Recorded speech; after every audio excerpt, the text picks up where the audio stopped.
Every day on the Dota subreddit, there's some thread about dead game, PUBG's bigger than us, CSGO's bigger than us. No, I'm not sponsored by Dota, by the way, obviously. I don't have any sponsor. I'm not a big... this video is going to get like 400 views. I definitely do not have any sponsors, unless Carbon Bond counts as a sponsor, Caparino.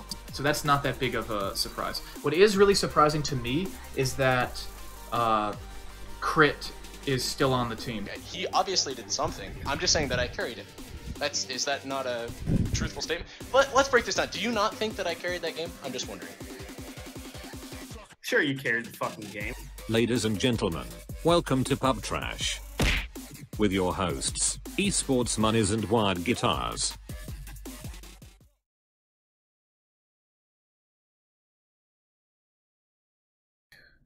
Ladies and gentlemen, my name is eSportsMonies, ESM, Mac10, whatever you want to call me, and I am joined by count them two guests today, WiredGuitars and Emperor. So Emperor sort of started joining on the show when Wired's schedule was not overlapping with mine and a lot of patches were coming out, and I finally got the chance to get both of them here with me. So if you guys want to say hello.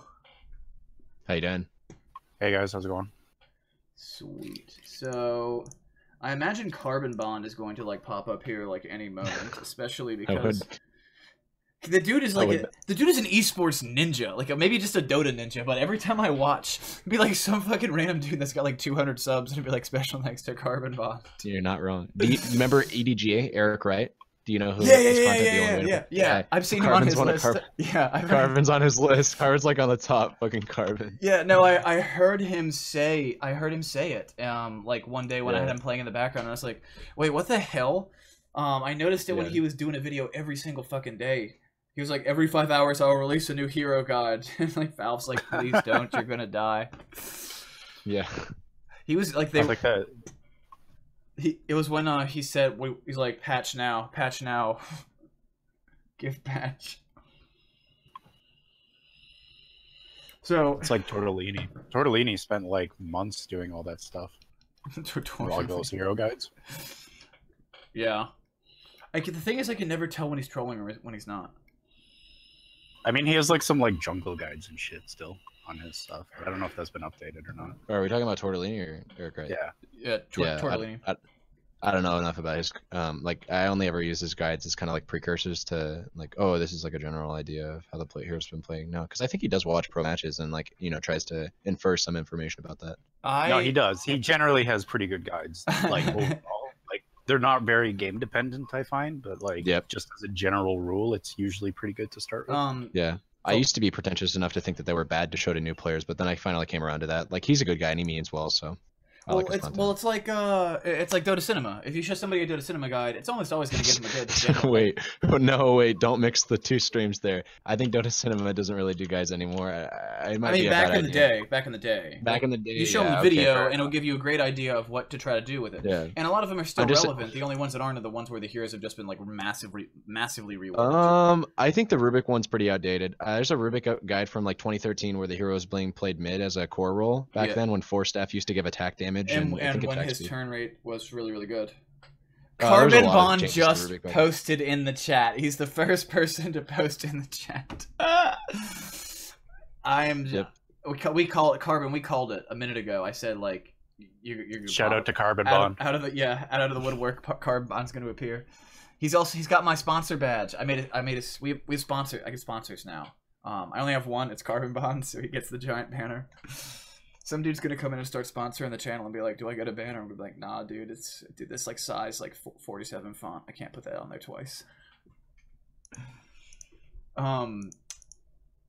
So I posted. You guys are familiar with Frey 557, right? Yeah. Yeah, you were doing Wolves needs no armor. Yeah, the first time I saw that video, I was like, got hyped. Now, there've been times where I've watched the video, just always wanted to cry because I was like, because of all the changes to like and rip. Just how even then, like I can still make that style of like and work. I'm just not good enough to do it anymore, and it'd be really hard. I think it would be very difficult, and I would have to get back. I'd have to be better than I was before. And I was very, very mechanically fluent with that hero at the time because it's all I did for 10 hours a day. Yeah, well- I know that you could still do it. I will say though that like that's originally how I got to 4K, was just spamming that style of Lycan and Jungle Absolutely. Terrorblade, like the exact same way Dude, that you did it. And that was the story I was gonna tell next. The Jungle Terrorblade. So I went to Frey's. I joined Frey's Discord, and I told him how much I liked his Wolves Need No Armor video, and showed him just like a screenshot of like my Dota buff profile, but only the part with my Lycan matches and win rate. And someone in his channel, because you could only see the Lycan one, looked up my Dota buff profile and then linked a picture of my Terrorblade gameplay. It was my last match was the November 10th of 2014. I have a 50% win rate flat with the hero. 72 matches played. 100% of those games are in the jungle. And the dude just, like, what did the dude say? Like, what did he say to me? Hello, eSportsMonies. eSportsMonies, do you need help, sir? Like, just out of, I just, like the chat was dead for like 5 minutes, and then this random dude just looked me up, found that, took a picture of it, uploaded it, and said, "Do you need help, sir?" This seems like the shit. This seems like the kind of shit a mentally insane person does. yeah, The thing was, I know he was like more curious than just like, you're not ruining games, because I have a 50%. Well, it's not that bad. Like, it's I mean, Matrice got like 50% is like good. It is extremely average. In fact, it is. If I could pick a single number to the second decimal, that's okay. But you have to keep in mind, like, I don't know what the hero's win rate was in 2014, but it was really good. It was really high. Yeah. He's actually really broken back then, in fairness. I think that was this when it just came, when he first came out? Because when he first came out, he was fucking broken. This was like a patch after that. No, the patch history was, he first came out, they nerfed him somewhat into the ground, but then he started getting small buffs that were like quality of life. Like they changed his strength gain back up a little bit to right. Okay, I remember this now. The raising the armor to like 10 or 11 or something. Yeah, I think the really overpowered things back then were also his itemization. So like Manta style was really strong back then. BKB was in a pretty good spot. A lot of the items that he purchased were really strong too. Well, BKB was like a second item pickup on most cores. Yeah, Terrorblade was always kind of one of those heroes to delay it, but still, like, I just also remember, like, jungling back then. I know this sounds really weird because Iron Talon wasn't in the game, but like jungle creeps were so different back then and how they operated. If you could jungle, they had so much money. Yeah, it's really perfect. You could do well, the thing was, like, the Matrice build, which I think is the thing about Matrice is his execution was, I would say, like, really good for a tier 2 pro, or the mean of a tier 1 team pro. Like, in terms of, it wasn't all-star, but it was very good. And his, like, he does some like math thing for, like, he's got like a degree in like math or something. Like, he's just a straight up like mathematician essentially. And he would explain things to me and show me all these numbers and formulas, and I'm like, okay, I get why that's optimal, but like, it's just like, that can't really work that way, can it? And then I see him play Terrorblade, and he would just build like, he never built a ring of Aki ever, but he would go to the jungle with a Quelling Blade and come out at like 4 minutes with brown boots and 5 Wraith Bands. The first thing he would do is turn a Wraith Band into an SNY. Then he would get Boots of Travel, and then he would get a Scotty. And he did this like every game for a year, and he was like number 7 in Europe. And just jungling Terrorblade, rushing SNY into Scotty every single game. But back then you could also, because of the percentage thing on QB, with the SNY and the QB, it was, I forget what it was, and I'm sure he could tell you what the number was on Terrorblade, because the dude was like a literal mathematician. There was a specific level with a specific combination of items that once you hit it, like, you dropped a hair on the scale and you hit enough weight, and you could send an illusion and it could kill any camp. And he just killed all the camps all the time. He was just... That's pretty much why he went the Wraith Bands, I think. That was one of the reasons. That and I remember that too, because I remember seeing that in games. He wanted to get early TB towers. would have like 3. Yeah, at least 3 Wraith He Bands. always went at least 3 Wraith Bands, And I was like, well, aren't you going to turn one of those into Ring of Aki? Because it's going to be a wild tier 6 slotted. He goes, nah, I don't care. Like, he didn't care at all. That was ironically though. I think that was one of the bigger changes that he made when that style like first got nerfed at the very start of 6.82. When they nerfed, they only nerfed the illusion damage that was taken. They didn't nerf anything else yet. But right at the start of 6.82, when they took the illusion damage that was received from 300 to like 425%, I remember he changed it in his style to not pick as many Wraithbands up and instead turn one of them into an Aquila. I think that was. I remember watching one of his videos. Yeah, they didn't change the mana cost on it because it was still like 50 mana or whatever it was for the damage. Yeah. I remember he said something like, I never had direct contact with him. Maybe Matt could like clear this up, but I think he said something like he spent too much time buying Wraithbands, and especially with the increase in illusion damage, he decided that was when he took his style. We're almost like harping on this, but like he took the style from an AFK jungle farming style until you get like almost 6 slotted in the jungle nearly to more timing based and oriented around taking towers with the second metamorph. Right. No, Yeah, well, you can do it with metamorphosis timing. He was always bigger on that. He was big on that the whole time through. It just became much more of an essential thing. Sort of like how Lycan these days, like every single time I lose a game with Lycan, my head's in my hands because I'm like, I should have just ignored the game and farmed for a little bit longer. And that's when like Death Ball stuff was happening too. Like it was a little before that. Little before it, but that's when right before it became pretty popular. With, I mean, like, the TI4. The Death Ball was the Death Ball was born and died at TI4. Okay. So I would say it's never actually... thank like if there is a god, thank him for that.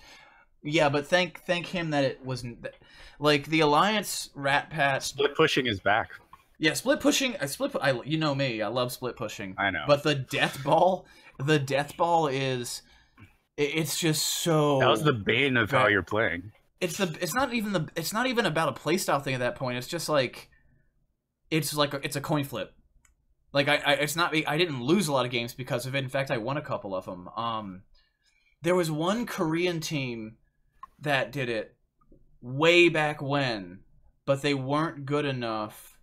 Like, you guys might remember what I'm talking about. Was it like original MVP? Maybe. MVP? Yeah, I think it was original MVP. It was not in a. It was in a tournament or a qualifier or an online match. It was a really famous game, but it was before TI4. It was way before that patch-wise. I think it was late 2013, early 2014. I think it was like the first 2 or 3 months of 2014 or the last 2 or 3 months of 2013. In this game, they drafted a 5-man death ball strat and got all of the outer towers within like 8 or 9 minutes. And they had built this perfect death ball like strategy. And they centered it. They grabbed a Chen and grabbed all the Chen creeps they could. And it like no one had actually ever done that in a professional match in Dota 2 at this point.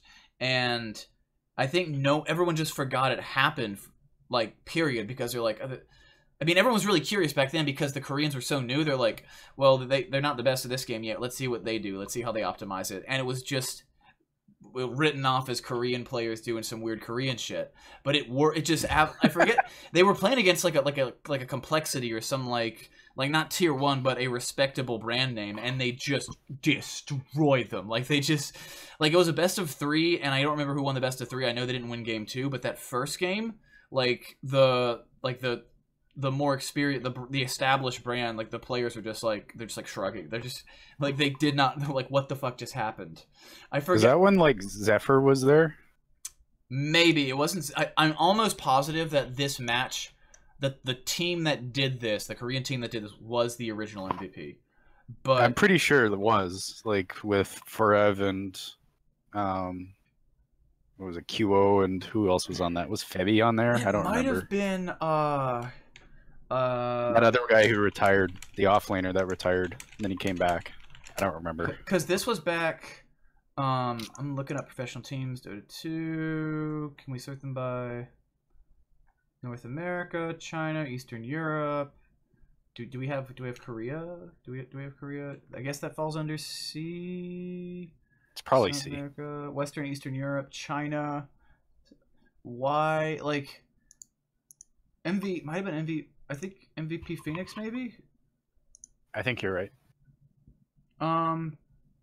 Yeah, I think it was MVP Phoenix back in 2013 in November. Because the team was very new. Oh, it could have been Hot Six. Was it MVP Hot Six? It might have been Hot Six. It might have been Hot Six. Yeah, it might have been Hot Six. Let me see when they were playing. So they played at TI5. They were founded. They were founded in 2014, or at least their first result was. So MVP Phoenix results. This would have been. They got beat by Zephyr in early 2014. Might have been Zephyr? When was Zephyr founded? No, it wasn't Zephyr because Zephyr has Blitz and he would have been like, that's retarded, don't do it. But no, that was, I don't know, Zephyr stomped the Korean scene when it first came there, and then all the Korean teams got better than they did, and then they disbanded, so. Yeah, but I think this was before Zephyr existed when this happened. Like... Right. Might have been like a C qualifier or something like that. Yeah. When Koreans were first breaking into the scene. Team Liquid versus Newbie GG. What are you, Andres? What are you talking about?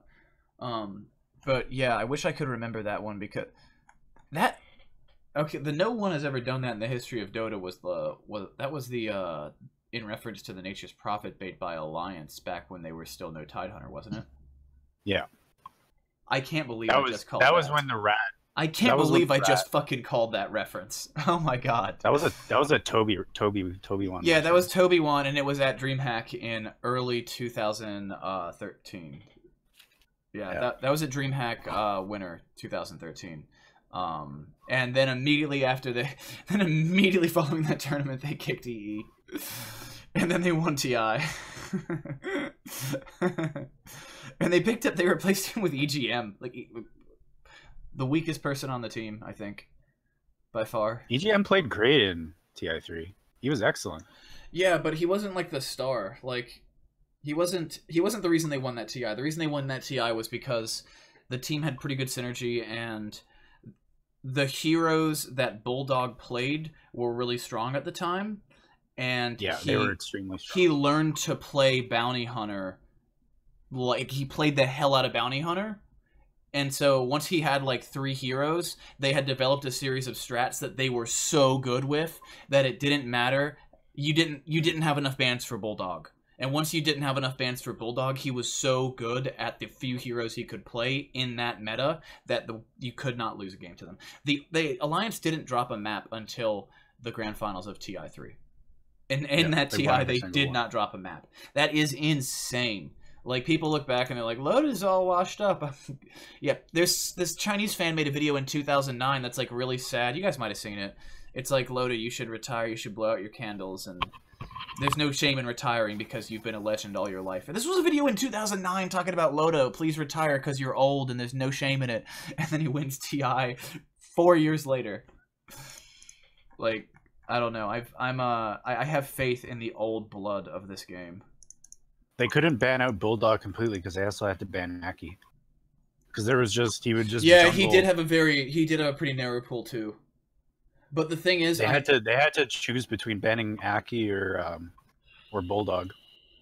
But I think Bulldog was a lot. I think on Nature's Prophet and Lone Druid, you against 2013's Alliance in that patch. You cannot let them get either of those heroes. Because they don't need them to win, and they might even, when they're playing against you, they might be even thinking they're not going to run that strat. But in the event they get one of those heroes, you have lost. You cannot, you do not ban Furion because you can counter it. Like, I mean, he was known to be like the best LD player in the world. Like a year before he got picked up, he was famous for being the best, or for being a LD spammer, one of the best in the world, like up there with Burning. And nowadays, that's how he got his start. Yeah, that's Dendy basically had him. Dendy picked him up. Yeah, Dendy had him. I think it was a stand-in for a couple of matches. And yeah, he played for Na'Vi as a stand-in. Yeah, and then after that, it was just like it's game over. Like, he just had to learn like one more hero, and then you can't ban his whole pool. I mean, his hero pool has always been really narrow, and that's always been the fault of a lot of players like that. Honestly, like yeah. I consider Bulldog and Sing Sing is very similar. where they didn't really adapt that well. They didn't want to adapt that well, like with patch changes. So I think with Sing Sing it's different because like Bulldog's basically just always in your off lane, and I think it is. I don't think like a lot of commentators, even as of last year, were saying that Bulldog is the best lone druid player in the world, and he makes burning blush. Like, I don't think there's anyone I don't think you can make an argument that he's not also the best Nature's Prophet player in the world. If you're the best player in the world at those two heroes, that gives you a lot. Problem is they're both rats. So once he got the thing that made adding Bounty Hunter to his hero pool so crazy was if he's running the Bounty Hunter, that flips the entire dynamic of Alliance's draft, and they were okay with it. Like, Sing Sing, on the other hand, only plays gankers. Like, only plays ganky, snowbally heroes. Like, Tiny, Ursa, shit like that. Like, he's got a very narrow hero pool, but the narrow hero pool is entirely confined to, like, a single style of hero, versus Bulldog's admittedly extremely narrow hero pool has a few heroes in it that have entirely different roles, though he is strongest with those rats. God, I want to see him on a team again. Bulldog won't do it. I don't think he's going to go back. He won't do it unless there's a way that he can join a team right before TI and slip in. Yeah. He won't do it. He won't put in the work. He doesn't need to. Yeah. Yeah, we see that he a makes lot. too much money from yeah. Twitch streams. Same thing with Sing Sing. I don't think Sing Sing's ever going to be a pro player again. They've already lived the dreams. They don't need to, right? They can, exactly. Well, Sing Sing has a lot of professional regret for not going far enough with his as an actual pro. Like Sing Sing has some serious regrets about not going as far as he did.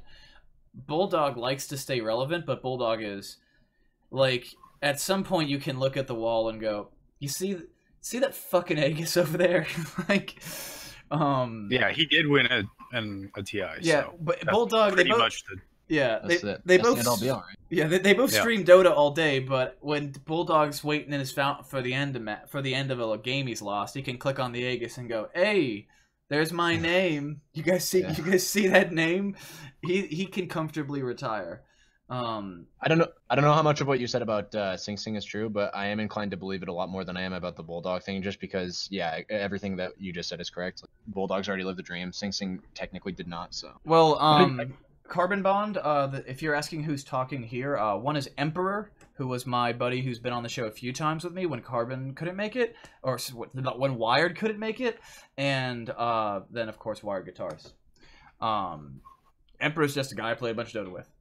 Or have played a bunch of Dota with. I don't play with him right now because I don't want to piss him off. We met through Dota, and then we became friends, and that's what sucks about becoming good friends with people you play Dota with, because then you don't want to play with each other because it's Dota. I don't hate. You just play Turbo all the time, and Turbo's No. I mean, in general, you just don't play Dota with people that you really like, because then like you're gonna hate them. Like, I play Dota with my best friend Pat, and I'm like, "Why are you such shit?" And he's like, "I never play anymore." I'm just like, just all you had to do was follow the train, CJ. But no, there's a video a couple years ago where Black came out and said, or he made this video where he's like on stream saying, "Sing Sing, if you're watching this, you can do it. You can put in those hours. You can be the player that you can join a professional team. You can do it. I know it bothers you." Yeah, but he didn't do it. Yeah, but he cried when he watched the video. On stream. Yeah, so it means he didn't do it. Though. It means he regrets not doing it. It means he Sure. It means he regrets. It means he didn't accomplish what he sought out to accomplish. I don't know. I think it was a case of players not adapting that well to the meta changes, because it's always going to change, and that's what differentiates very, very like strong players from not strong players, in my opinion, is being able to adapt to patch changes. Because when you can't, like, you're just going to become irrelevant for that entire patch cycle. Like, when you kind of stopped playing, when Lycan became dog shit, like, for a while there, it was. And now that he's back, you're kind of playing a little more, and you're playing different heroes now as well. But there were factors in my life. So, like, right now I have... I understand there was like real life issues with your schooling and everything. Yeah, like I have more time right now than will like with my current job, I'm paid enough and I'm part-time that I have more freedom than I probably will ever have again in my life, and I'm actually terrified because I know the job's. I mean, it was only for a year, so in like 5 months, suddenly I'll be like, well, I'm gonna go have to like work 40 hours a week, and then the dream dies. But That's where I'm at now. Dream's dead, buddy. all your dreams are dead, dog. But shit, man, why are you still playing Dota? If I come home, the funny thing was when I was actually working construction. When I was out there like working my ass off all day, the only thing I think about was what content am I going to produce when I get home. Now that I'm actually doing like a comfy job in my room, I'm like, should I turn the stream on? Yeah, it's kind of weird how that works. I know exactly what you mean. Yeah. When you have it's kind of weird when you restrict your schedule, you suddenly have a blossom of I don't know, innovation, I guess. Yeah, absolutely. 'Cause that's all you can think about is getting away from your job and doing things. Yeah, it's how. Yeah. So, Illuminati's in the chat. If you don't take party MMR seriously, you can have lots of fun even if I lose. If I go enemy jungle invoker and feed my friends and I laugh it up.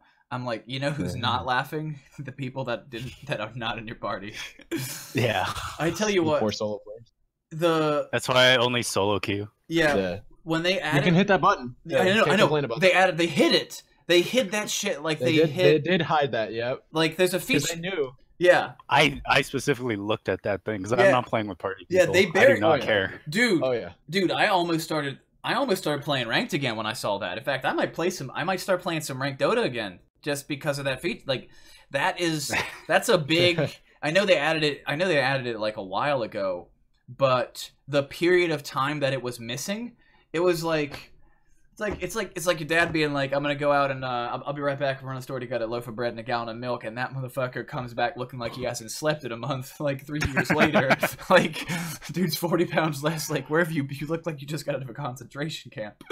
Like the quality of ranked, like even it went up so much, dude. So right before they did the requirement, I think I do have a cell phone registered to my main, but one of the reasons I don't play ranked anymore is because I wanted to use my Smurf, which, I mean, I'm not smurfing, like it's 3700 MMR, and I was grinding it up to see if I could get to 4K, and then start playing on my main account again, because where my main was, I didn't want to just show up and then just ruin the game for 4 people, or win and ruin it for the other 5. Actually, I guess technically I want to ruin it for more than 4 people, but when I was doing that, I had this 3700 MMR account, and I noticed that I'd play an unranked game or two to get warmed up, and they would be try hard as hell. And then if I won those games, I'd go on as my ritual. I'd go on and play ranked. I'd play ranked until I was just completely demoralized. And one day I just got on and I played like 6 or 7 ranked games, and I won 5 of them, and they were really easy. Like I was playing Lycan. It was he'd been nerfed to hell. I mean, this is like last year, or this is like last year or the year before. So this is like not good Lycan, and I stomped. But those 7 ranked matches were horrible. Like in terms of just the amount of screaming in foreign languages over microphones, Mariotti music, or just like. Just blasting through my microphone, just blasting through my speakers from people's open mics. Or they're in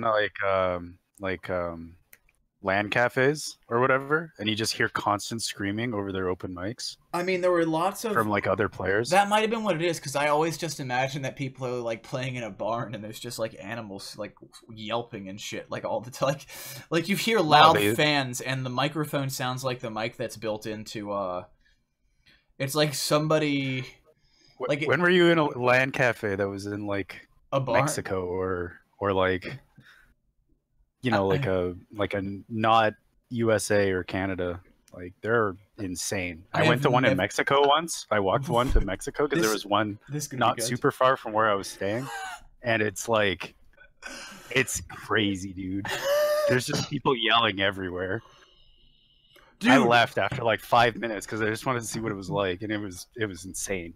This just people yelling and Counter-Strike and all this other shit. My boy Ben, who I've probably mentioned to you, he's like my best friend like in life. Like he's super excited about the Dark Souls remaster because he is probably an order of, like, when he's in good form, he's probably an order of magnitude better than any of us have ever been at Dota in good form. The guy is an insane Souls player. This is a guy who started a relationship with a girl that had never played video games before in her life, and like 2 months into that relationship got her to do a level 1 like naked only a knife speed run of Dark Souls, like, and she just did it successfully. Like, she was speed running Dark Souls within a month or 2. She's better than me just because she was with him for so long. Like, the dude is like, he's done some low-level speed runs, and he has like 50 builds that are all right at the right level to get PvP. I mean, he got a Wii U and then sold it because he didn't like Smash as much, and got a PS4, and the only game he has on his I think it's PS4 Pro. The only game he has for the PS4 Pro is Bloodborne. That's it. That's all he used it for. The dude is a nut. Anyway, he played a little bit of Dota 1 back in like 2009. He told me the story where he was in a LAN cafe with this. He had a bunch of Korean friends, and they were kind of like they were characters of ill repute, like gangstery kind of fellows. Yeah, they were not the kind of people you wanted to piss off. Oh my God, Carbon Bond, thank you. What the Carbon Bond just gave us $50. I need to start splitting this up and sending it out. No. I'm just gonna, all right, Carbon, I'm gonna just stretch the sponsored by Carbon Bond logo just a little bit. Yep. Yeah. She should just buy herself a nice ice cream cone. A $50 ice cream cone? Yeah, like 20 times, or however much ice cream costs where you're at. I don't know. Dude, I haven't been working. If Carbon Bond did this, like, actually, Carbon Bond does do this about once a month, so this kind of makes up the difference for all the hours I haven't been working. But anyway, so they're playing in a LAN cafe, and it's just like you say, like, everybody's screaming, except it's in Northern Virginia, which is extremely urban and white and upper class and rich, and it's like a hole-in-the-wall LAN cafe. Everybody's screaming in Korean playing Dota. Ben's there playing Dota, and this dude who's like the ringleader of all these guys gets ganked like 3 times in a row by this other Korean kid. He walks outside, gets a bat out of his trunk, and just fucking totals this dude's brand new car. Just like nice. Just beats just destroys this dude's car with a baseball bat for getting ganked 3 times. Yeah, I've heard some LAN cafe stories, but I haven't. I've never encountered them. I mean, I've heard them through the microphones. But anyway, point I was trying to make for all of this was the quality of the ranked games I played, despite being really easy games, were just terrible. Everyone hated everyone. It was just like a bloodbath. Everyone, like, you get in the game and there are like everyone is your enemy, and then the unranked games is fine. Well, that's why Valve has started to put in those like stricter language requirements for teams. Yeah, I love they've that. been slowly implementing it for like the last, like, correct me if I'm wrong, like 2 years. They've been making them a little stricter and stricter. I think it's been like since the game's inception. Like they've been trying so hard. It hasn't been since the game's inception, because you definitely, like, I'm finding I play with a lot less like South American people, like, in general. Well, like you do occasionally get some on your team, like sometimes, but generally, like, it's mostly been pretty good English speaking. Like I haven't really had a lot of trouble like communicating with my team. Do you guys remember the golden age where I remember the first game where I had Peruvian players because I was like, yo, this is Spanish. Because normally the people that are driving me nuts were speaking Portuguese because they were Brazilian. Do you guys like, and then Valve, this is the dedication Valve has to the game. They went out of their way and they put in servers in Brazil, and then they, like, that week I still got a couple. I haven't played with a Brazilian player in years. Like, really, they play on their servers aren't bad. You don't really play the game a whole lot too much anymore, though, in fairness, right? So your sample size is going to be a little bit smaller. True, but when I play, I'll play like 10 games of Turbo straight. And even though it's Yeah. turbo, that's a really like they're short. So if I play for 5 hours, I could play 10 or 15 games. That's a lot of people I can come in contact with. Like, how many games of that do you do like a week or like a month? It depends. If I play that week, it's like usually like 10 or 15 in a day, in like a 2-day period, or I won't play that week. Yeah. So you'll do that like once a week, maybe once every other week is probably a fair assessment. So maybe you play like 24 games of Dota every month, you'd say, maybe. Including turbo, I'd say around 20. Around 20, depending on the month. Yeah. So like a Split game between a bunch of accounts. Yeah. So like, yeah. But usually those binges of games are like they either start at noon or they start at midnight. Just either as soon as I'm done with everything for the day or as soon as I wake up. That's all I'm doing that day. So I've got like pretty good time zone change. Like, do you guys still see a lot of Brazilian players? Like, not Brazilian. Yeah, but just South American in general. Yeah, Brazil. I remember back in the day, I was like, man, Brazilian players are like the worst and blah blah blah. And then like, I didn't know how good I had it once Peru discovered how good Dota was. I don't know. My experience has been a little bit different from you guys, I suppose. I play West Coast though. Oh yeah, that explains a lot. That explains a lot of it, yeah. Because I noticed that Western servers are more dominated by English speakers. You said you've been noticing a drastic change, right, Emperor, in your game? Is that correct? Okay, yeah. Like generally in my games, I get like a lot of English speaking. I do occasionally get like some South American players. But generally they can at least like functional English. They're not like great, but at least they kind of get like the gist of what's going on. But again, I play US West almost exclusively because I am West Coast, so that makes just keep sense. that in mind. Yeah, I imagine your queue times are probably a lot longer than maybe, right? Well, I guess you wouldn't know what to compare it to, but I found more. I have played US East. Like my queue times are like 4 to 5 minutes right now, 6 minutes sometimes. That explains a lot, yeah. Carbon Bond says he hasn't had a English as he hasn't had someone that spoke English as their second language on their team in 3 weeks. Sorry, I just wanted to interject that. No, you're fine. I've noticed, and I don't know if the rumors are true here, but I think typically the word around town is that the majority of the people that are playing on like South American dominant servers queue like East as a secondary. Not a secondary, but like they queue with English as their secondary language, and they typically connect more often to East servers. I don't know if that's like geographically, if that would make any sort of sense. But yeah, because I thought I got more when I queued West. Like I used to queue both West and East, and like I feel like I remember the games on West being so bad. I have worse ping there too. So see, yeah, this is where I think we have also maybe like a fundamental difference in opinion on this as well, is because I would say that I experience probably around the same amount of people that don't speak English as their primary language as I've always have. Even after the change, like I played a few games of ranked this. I'm speaking specifically from a rank perspective. By the way. I don't know what you guys. Yeah, I don't know. Yeah, I only play rank. I haven't played ranked in ages. But I'd say US East probably has around the same amount, or at least I'd like to report from purely my own anecdotal evidence. So take that for what it's worth, like literally one data point on a spreadsheet. But nonetheless, I'd say that I experienced probably around the same amount of people that speak Spanish as their dominant language, as I always have. I remember, especially last year, Valve made a pretty big effort, I think. And it's hard to say whether or not that's because they want to or if it's because Reddit bitches, but whatever.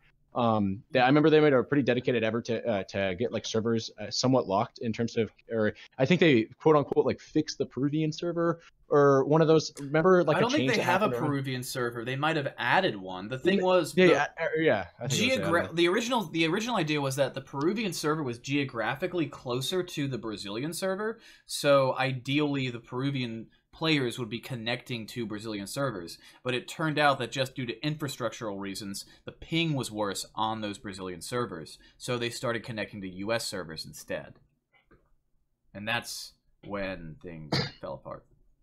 Yeah, it's hard for me to find the exact change, but I remember in one of their patches, and I think it was one of the spring cleaning patches, or it was one of the patches that happened shortly afterwards, like one of the letter patches that was just like, oh, Sven gets like -5 on God's strength, and then also like fixed Peruvian matchmaking servers or something like that. I remember that happened like sometime around last year, and even around that change, I never felt, and I say felt like in a very anecdotal sense, but like I never experienced a difference in number of players that spoke English to Spanish. I wanted to say though, as playing a bit of devil's advocate here, as I always do on this topic, though, because I am pretty consistent on this, that I don't really mind particularly. In my opinion, it's only ever like the difference between somebody yelling at me and cursing at me in English versus Spanish. I prefer agree. it when it's in Spanish.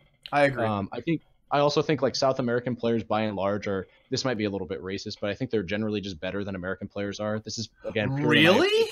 This is purely in my experience. I've experienced, especially core South American players are very good mechanically. I can't speak to any. I agree. I disagree strongly with that. I know. I'm 100% with Wired on this. Like, I don't generally, like, sorry to interrupt, but like generally, they play core positions and especially mid, like, and they play it well. They play it very well. The only real like difference that I find is they seem to get frustrated a little easier. They tilt really easy. They're the ones that are very. This sounds so racist, but they are very prone to buying back and feeding mid if they're getting ganked constantly. That's again though pretty racist and also pretty anecdotal, so I don't actually know whether or not this is for sure. I find it's generally the same, but I think it's not necessarily like, like I don't see it as something that they do all the time. I find it's something that happens if they're having like a string of bad games, you know, like it's one of those things. I never look into it that far. Like I don't know. I about Dota buff them if they do that. Yeah, I can see that being the case. Sometimes I will do that, but generally speaking, like if I notice somebody being a feeder on my team or like an intentional flamer or whatever, I don't. And this isn't me scolding you for doing it. I'm just saying that I generally just like don't care too much about them. Again, not me trying to make you out to be a bad person or like care too much. I'm just saying like it's a little bit beyond me and my scope of like, oh man, I gotta look this guy up. And another thing that I kind of want to point out to both you guys and the whole viewer base, and Carbon Bond says I don't see it as racist. I see it like objectifying. But yeah, it is kind of, this is gonzo journalism essentially, which is reporting from your own perspective. It's our specific experiences and the trends that we've observed. And they're all going to be drastically different. So one of the ideas like initially behind Pub Trash was to talk about the pub Dota scene. And right now we're getting a pretty damn variable view of it. So I'm talking as a perspective of someone that plays unranked and turbo mode on the USE server at probably, I think the algorithm's probably throwing me in the upper 3Ks, low 4Ks. I have no idea because I don't have a number right now.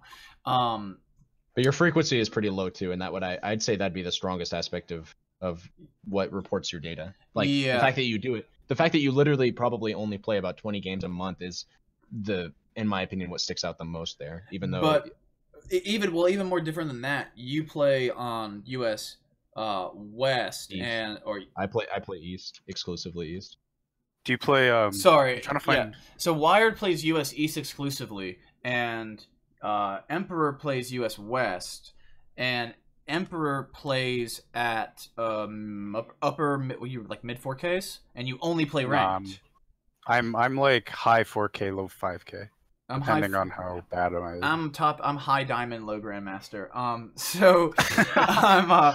So he's in the upper 4K bracket and only plays ranked on West versus Wired is 6K and only plays ranked on US East, and I only play unranked on US East. So these are three entirely separate pools of people that we're playing with. Like the overlap here is not that large, especially considering how many games of Turbo Dota I play. So do you play core Wired mostly? I play 3. He plays 3 heroes. He plays 3 heroes. I've actually expanded my hero pool Broodmother, and who's the third guy? TB? No. I've expanded my hero pool a little bit since I'm back. I used to play a lot of Brood. That was originally how I got to 6K, but now I've expanded my hero pool a lot. I don't really even play Brood too much, especially as of the new patch, just because because of the changes that they made to her. I'd say this patch I've been playing a lot of Underlord. This is also my way of answering the question of whether or not I play core.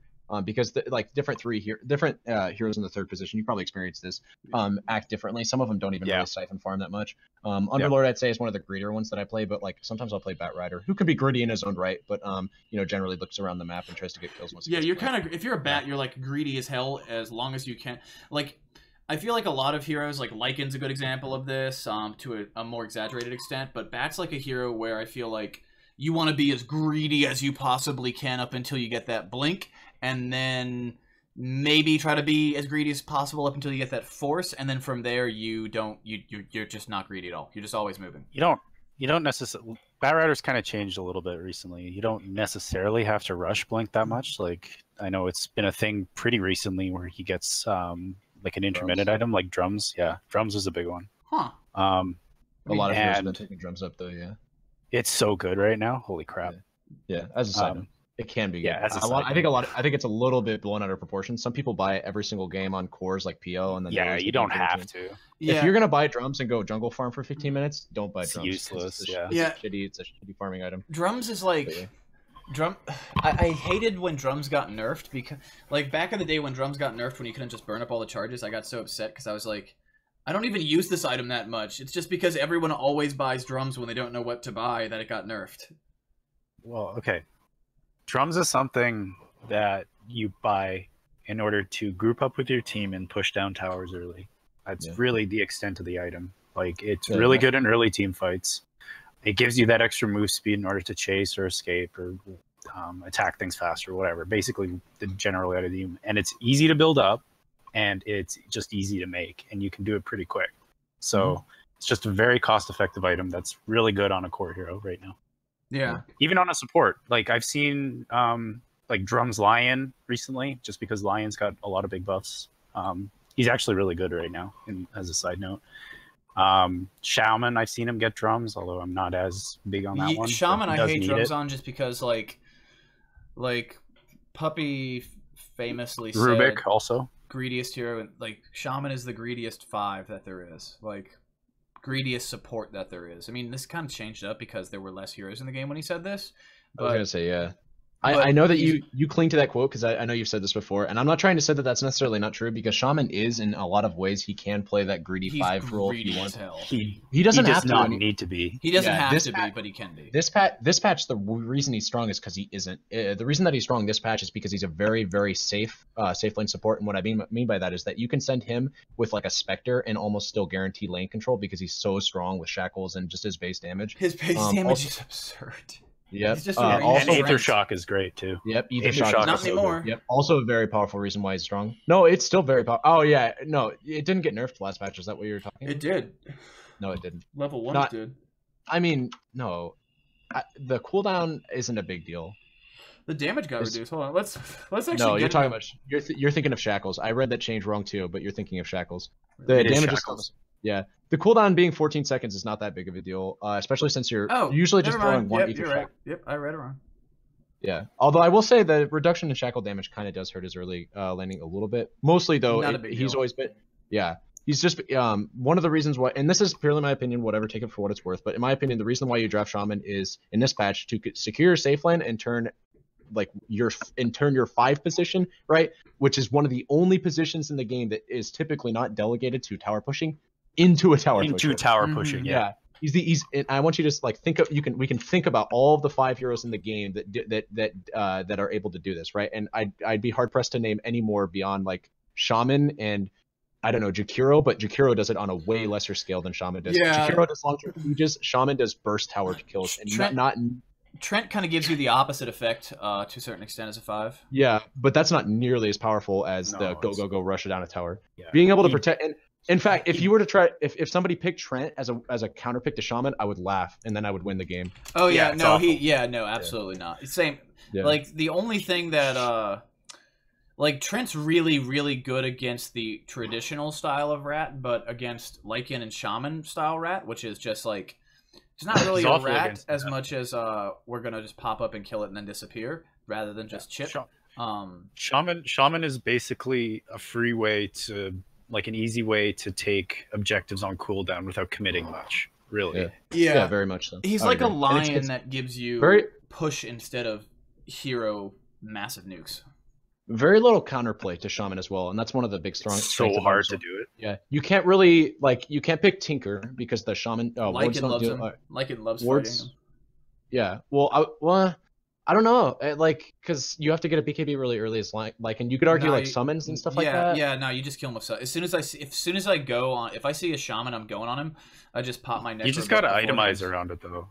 Yeah. You just Like- have itemize around it. I don't know. I'm not trying to say that Lycan is like not at least somewhat good against Shaman compared to a lot of other cores that like if they don't have a BKB they can't touch a Shaman, similar to like Lion. But I will say like Hex getting buffed to where it's not purgeable makes it so that Shaman almost has no counterplay. Like you can't pick a Slark anymore and get a Shadow Blade. And Slark was already shipped last patch anyways. But like Yeah. you can't solo kill the Shaman with heroes that have purges in like Shadow Blade or like Initiation. So it's really hard to get pickoffs on Shaman. It's hard to play around the hero's wards when he drops them on a tower because you can't deal damage to him unless you right click him. And if you're right clicking them, you're probably right clicking them outside of your base where the enemy team is protecting their wards. Especially if he has that talent that makes him like take the extra hit. Taking extra damage. Yeah, but I mean it's pretty rare for a 5-position Shaman to get that high leveled. But yeah, you're correct. And this is where Mac's earlier argument of Shaman being one of the greediest 5s in the game kind of still holds true because Shaman still has amazing talents. He still has pretty good scaling with Ags, and just like Refresher and stuff like that. Like Shaman really is, or at least last patch he was a god tier support, and I picked him every game that I was forced to 5 over other heroes like Oracle just because he was that good. Even though I spam Oracle, I used to spam Oracle, he was my go-to 5. It was just too hard not to pick Shaman. Well, Shaman also with just a quick note, also with the refresher charge change on the third Roshan, it's so good on him. Oh yeah. Oh for sure. Yeah. And it's so good. Yeah, he is. If there was ever a 5 to put a refresher shard on, it'd be Shaman. One of the things, I think one of the reasons that makes Shaman so dangerous right now is the fact that, so like talking about him in that context of being historically the greediest 5, he still can be played as that greedy ass 5, but you don't have to actually give him anything other than just existence. Like as long as he gets the levels, his talents actually make him insanely strong now. So like he doesn't need to get the money. He doesn't need the Ags. He doesn't care about the Ags refresher like crazy. I mean, he can still do all that crazy stuff, but his talents alone make him crazy good and crazy like greedy and crazy strong in the late game compared to most alternatives to him.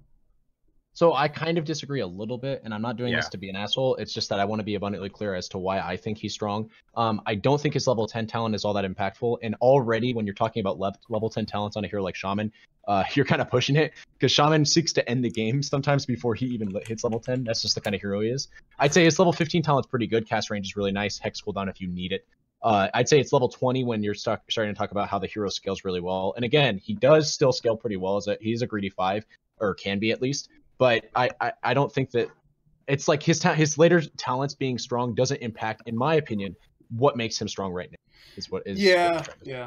Not trying to be an asshole, not trying to say I like adamantly think everything you're saying is stupid. I'm just saying that like what you're saying is true. You're but allowed it's to almost... disagree with me. Like yeah. I just don't. I mean, it's your show, and I'm not trying to play. I'm just saying that like he is strong in the late game. I wouldn't say he's the strongest 5 in the late game. I'd say there's maybe heroes that do that a little bit better. I don't think he's the strongest 5 in the late game either. Yeah, I think he's good.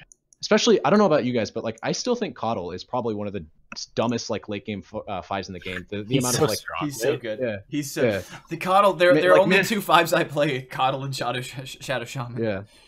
And like also, I don't know why Coddle isn't getting picked up more. Like it seems like this meta is geared around heroes like Coddle being strong. The people just like forget about him. People just having D push for like Lycan summons and stuff. Like why don't people pick Coddle for that? I've never understood that. His early game I find is really kind of lacking with because they nerfed Mana Leak and they made it really expensive, and he has a short range on it now. Just build so he doesn't really, and like the problem with it is you got to aim his Illuminate. So basically, he's like he can either push the wave into the enemy tower, which is awful because you don't want to give the offlaner experience, or he doesn't really have that much of a lane presence unless you build the safe lane and maybe the other support around him.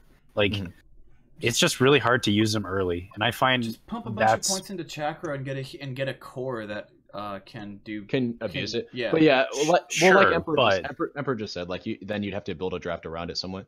Yeah, I think like he has a very I don't know about you guys, but like for me when I'm playing heroes, especially like support heroes, I like animations. Those are very pure. Like I hate who's a great example? Like Batrider has kind of a bit of an awkward animation, but it still slides out pretty well. But like Weaver or like Drow Ranger, their attack animations are dog shit, right? Coddle has one of the like smoothest attack animations in the game, which makes and he's also a very quick hero by base. So like just as right click solo against certain offlaners that are meta this patch, I'm looking mostly at like heroes like Brew that can't really do too much against a really quick hero like Coddle, he can zone them out pretty well. Like not amazingly, but with another like any other 4 that is somewhat meant for killing heroes, like you can still kill Brews pretty easily. And I think like I don't know, the way that I play Coddle, I do agree. It's hard to make Illuminate an ability that you like single-handedly dominate a lane with just because of how hard it is to position. But it's not impossible. And I think like him. I really like him in a somewhat aggressive dual lane off lane. Yeah. I like if you're gonna play him, like you play him with like with something like dumb, like a bristleback or something, or and you just shit on that safe lane with chakra bristleback. Yeah, I've actually played off lane Coddle as this patch, like just sending. Yeah, you could. Yeah. He's really good at he's got a lot of range. He's good at like causing chaos in the equilibrium, which is really good. Like because just constantly screwing up the lane, eventually you'll have creeps at your tower because you're pushing them into their tower and they have to reset. And like so, yeah, you'll eventually get your EXP, which is at least important. I just think he can pseudo jungle too. Yeah, that was what I was gonna say. So you put points into Illuminate. As long as you got like 3 or 4 points into Illuminate, you can eventually start taking stacks. That's the squishiest off lane that I've ever seen. Pugna Coddle. Carbon Bond. It's amazing gotta play Coddle with Pugna. It's amazing that Pugna was such a strong hero last patch, especially since the offlane was such a like more dominant position with. I love Pugna. Yeah, like Pugna was actually able to go offlane last patch, which was crazy. I like having. That's also another. That's another hero that Drums is really good on, by the way. I think Drums is amazing. Yeah, I really like having I really like the Illuminate based builds with Coddle because, I mean, first of all, I like any hero where I'm in a position to get money. But I mean, you kind of, like, assuming you're doing decent positioning, you're doing it out of vision of the enemy hero, they can hear that sound most of the time, but they can't see you, so they have to get back. Like, you can That's not always the case. Like, if you're not in vision when you cast it, you don't hear it. Really? Oh, I didn't even know that. Yeah, for sure. Like if you're in the safe lane, that you could hear it if you were close. Well, enough. you hear it when it's released, but not when it's charging. Really? Yeah. Huh. Like for sure. Well, that's like I've played safe lanes. That's even like scarier. I've played like a safe lane hero. Yeah, it's awful. Like if you're so you're dire safe lane. Just keep this in mind, okay?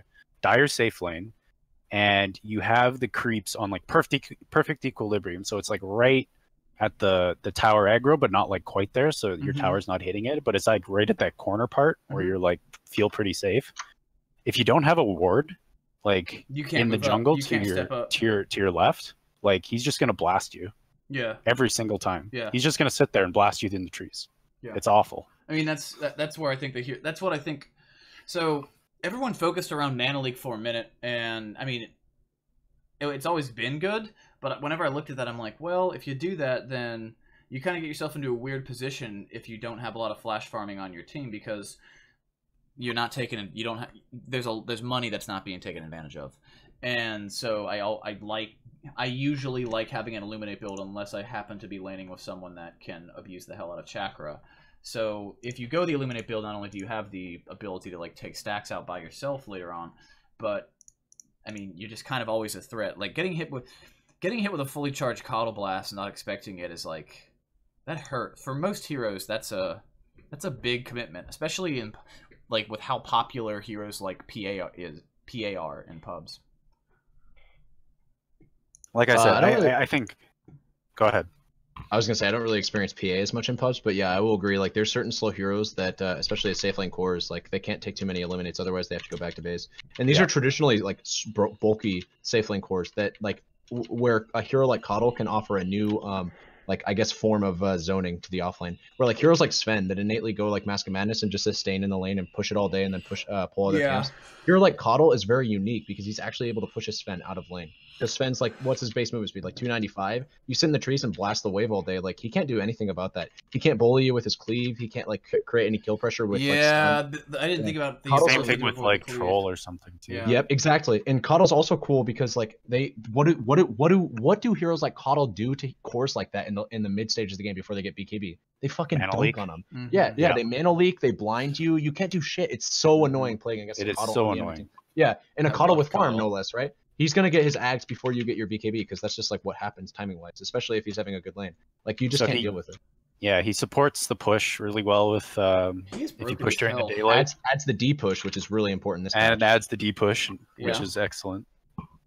And I agree. I think Coddle is really good. It's just you have to play around knowing you have a Coddle on your team. Yeah. Like if you're playing support, I'm working on the offline Coddle thing. I think it's good, and I don't know, like I just need to work on it a little bit. I think it can be good enough to where like you can actually pick it without any need to like synergize. Just because like everything. I think that's I agree with that as well. Like I think you guys know. About I think you play him as a greedy 4. Yeah. I think he's okay as a greedy 4. Yeah, maybe. I don't know. Like, you guys know about the pull thing at the start of the game that offlanders do, right? Like, Coddle has the highest base movement speed in the game. He can do that really safely. He's like Enchantress. You pick up boots at the start, not the highest, but he's 335 base movement speed. With boots, you can actually like outrun every hero in the game. So you can pull the creep safely. You can guarantee your level 2, and all you need is that, right? Like Chakram plus your Q, you can blast up.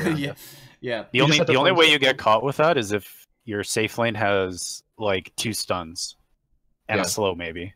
Yeah, if they've got like a full tri lane going to the safe lane. They got like a Shadow Shaman Pudge Juggernaut or some dumb thing like that, then it's probably not the best. Shadow Shaman Venomancer.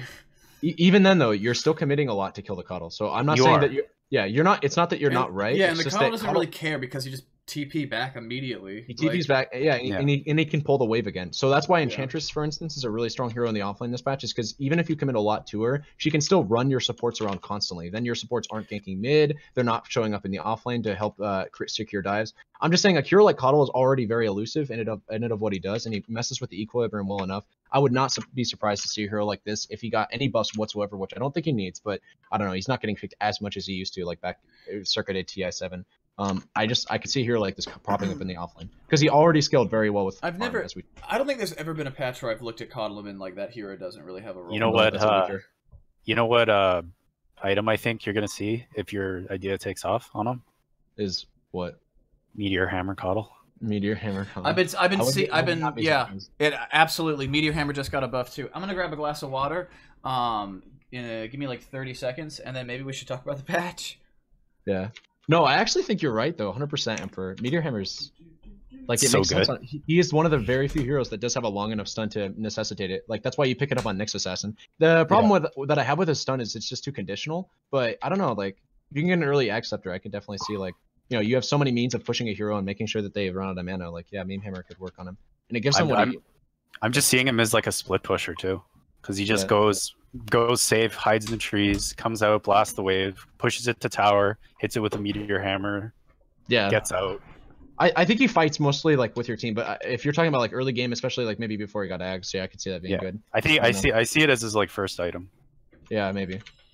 I just know that he reminds me a little bit though, like before he gets Ags, it's kind of pointless. Like his TP rotations are shit, which is one reason why I think. Yeah, that's also a thing. Yeah. Other heroes like Brewmaster or like Batrider, I don't know. They can TP, and especially if they have like an item, they can go and kill a lane. But like I don't know about Coddle. Damage is so conditional, especially with a TP on top of it. It'd be hard to do anything. And it's also kind of hard in the meta where it's basically 6v6 mid. Yeah. But what we were saying earlier though is if he can at least constantly run a support, the enemy supports around, then he doesn't need to worry about that because he's contributing by keeping the supports in place. Yeah, that's true. Like I agree. But I just see it as like, or not 6v6, 3v3 mid. Did you guys want to talk at all about the cosmetic stuff in the new patch? I don't really care personally, but I don't really care. The only either. thing that I think the mini-map neutral icons are like, the funny thing is, they're like, now we have mini-map neutral icons. We used to have those, like unless they got way back. Yeah, no, you're way back. Yeah, they were red for the ancient camp and stuff. And it makes way more sense than this. Like why? Like Warcraft used to have that. If you want to get real technical. Yeah, like why did they have to get rid of that? It was something. I guess nobody noticed because I never saw Reddit where people complain on Reddit about every single thing that we lost. Every single thing, dude. The Peru, we were just talking about it earlier. Yeah, the Peru thing. People complain on Reddit for that shit. So everyone complained about especially like when we lost a bunch of features. Like I really miss that old gritty look that Dota had back in Dota in 7.0 or before 7. Well, before Source 2, there's like a really gritty look that Dota had to it, and it doesn't have that as much now. But before Source 2, we didn't have we had mini-map neutral icons, and there was like everybody forgot that they existed. Like they just went away, and everyone's like whatever. But I mean, I don't know. I'm glad that we have them back, but they should have just given us back the original ones because this is the same color, so it doesn't really stand out. That being said, you're kind of like a fucking noob if you don't know what they all are anyway. So I take that back because Valve has a history of just swapping up camps all the time for no particular reason. So they have reasons, but it's to nerf the jungle so people stop going jungle every game. Like you. I'm gonna keep doing it. You can't keep me out of the woods. It's not a lane, it's the jungle. It is my lane. It's me. It's a lane. There's a hero killing creeps. It's a lane. There's a store. I mean, if you're on one side of the jungle, there's plenty of things going on in the jungle. Like, I don't know. I kind of wish the jungle would get buffed a little bit because at this point you're starting to hurt people like Enigma. Like, I don't like seeing offlane Enigma. That should never happen. Oh, dude. It's so good though. It's so good. That's been good for a while. Offlane Enigma is kind of like in a lot of ways it's the answer to aggressive, like heroes like Shaman, like heroes that pre-6 aren't really good for anything except for killing heroes, but you're offlane Enigma, so you're under your tower constantly. And Shaman has such a shitty poor base movement speed that he hates to like run around and roam. He really just wants to stay in one lane and kill the enemy offlaner constantly. He also loves summons. He also like Shaman hates summons because Shaman has the ability to lock you down. Like if Shaman is worried about you being able to kill him, like let's say Lycan is my biggest example of this, he'll lock you down until backup can arrive, or until his blink is off CD, and then blink away mid-shackle animation, or mid-shackle cast. But I will say Ether Shock does eventually one-shot Eidolons, I think. I think the damage is like 360. By the time that would happen, like the laning stage is usually pretty far over. Yeah, no, you're not entirely wrong. I'm just saying, like, it's just like Enigma. The reason why I think Enigma is pretty good against Shaman is just because you're constantly under your tower because you're constantly denying a creep and pushing the wave back. So it's hard for Shaman to dive a tower. He can't do anything. Yeah. Can't do anything about that. He has to pull. He has to constantly pull. Yeah, if you block the camp, or if you block the camp with an Eidolon or something, ugh. Yeah, it's just frustrating. I love that. Yeah, and there's other heroes like where Tusk might be able to just go rotate on a lane. It's hard for Shaman to do that because he's got 285. Yeah, he's so slow. Yeah. So I mean, you could still do it, and I do think that as a side note, that Shaman Tusk is actually a really good support duo. Yeah, those are two very strong heroes. But I was actually, just as a side note about offlane Enigma, I was playing a game, so I was playing 5. I forget what I was playing. It's not really that important, but we had a safe lane that was pretty self-sufficient and a mid lane. This was before like the whole gank the mid lane sort of thing, so it was still like 1v1 mid lane, at least where I was playing. And we had a Lich Enigma off lane, and they had like a super greedy safe lane where it was like Spectre or something like that, and he couldn't really jungle that effectively early. And he was basically getting 2 creeps every 30 seconds. It was just dumb. He just couldn't do anything. Yeah. My favorite. They couldn't rotate on him. My favorite old lane. Yeah. My favorite thing to do when Pat and I were just spamming games of all pick would be if there were like a hero going to a lane that we really like didn't like that guy or we didn't like that hero, we'd just pick Axe and Coddle and go wherever they went. That was a fun time. Yeah. The Axe Coddle. Yeah, you just as soon as you hear that thing charging up, it's like, well, I gotta leave. Time for me to go. So gameplay updates. Let's talk about the patch. Yeah, walking into shot range now clears backpack item move cooldowns. Thank God. Are you doing that? What? That's a lot. What? Where are you starting? Oh, so I went. There's the UI. Do you want to start with UI? I was skipping over the visual stuff, like the. I don't want to talk about bug fixes. That's not fun. Yeah.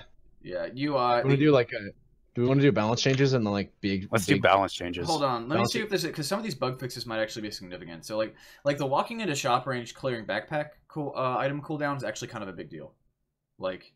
Okay, sure. That actually there have definitely been a few tens of thousands of games that have been affected by this. A few tens of thousands. I mean, think about it. Like if you get shit and it's not upgrading right, and you have to drop it and pick it up, and you step out of shop range, and suddenly there's a 5-second cooldown on things, and you're just screwed. Like, that's not. I think that's a quality of life improvement. That's also like an actual balance patch. Like that's a good thing. I'm so happy about that. Let me see. I don't think there were any more. Because some of these fixes are actually like they're stats related in a lot of cases, but most of them are not. So fix level 25 Storm Spirit talent, creating extra remnants. I don't know what that was, but oh, I know what that was. If you zipped and then upgraded his level 20 talent. I think it was his level 20, right? Oh, I don't play Storm Spirit.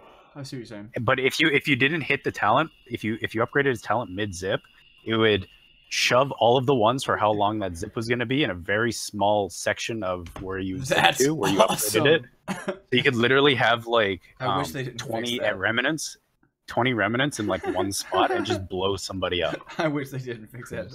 Oh, I think the distance he travels increases the amount of damage, right? Yes. Okay, because I remember there was one clip of like Blitz going like, "Hey, you guys want to see somebody die?" Or it was like, "Hey, you kids want to see a dead body?" And he killed Roche, stepped out of Roche, grabbed a regen rune, and then zipped from the Roche pit all the way to the bottom, to the southeasternmost corner of the map, like the tier 1 bot. And as soon as he landed, that guy just, like some strength hero, some fat ass strength carry, just insta died. Like, but so I'm glad they didn't remove that. But that's really cool. I wish they had done that. Yeah. So fix Stampede. I guess they fixed that. Fix Stampede not working properly with Monkey King. That's also kind of a big deal because Monkey King standing on a tree and you use Stampede, he falls through the tree and stuns himself. That was actually a problem for a while. That's really funny. That's really funny. It's that I think they fixed that specific issue last patch, but I know there was like a straight up year where if like Ag Stampede, you just fell through and died. Like, one of my favorite things in the world is eating the tree that Monkey King's on and then just kill him. It's always great. It's always good. So they added turbo mode changes. Fixed courier buffs being purgeable. Good. Items will continue to deliver if the inventory is full, but the items would stack. I don't know why that would be a bug in Turbo and not a bug in regular mode 2, but maybe it's just something to do with the way couriers are coded in Turbo. I didn't realize this. You can still sell items anywhere in Turbo mode, so that I never remember that, and always have like a stout shield in my stash for like 5 minutes. Or backpack. I hate Turbo mode so much. I love Turbo mode. You just here's why I love Turbo mode. Because it's like a regular game of Dota, except nobody, like, it's the psychological factor entirely. It's not even the balance factor as much as it's the psychological factor. It's the psychological factor of, God, this fucking Sven hasn't been, he's been AFK farming for 30 minutes, and now it's like, they're less mad because I've only been AFK farming for like 17 minutes, and now I'm 5 slotted and can just kill everyone in the game. But by the time the 30-minute comes around, everybody, even like assuming the game stats are the same, it's just happening slower. Everyone's frustrated as hell.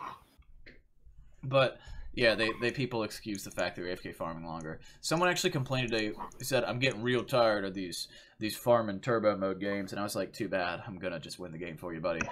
Nah. I was like, that's too bad, and then we won. I just farmed more, we won.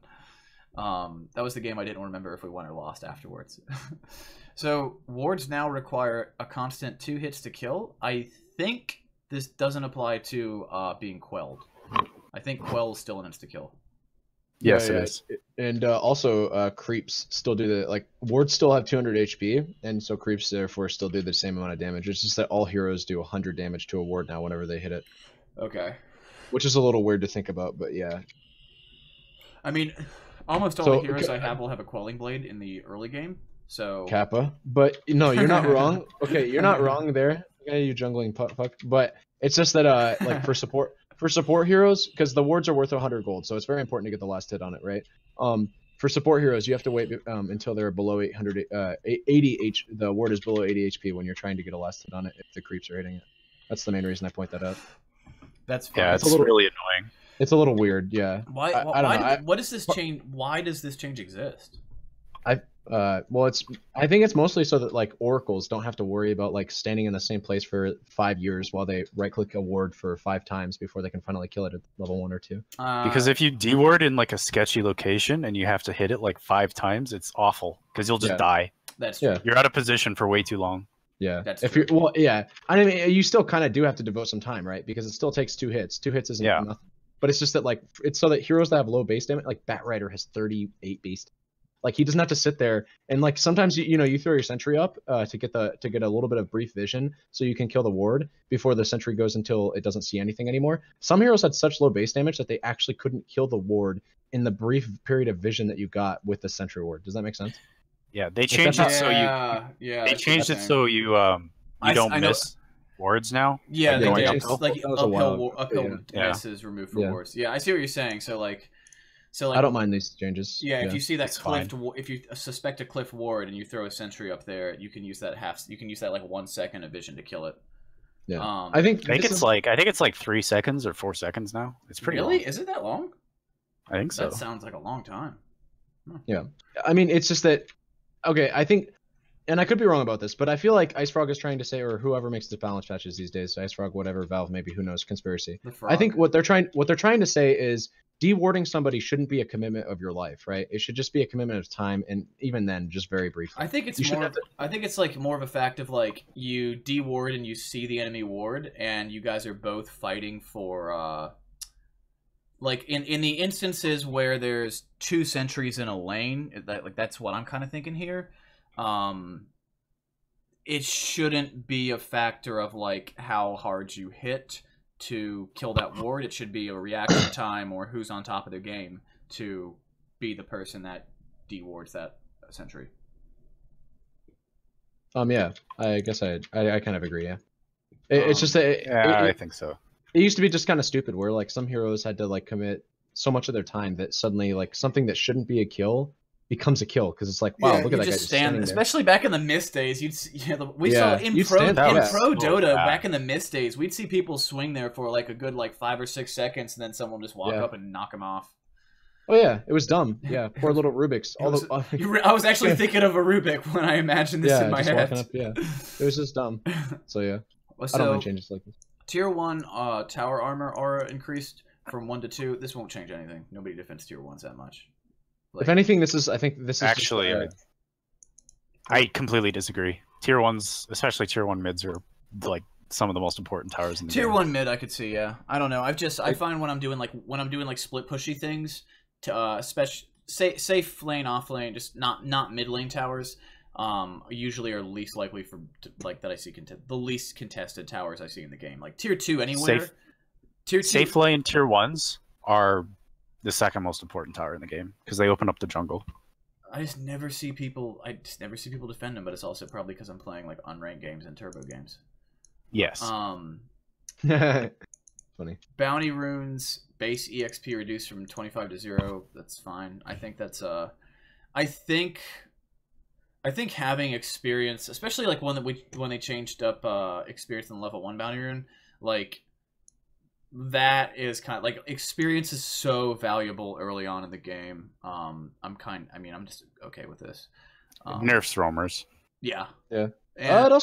It just in general nerfs people that like heroes that give presence towards runes. So some heroes that like were very powerful about controlling certain rune locations. I'm not talking about the start of the game because those don't give any XP anyways. But sometimes as an offlaner, if you're getting zoned out of the lane constantly, what you do is you fall back to both or one of your bounty runes while you farm the jungle, which sucks and it feels bad. But you even sometimes get yes, but sometimes like the enemy supports would try to match you at your rune. Like they'd meet you at your rune when they know you're going to take it, and so you can't even get that much. Yeah. Now it's a little bit less. I mean, it's not like they're taking away the strength of the heroes that provide incredible rune control. I'm looking at heroes like Tusk. I'm looking at heroes like Clockwork. Yeah, these are four heroes that usually control those spots very well. It's a tiny change. It diminishes the strength of that style of support where, all I'm going to do is shit on the offlaner and control both of the runes and just like shit them out of every single time they try to pull and like sit on them when they're trying to jungle. Like you can't just do that anymore, you know? Or, I mean, you can, but it's a little bit strong. I've mentioned this before on this show, but I'm mostly a support player. So I play, I don't know, like 70% support, 30% core. And I found this change as awful, like for me anyway. No, I honestly I hate it too because I mean it does make the whole like nabbing both bounty rune style bad. Like I play Pudge like a decent amount. Like I've got like 600 or something Pudge games, and like the last like 3 patches where they've got just kind of nerfed Pudge is just to a point where he's just not as fun to play anymore. It's just so hard to get done stuff my early. plan is just to rush a Blink Dagger on Sven and combine that with my E, and therefore I have so much movement speed that I can just like beat my supports to the bounty rune every time. Like they made the whole thing with Pudge being able to hook bounty runes and all that other stuff, which was cool, and it gave him like presence in that sort of situation. But I don't know, man. It's tough sledding for Pudge players right now, because I was very reliant on getting bounty runes. To be fair, the Pudge pub win rate was pretty fucking absurd for a minute. Yeah, of course. Like he was buffed and buffed and buffed. For a hero that was like for the most popular hero in Dota, like it was weird because I remember there was a very sharp change one day where I played a game and someone picked Pudge and I was like, "Oh, cool, we got a Pudge." And I thought to myself, I have never seen a Pudge picked on my team before and not immediately thought, "Well, this sucks." Like it was a very specific moment where I realized, Pudge. Pudge's a good hero. Because, I mean, there were just years and years and years where it was like, I would, please just pick the techies, dude. At least there's some mines or something. But now it's like, Pudge is just awesome. Like, talents especially, like... His talents are very good. His talents are sick. He does... If you get a double... If you get someone in a position where you can hook them twice, they're just dead. It's just right now, it's just really difficult to be effective with him, especially in the early game. Like, doesn't have a lot of armor. He's kind of slow. If you don't get a movement speed item right away, he doesn't really want to sit and like farm anywhere. Like he's scarier off the map. He doesn't really want to pull. Yeah. Like he will like I pull if I only need to. Like if I need levels, then yeah, I'm gonna pull the safe lane if it calls for it. But like if it, but I just see it as like he's at a point right now where you need to get your early game going at least reasonably well in order to like do anything. Like you just can't sit there anymore. Like it's not the same. But you got gold growth increased from 2 per minute to 4 per minute, which is like nothing. But I mean, it's a nice consolation prize. Alchemist players are loving this. I think I think this is just literally a straight buff to the Alchemist, and that's all it is. Like that's it. It's so insignificant for everyone else. The experience thing? No, the next change, the gold growth increased from 2 per minute to 4 per minute. Oh, specifically that one. Yeah, that one. I think that's just a buff to him. Roche now has 25% status resist. Guys, I have an idea. Fine. I have an idea. This is me. I'm Ice Frog. It's early 2014, mid 2014. What we're gonna do for the next 5 years is we're going to make it so Roche gives you less, and we're gonna make him harder to kill. And we're gonna do this for the next 5 years. They did give us the except they kind of like I feel like someone at Valve just looked at him and was like, "Come on, man, you've made Roche like a worse choice for so long. Let's give him what can we do? All right, let's give him a refresher orb. Like that kind of fixes things a lot. But early game Roshing, especially now, is just like I mean, it's still good. It doesn't. This isn't. Early game solo Roches though, like Mac, Ursa's. yeah. Well, you have to look at this change, Mac, and not view it from the lens of like a Lycan player. Well, I mean, you need. Yeah. Well, honestly, you gotta take off the Lycan. This doesn't affect really Lycan even that much. It doesn't affect Lycan at all. I think it affects the cripple. It might affect cripple very very briefly. Well, the problem with status resist is it's like that's a duration thing, pretty much, right? Like, yeah. So it doesn't. So it doesn't affect any cripple. slow stuff. No, because slow. Okay, so I think, and I could be wrong about this, but I think attack speed slows might be lumped in there because I know that things like fear and like very weird niche things that shouldn't be affected, that in my opinion shouldn't be lumped into it, actually are lumped into it. But this just really mostly diminishes the heroes like Shadow Shaman or not that Lion needed a nerf, but like heroes like Lion that like provide an enormous amount of crowd control so that Roche didn't actually present any damage threat or mostly a bash threat to teams that were taking it. Now have to worry about like, oh, like we can't just CC lock Roche on constantly. we you know, it's gonna actually hit us a few times. So like Yeah. those team fights mostly that break out, because I mean, if your team has a commanding lead and you go for Roshan, you're not gonna feel this at all. Slow value is reduced on Lycan, so it's 25% reduced. Yeah, less on Cripple. And I mean, I guess that sucks. That does suck for Lycan. You know what I mean? I mean, like, the thing is, I haven't tried to solo Rosh with Lycan. Right, exactly, because like you know, years, Roshan has been. You are correct. Like Roshan has become a much less appealing objective for especially one person to take, and even just in general. Like, yeah, they did add the experience nerf to the was the huge hit. Yeah. Once that happened, it was like once it's still really good though. Yeah, supports can take it at level 10 and still shoot up like half a level. Like, it's really good. I used to be able to kill him at level 7 and shoot up to level 9. Yeah, 9 in like 3/4. Like, you'd almost be level 10. It's crazy. Yeah. It's just it's the same thing. Like, where there are still heroes that are really good at taking it solo. Like Ursa can still do it, even though Ursa's kind of dumpster right now. Troll can still do it as soon as he gets his like first big item. He can with a lifesteal on him. Like if he has Morbid Mass Sanjayasha, he could solo Rosh easily. Yeah. Although I have found that especially for heroes like Troll, those are the kinds of heroes that you do want to make space for while they do it. So like while they're off, Lycan is in the same way, and Ursa in the same way because it just takes so long to kill him now. Exactly, and especially in changes like these, I mean, this is not geared as a specifically like. I don't think IceFrog saw Troll Warlord as such a big problem. He's like, oh man, got to make it so that Troll Warlord's bash doesn't last as long as Rosh. Like, no, that's not it. It's just that like those heroes will not have to consider like Rosh will be stunned for less time, which means he might get more bashes on me, which means I need more space made on the map for me to take this. And that is kind of, I mean, it just made it riskier. Yeah, in an indirect way, that is like I guess another consequence that you have to consider. But for the most part, I think honestly, this is I think this is just like IceFrog going like, you know, guys, I made a new stat like kind of recently, so I should add it to something. Like I really do feel like that's it. I don't know. I really think it was just a hey, supports are doing a lot when it comes to Roshan. It comes down to like how much you can just CC lock him and make it so that he doesn't do anything. Because if you eliminate Roshan as a threat for while you're taking it as an objective, then there's no consequence to going for it outside of we have to group all in one area, which kind of makes us more vulnerable to AoE. But how many times do you take like? Sorry. I just kind of like was thinking of something here. You know this. Does things like Solar Crest, are they affected by status resistance? That's a very good question, actually. I don't actually know. Right now. Because that could actually affect it all. And things like Slardar, amp damage, that could also that's a good point. Reduces the debuff duration on the target. That's it. Okay. Which doesn't. That's what I thought. It doesn't matter that much.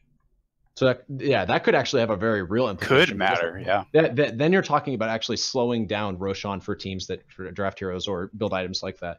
I was thinking of it more so from the perspective of like, okay, I put Fate's Edict on it so it can't attack us. Oh, I'm going to chain stun it with Hex, and then I'll do Earth Spike, and now Roshan CC'd for 10 years, and it'll never hit us, therefore it'll never bash us, therefore it'll never hurt us or impede us or present any danger beyond the very fact that we're all grouping in one area, which is somewhat dangerous against heroes like Magnus or Enigma. Okay, so Roshan is only a few values had their duration duration and tick values reduced, and that would be Shadow Shaman Shackles, that would be that's understandable.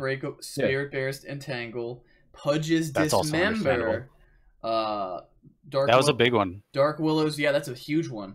Dark Willow's Bramble Maze, Bat Rider's Flaming Lasso, Fiend's Grip, but who uses Finger's Grip? Who loses Lasso? I promise you, Bat Rider and Bane were not the targets of this. They were not doing that. I know. If you lasso Roche, you lasso Roche, you can't fight for 60 seconds. Like, Omni Knight's Degen Aura. That's interesting, but it doesn't affect it. Yeah, that's what I heard. I really do almost feel like this was targeted specifically at Shaman. I could be wrong, but Shaman and Pudge. You think about Shaman, what does he do? It's so many objectives on the map he can take. He can take Roche. He can take specific team fights in or out of lanes. He's so good at that. He can take tower fights. He can just take fights, and he can take objectives so well. Like, can't.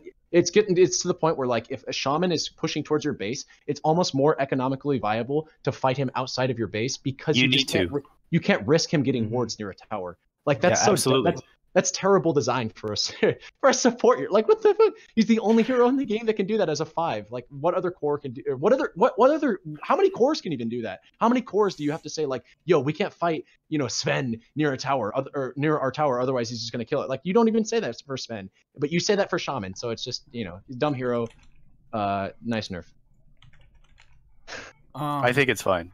Yeah, I don't mind it too much. Yeah, I mean it's a minor nerf that kind of goes along with the minor nerfs to a couple of those heroes we were just talking about.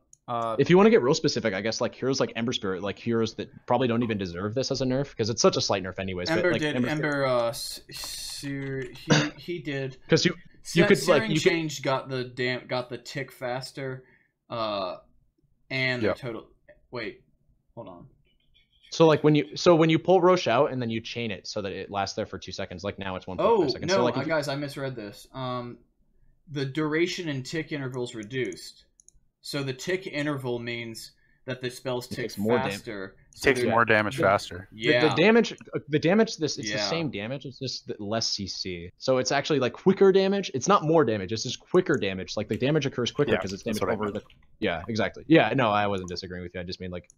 Yeah. Clarification. Wait a minute. Yeah. No, he so the spell intervals tick faster, so the total damage and other effects stay the same. So I think that actually means Shadow Shaman is unaffected, as is Pudge. No, I promise you, Shackles and Hex are both affected by status resistance. Yes, you could if you want to really break this down to a microscopic level. Okay, technically Shaman does his damage quicker to Roche because Shackles only starts his cooldown when Shackles is ended. So like if you want to throw Veil and get Elder Titan near Roche and then speak purely to damage per second, then you could be like, oh, now Shaman's Shackles Roche and then he gets his cooldown quicker because Shackles ends quicker and the damage occurs quicker. Like, yeah, you could say he's quicker at taking Roche, but that's not what it's about because that's such a very minuscule amount. It's about CCing Roche permanently and teams not being able to do that as much anymore. Which is, I think, the primary concern here is they don't want Roshan to be an objective that, as long as you draft the right supports for it, it's child's play, right? Yeah. Just give Roche Kraken Shell. Fuck, it's just that's also an option. Like I don't keep on actually saying leave Roche alone, but I don't mean it in the like leave him alone because he's a good dude. I mean just again, like, Mac, your concerns surrounding Roche are also very understandable because I thought the exact same things when they originally nerfed Roshan's EXP. That was when I had to take off my Lycan goggles and I was like, wait, Roshan is way too powerful as an objective. Like it's way too powerful as so like good. When you get the reward of Roshan is too powerful, and also how easy Roshan was to kill back then was ridiculous. Like that Roshan owned the meta back then, but it's hard to see it because you're you're a Lycan picker. So when you take Aegis, you don't fight with your team with it. So it's like, wait, how strong is Roshan? It can't be that strong. Did I tell you? You guys know Dragon Fist is, right? Yeah, the NA pub guy. Yeah. So I was playing a game one day with him, and I had no idea who he was.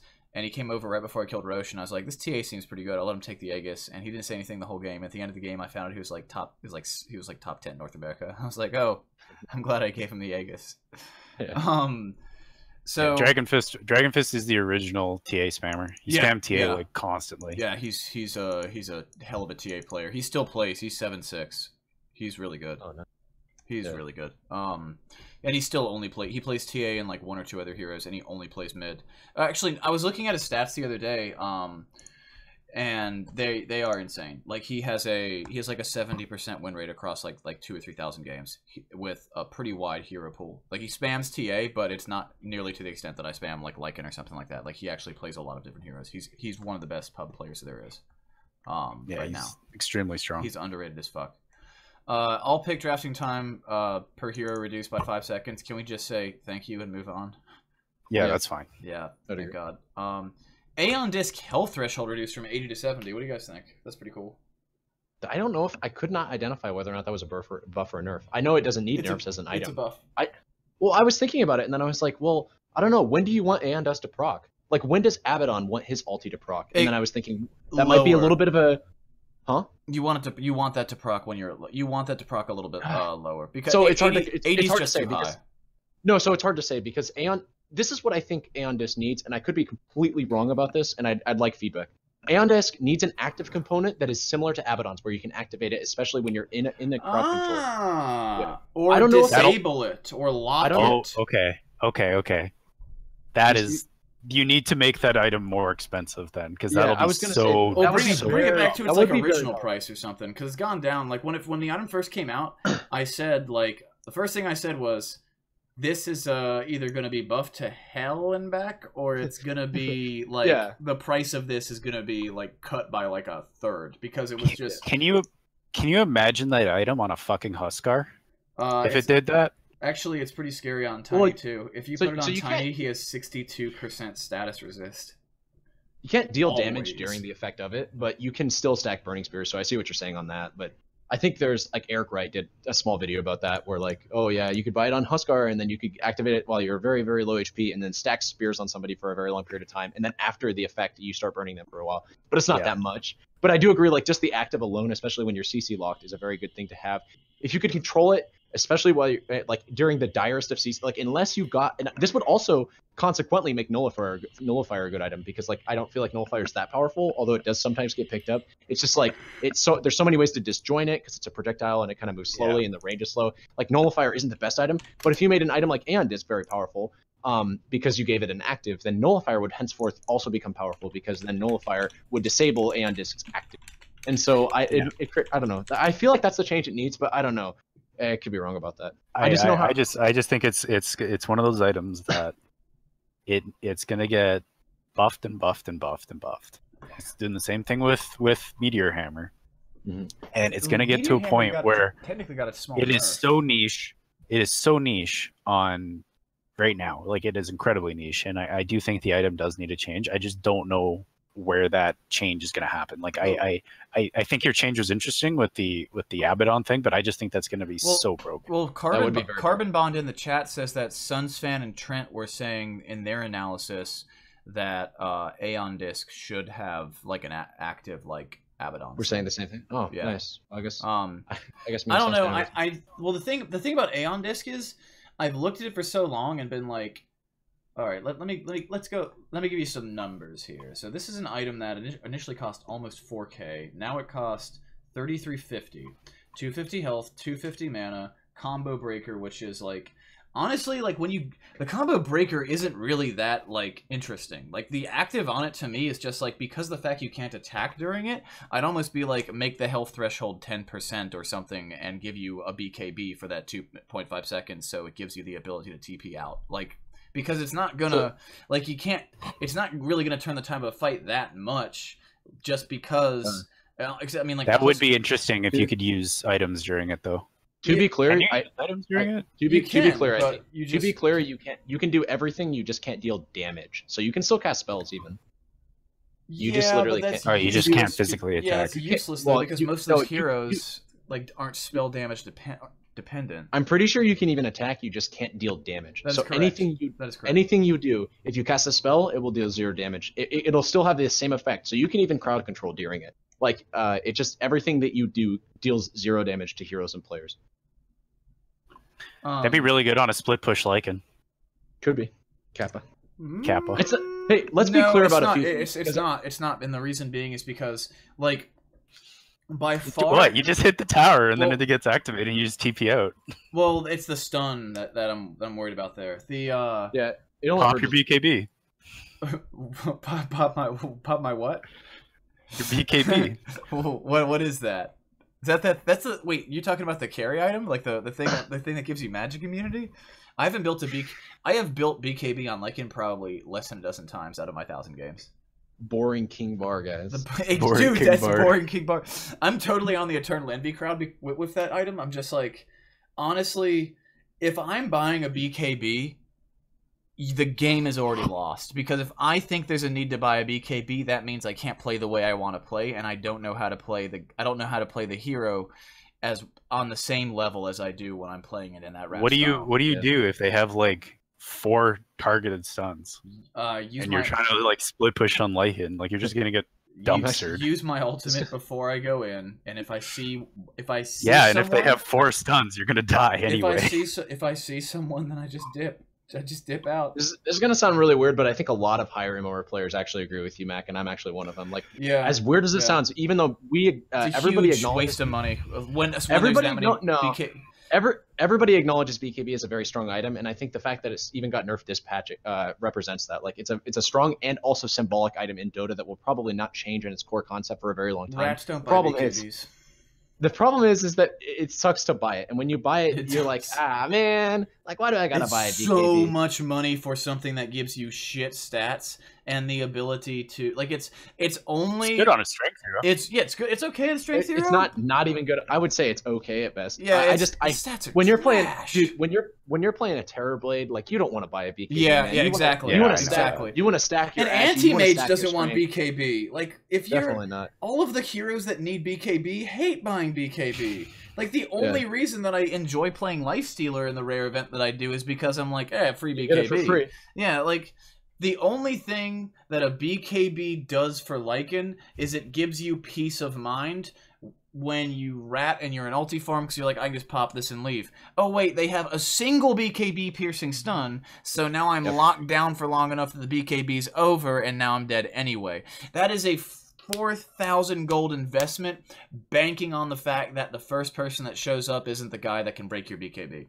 It is a horrible investment for a Lycan. Just speaking, everyone's like, yeah, I got a BKB, Lycan, you gotta get a BKB. I'm like, if I'm fighting with you guys, I will get a BKB, which is why if I get a BKB, the game's pretty much already lost because I'm not. Yeah, because I'm fighting with you guys, I'm not ratting it. Yeah, and like if I'm having to fight with you guys, that also means that my farm's not so good. So like back in the day, and even today, if I'm left alone for long enough, I will get to a point farm-wise where if you leave me alone for like 15 minutes, and I show up with Necro 3, and the game's been back and forth, no real AFK farmers, I can show up and just kill like 3 supports easily and just leave. But if we're in a position where I'm worried about BKB, we're already behind or close enough equal footing that my ability as a carry is fallen off just because of the hero's nature. Like, okay, I get the whole premise, like with what you guys are saying, where it's an inefficient item. I'm not gonna say it's ineffective, but it's an inefficient item. It's bad for it's an extra slot. I get that. I really do. That's the problem. And I get that you would much rather have another item, whatever it would be. Like I know Lycans right now are into it's like Necrobook, Helm of the Dominator, Kuros. Vlads I don't even know what they get. Vlads. No, not even really. They don't go Vlads. I stack Vlads and Helm now because I don't know about that. The reason it's a little weird. Well, the reason I do that is because obviously I love Vlads from back in the day, but I don't get the Helm is one of the last times I get. So if you're going full rat with Lycan, that's not the build right now. If you're going, that's my build. You gotta get now. Okay.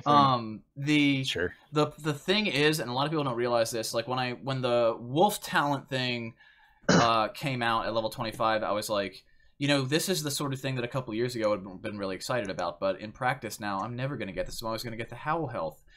But a lot of people don't realize, like this one day when I told you, I know I told one of you guys that I spent like 5 hours doing math and realized, oh my god, I have a build that can backdoor towers way faster than anything anyone has ever done before. And then the next day was when backdoor regen got buffed to 40%. Yeah, because it was dumb. Well, it wasn't for me. It was for the alchemist thing. The wisp alchemist. Yeah, but it was still dumb. Well, it was dumb, but it works really, really well. And the premise is, so Lycan's wolves have the 3rd or 4th lowest base attack time of any unit in the game, and Lycan's feral impulse damage talent combined with the percent damage talent from the Vlads combined with the attack speed from the AC. AC's attack speed aura is like 35. Like Helm of the Dominator's attack speed aura is another 20. Like, attack speed scales so incredibly well on Lycan Wolves that if you can stack that aura up, you are good. Like, and Necrominions. Yeah, the Necrominions. I wouldn't get it. I wouldn't get it just for the Necrominions, but the big deal there is because I have so much damage coming out, and I have the best scaling. I have the units under the control of Lycan scale better with attack speed than any other unit in the game, pretty much. I just can't believe you don't get it first, though. I don't get it first just because it's additional work to micro. It doesn't hold up as well when I'm fighting. You're lazy. Wait, we gotta stop. Right. Mac, that deserves to be addressed. Okay. Let me explain. So it's additional work to micro in the sense that, I mean, I'm not complaining about having another unit under my control. I don't mind that at all because I'm generally trying to get an alpha wolf or whatever I'm getting is not that much slower than the rest of my units. or I'm using it to stack Ancients. Like, the big deal with the Helm for a greedy hero is you're using it to stack Ancients, plus you have the regen, and then the attack speed aura is a very nice bonus for most heroes, versus Lycan, it's a huge bonus because they took away they took away all the attack speed from his Feral Impulse, because his Feral Impulse was so good. But the problem is, you don't want to stack Ancients with Lycan anymore, because they'll fucking kill you, because Ancients are really good at, like, Lycan's not nearly as good as killing Ancients anymore. He's better at killing Ancients with the Vlads than he is with the Helm. Like, you need to rely on the kind of what I did back in the old days of using Lycan with Vlads. I don't think Lycan is supposed to kill Ancients anymore in general. I think like Ancient stacks. I think everyone is supposed to kill Ancients. No, not necessarily stacks, but the idea is, if you can time it right, kill a camp right before it pops, then kill the next one. And I would much rather have, which is like what I did back in the original Lycan days. I tried to time it so I could get double camps without stacking, because Lycan's never been great at, he's been able to kill him, but he's always been slower at killing stacks. But with the Helm of the where I'm gonna let me just say, here's where I think you're incorrect, and you guys can tell me if I'm crazy.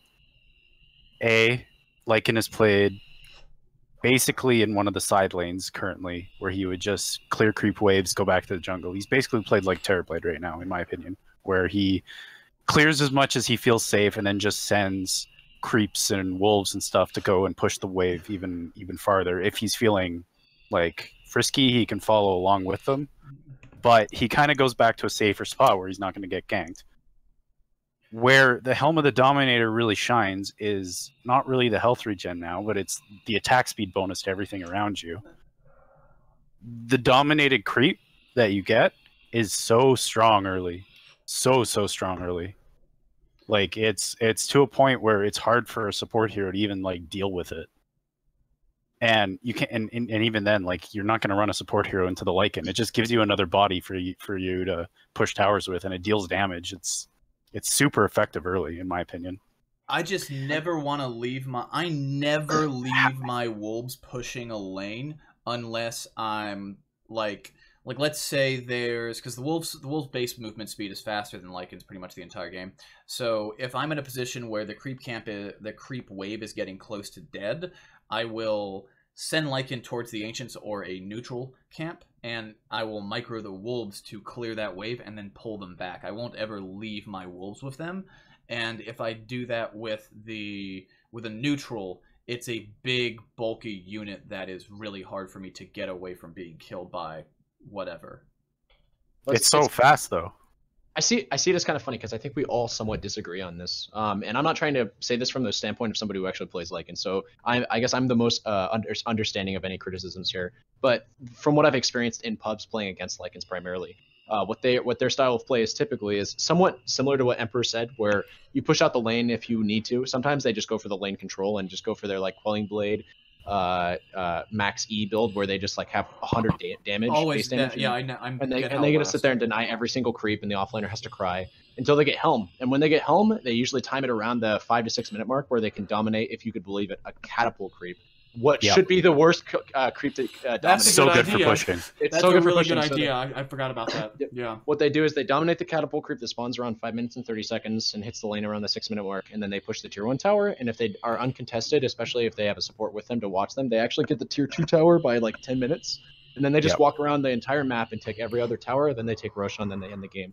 That's typically the style of Lycan that I'm used to playing against in my pubs. And again, I don't actually play Lycan that much myself anymore, so I'm open to any opinions on that. But I'm not saying that you're wrong, Mac, or even that you're wrong, Emperor. I think it's interesting that we all have like different perspectives on how the heroes played, and I just think that's kind of... No, I agree.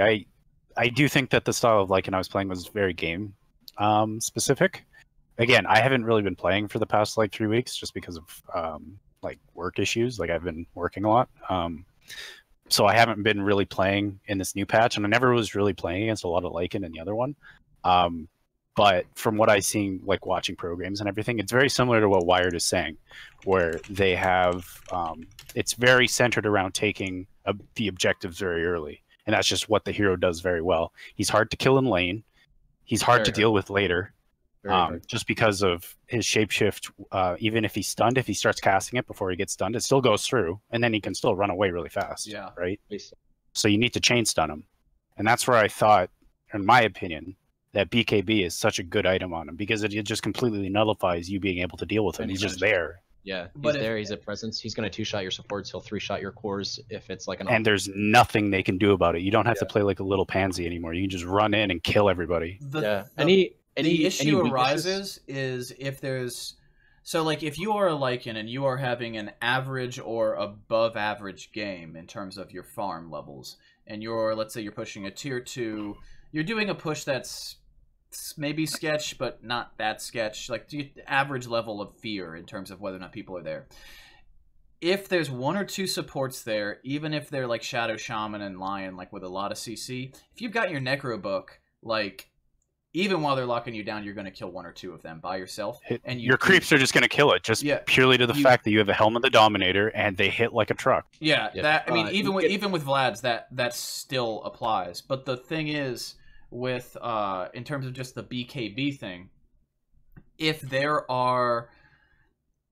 more than 1 person there, I'm starting to get concerned that there are more than 2 people there hiding in the fog, because no solo support with their tower in this day and age is going to step up with fucking 8-pound balls and say, I'm going to solo kill this farmed ass Lycan. They're just going to get straight wrecked.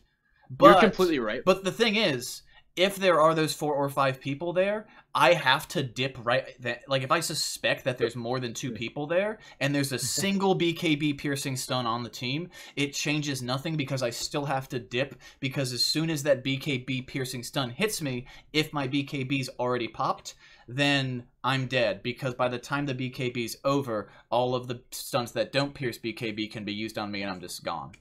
So not all teams have like a Bane ult or like a Pudge ult or whatever.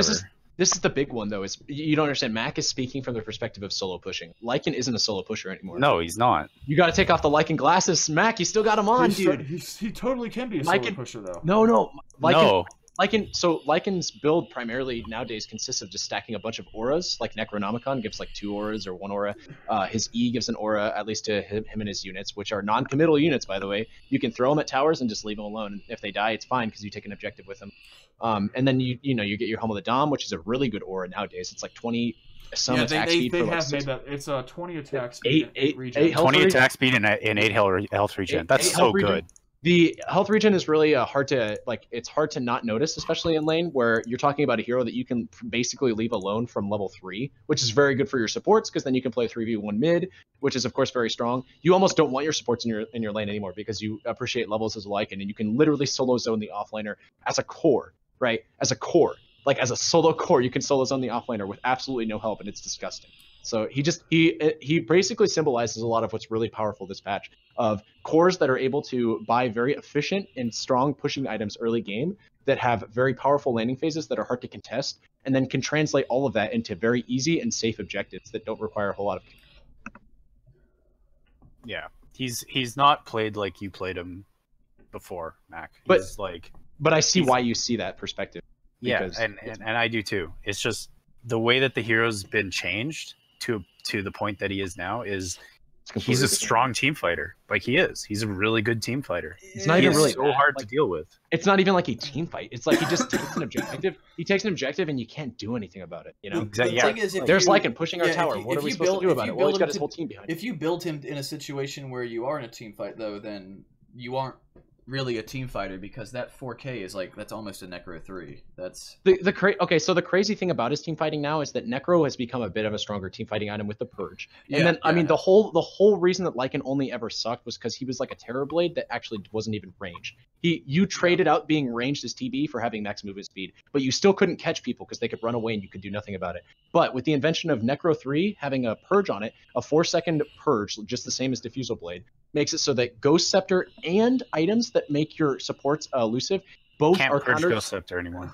That's a good point. But anything else though, like Glimmer Capes and stuff like that, Lycan doesn't need to hold dust. He just needs to wait for the Glimmer to get popped and pop it. Uses diffuse, his free defuse from the Necro 3 during the fade time. Also melee with True Sight gives you True Sight, so you don't even need to worry about The True Sight is huge on that. Still a problem. Yep, need to nerf that. But anyways, the Helm of the Dom creep also gives you a lot of any issue you had of catching up with somebody. You could get a Satyr creep for the purge. You could get Elder Trolls, which are really extra bonus points if you get the Elder Trolls, because then you also get skeletons for your howl. But Elder Troll gives you a net, which is obviously very powerful. It's just that a lot of Lycan's issues as a core are solved by his itemization, which is also very powerful this patch. And again, this is all free, non-committal units to pushing towers, which is has always been a cheating way of playing. That's why illusions were strong back when SD Luna was strong. Was you would just make illusions, throw them at a tower. Necronomicon's not that non-committal. Like I don't. I don't ever want to throw away those units. You're not wrong. You're not wrong. You're not entirely wrong about that. Necronomicon is only part of the issue. It's mostly just the fact that you can throw wolves and your Helm of the Dom creep at a tower, and if they ever try to contest that, you have very tanky units that are pretty disposable. Necro units is kind of a bonus. You're kind of right. You're kind of wrong a little bit. You don't mind throwing Necro units at a tower if you're gonna guarantee the tower. If you can't guarantee the tower, you don't throw Necro units at it. But then, generally speaking, it takes 5 heroes to stop you from doing that. You can just go back off and do something. Also, the Dom creep is whatever speed you are as well. They made that a buff a little while ago. It's flat 425, so it's faster than I thought you. it was flat 425.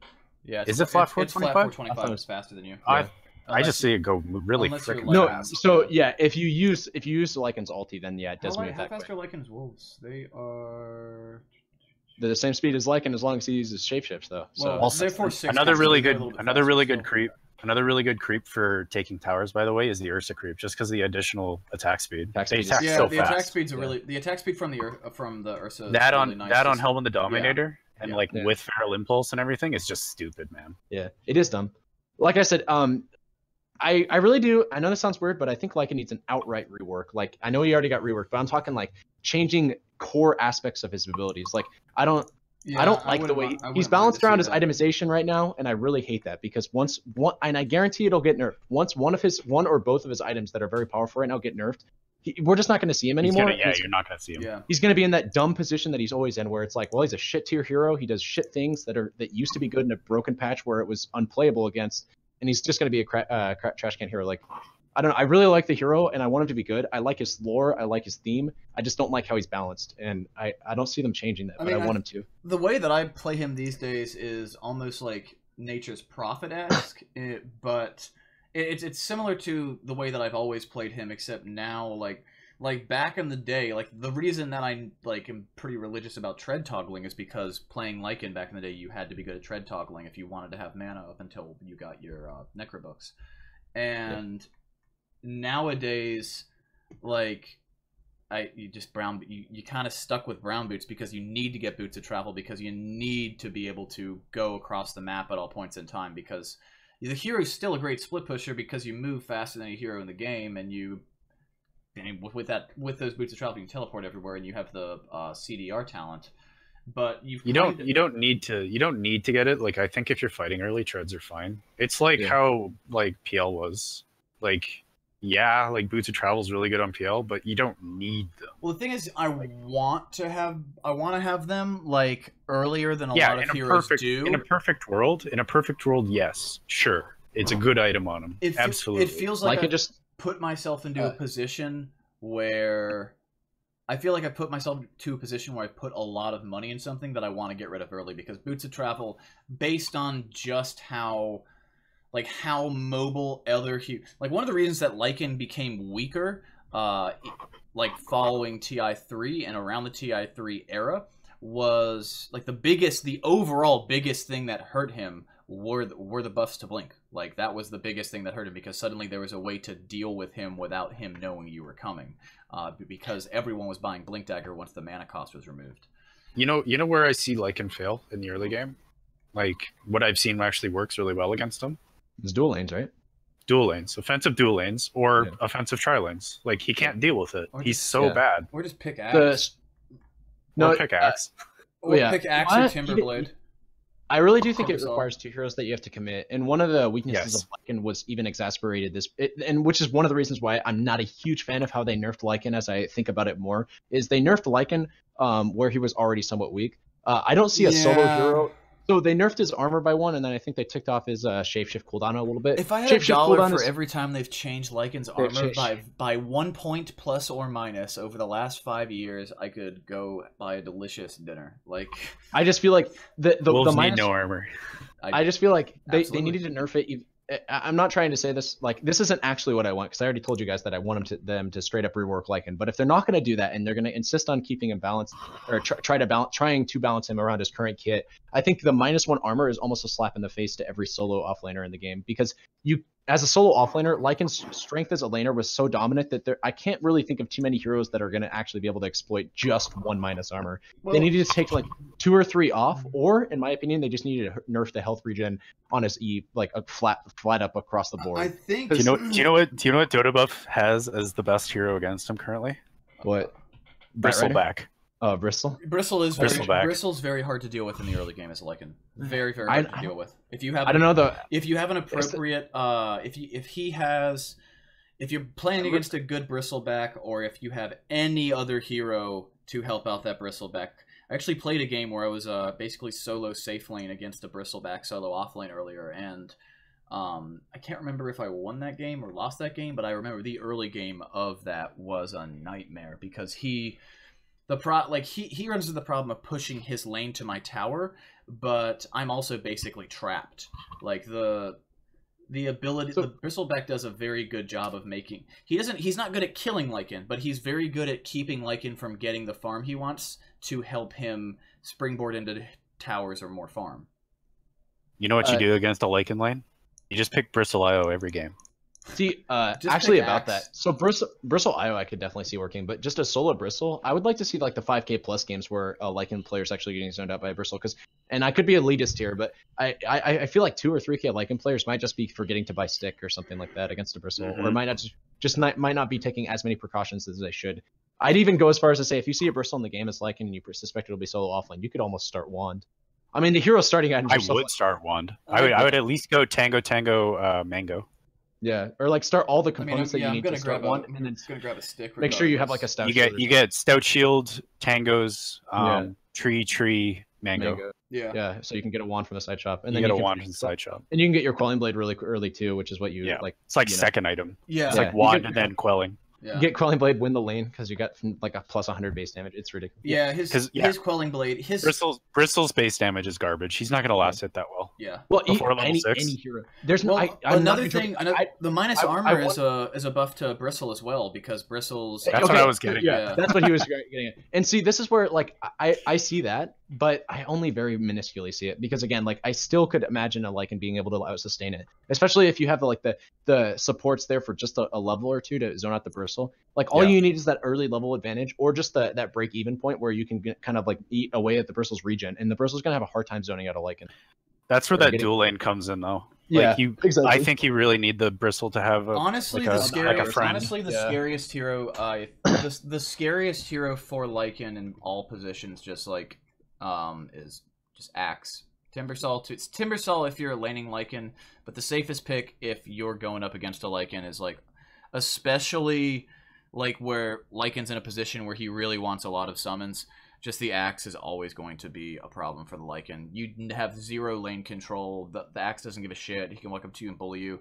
If you have Axe +1, that's great and all, but like, I think it would need Axe +1 personally. Axe can bully you around. I mean, I can get something. I can get enough out of the lane where I'm not crying if I'm a solo against an Axe.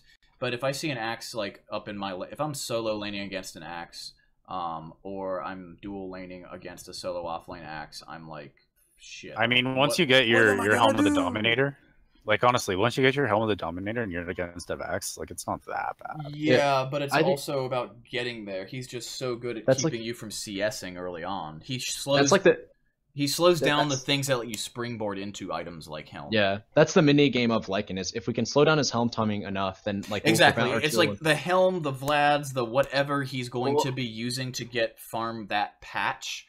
That's the thing. I do disagree with Vlads, and I'd go as far as I disagree as well.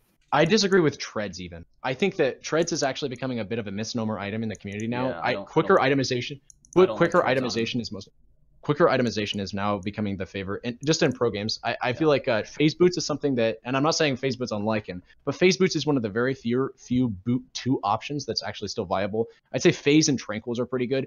Arcanes and treads has been getting phased out a lot more now that items like Soul Ring are just becoming so powerful with their plus 6. Yeah, phase isn't arcanes are bad. Phase isn't as popular on Lycan just because his when he goes into wolf form, his collision size is a lot smaller than it looks. Yeah. He moves really well. Also, if you're just paying it, like, if you're able to really micro all the units under your control, you don't really, like, you don't need phase boots when you're in form. No, I only buy arcanes if I'm gonna get an Aether Lens on the hero later. I was gonna say, generally speaking, I think that treads is kind of a bad item. I see some ODs still get it, and even then I kind of get a little nervous about that. I just think that like treads is getting phased out for quicker itemization, and then other items such as, like I said, arcanes are typically getting phased out unless you're planning on making use of that energy booster later on. And then really you're just getting arcanes as like a stopping point, like a pit stop. Like, oh, I want to have this item for early game pushes so I can help my team. I mean, just a base Soul Ring on some offlaners and even mid laners isn't enough to sustain their mana. They usually bank on their supports getting arcanes to help out their team. But if you're like an offlaner or a mid laner getting arcane boots, I think you're same thing with treads. You just want that quicker itemization, because when you think about treads at its core, what is treads? It's an ogre club that you're condensing down into your slot, which is nice, right? You're getting especially the like added flexibility of being able to make it whatever stats you want, and then you get a bit of attack speed that you kind of get for free because you get that it's free also plus mana efficiency. Yeah, the mana efficiency like I said, is huge on that. Like I said, yeah, with the ability to tread swap, which is nice. That's all nice, but it's not. You're not getting anything overpowered from it. You're just getting bonus stats with the ability to flex. And turn them. I love treads on Sven because if I don't, so like Sven's level 10 talent choice is like that mana regen or the strength, and the mana regen's really really good on a hero like Sven, but I almost never get it because, especially if you're looking at Echo Saber, but really just from having treads, like good tread toggling is enough that you are going to move around the map and not have mana problems, even if you've got I think that Echo Saber, like personally, Wired can give his opinion on it, but I think Echo Saber has been completely phased out on Sven now in favor of Sanji Yasha, so, and I'm seeing it more and more. Usually they're going items like Mask too. They go Mask into Sanji Yasha. I go Mask I go Mask Echo Deso I go Mask that's turbo mode playing. It is. It is. You like to see big numbers too. To be fair, Cropman is like I think Dota Buff ranks him, he's like 5k. Dota Buff ranks him as like 17th in the world at Tiny. And he's actually the guy I reached out to teach me Tiny years ago, and he's like been complaining to me like Tiny is bad, Tiny is bad. Haven't talked to this guy in a straight up year. He messages me last week and is like, Tiny good, I fixed Tiny. I'm like, what do? He goes, you get Shadowblade, dataless. You rush Shadowblade, dataless every game. And he's just like winning so many games. I think he goes like, it's like Shadow. I made a video on it on my channel. It's like Shadowblade, Echo Saber, dataless. And he just like walks up behind people, triple taps, like double taps them for a ridiculous amount of damage, and then does the combo and they're just dead. And then that's all he does now. Sure. Tiny's pretty nuts now, though, just in general, I feel. Yeah. And we'll get into that, like, as we scroll down these, like, he did get a bit of a nerf. But Battle Fury? That's fine. Yeah. Rip Battle Fury PL. PL, yeah. I don't think that... I actually don't even know if that's gone, though. I still see it getting picked up, which makes me concerned. I don't think that should have been a thing from the get-go. I mean, it was cool, like, but it shouldn't have been. It's like some shit that I would do and tell people is good, and you guys would be like, "That's retarded." Like that's the sort of thing Battle Fury on PL was. You can't farm creeps as quickly with Battle Fury with your illusions as PL. So like you can't just single queue a wave while you have Battle Fury and then rely on like the illusion. You can't just wipe out the entire jungle just because you have a Battle Fury on now. Yeah, it just makes him farming a little less efficient. What do you guys think about this BKB change, though? Kind of further proves my point. It's a cornerstone item that they'll constantly tweak, but they'll never change its core functionality. Yeah. It's been. I think it's fine. BKB. I also see this as a bit targeted. I feel like SF was very abusive in cases where you'd almost want to use your charges, where you'd get like 40% CDR, you'd get an Octarine core, and then you'd get he always had BKB up. Always. And all he ever cared about was having the duration long enough to be able to use his ulti anyways. So it was just kind of being abused. And I could see that I could see a few heroes put in a situation like that, but most of them are not core enough to get the items with the CDR. No, yeah, but heroes that only care about BKB just so long as they can get a certain ability off, yes, you're completely right. In those cases, this kind of, I guess, nerf, if you want to call it that. I mean, this is definitely a nerf, but like, they call it rescaled. And I guess you could argue like the first 2 levels somewhat get buffed a little bit. No, for the most part, this nerf it's a straight up nerf. Like, let's not sugarcoat it. Like, this is, when you have like the lowest, that's like 4 seconds. Like that's the lowest, right? No, they changed that a while back, but it used to be 5 now, isn't it? 5? It's been 5 for a few years. Yeah, BKB. But when they first originally changed it to have it 4 seconds. BKB's like always been like, the funny thing about BKB is back in the day when you had a conversation, like the conversation we had earlier about BKB, where we're just like, I hate this item, but you have to get it sometimes. It's always been that way, but in 2012, like, I would just get it on Lycan because there were so few heroes that could do anything to somebody who was under the effect of a BKB. But BKB has become way worse over the last 3 years just because so many more things affect or pierce BKB. The addition of new heroes, tweaks to old but heroes. It dodges all that other stuff still. It dodges the trash, but there's still a lot. Like, there's enough that goes through BKB nowadays that it becomes an even worse item. Like, there's no feeling. It's not okay. There's no feeling. It's not a worse item in that regard. It's just a more scaled item. Let's just put it that way.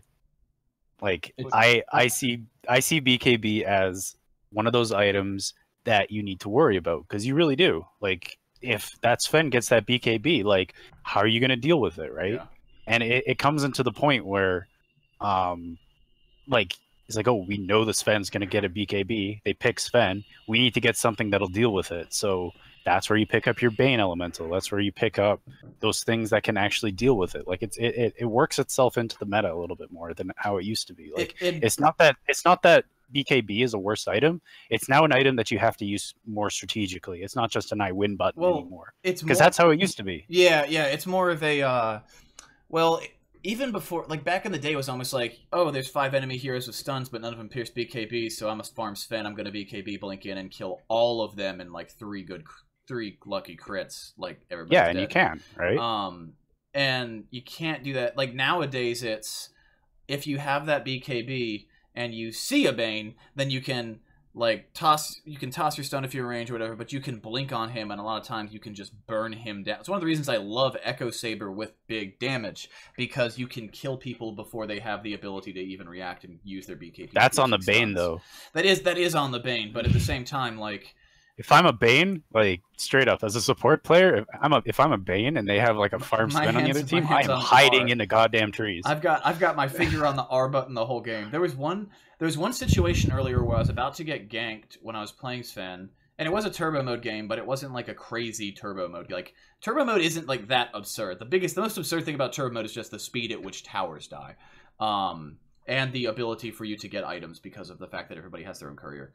But so it was a game where it wrecks the flow of the game. It wrecks the flow of the game. But in this situation, I was getting ganked by, or I jumped on someone. I jumped on a Storm Spirit. I blinked on a Storm who was as farmed as I was, maybe more farmed, and I hit him twice with Echo Saber, and I saw his animation begin to ball lightning, and the third swing just immediately killed him from full health. And this was a guy that, like, if he got the jump on me, I would be 100% dead. But I think the best strategy is, I like to replace BKB with things that just make it so people die before they could use their spells.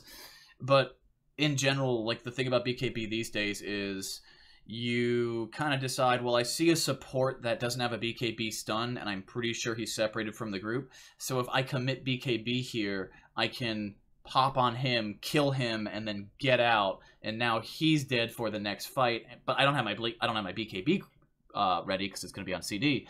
But I've killed that support now, and we can have a fight. And again, I don't have my BKB, but I picked someone off. It's really it's made it so the BKB is more about dividing. It's way stronger in situations where you can divide up the team, because like probabilistically speaking, I'm pretty sure almost every game someone on your team is going to have something to do with a BKB hero. I disagree.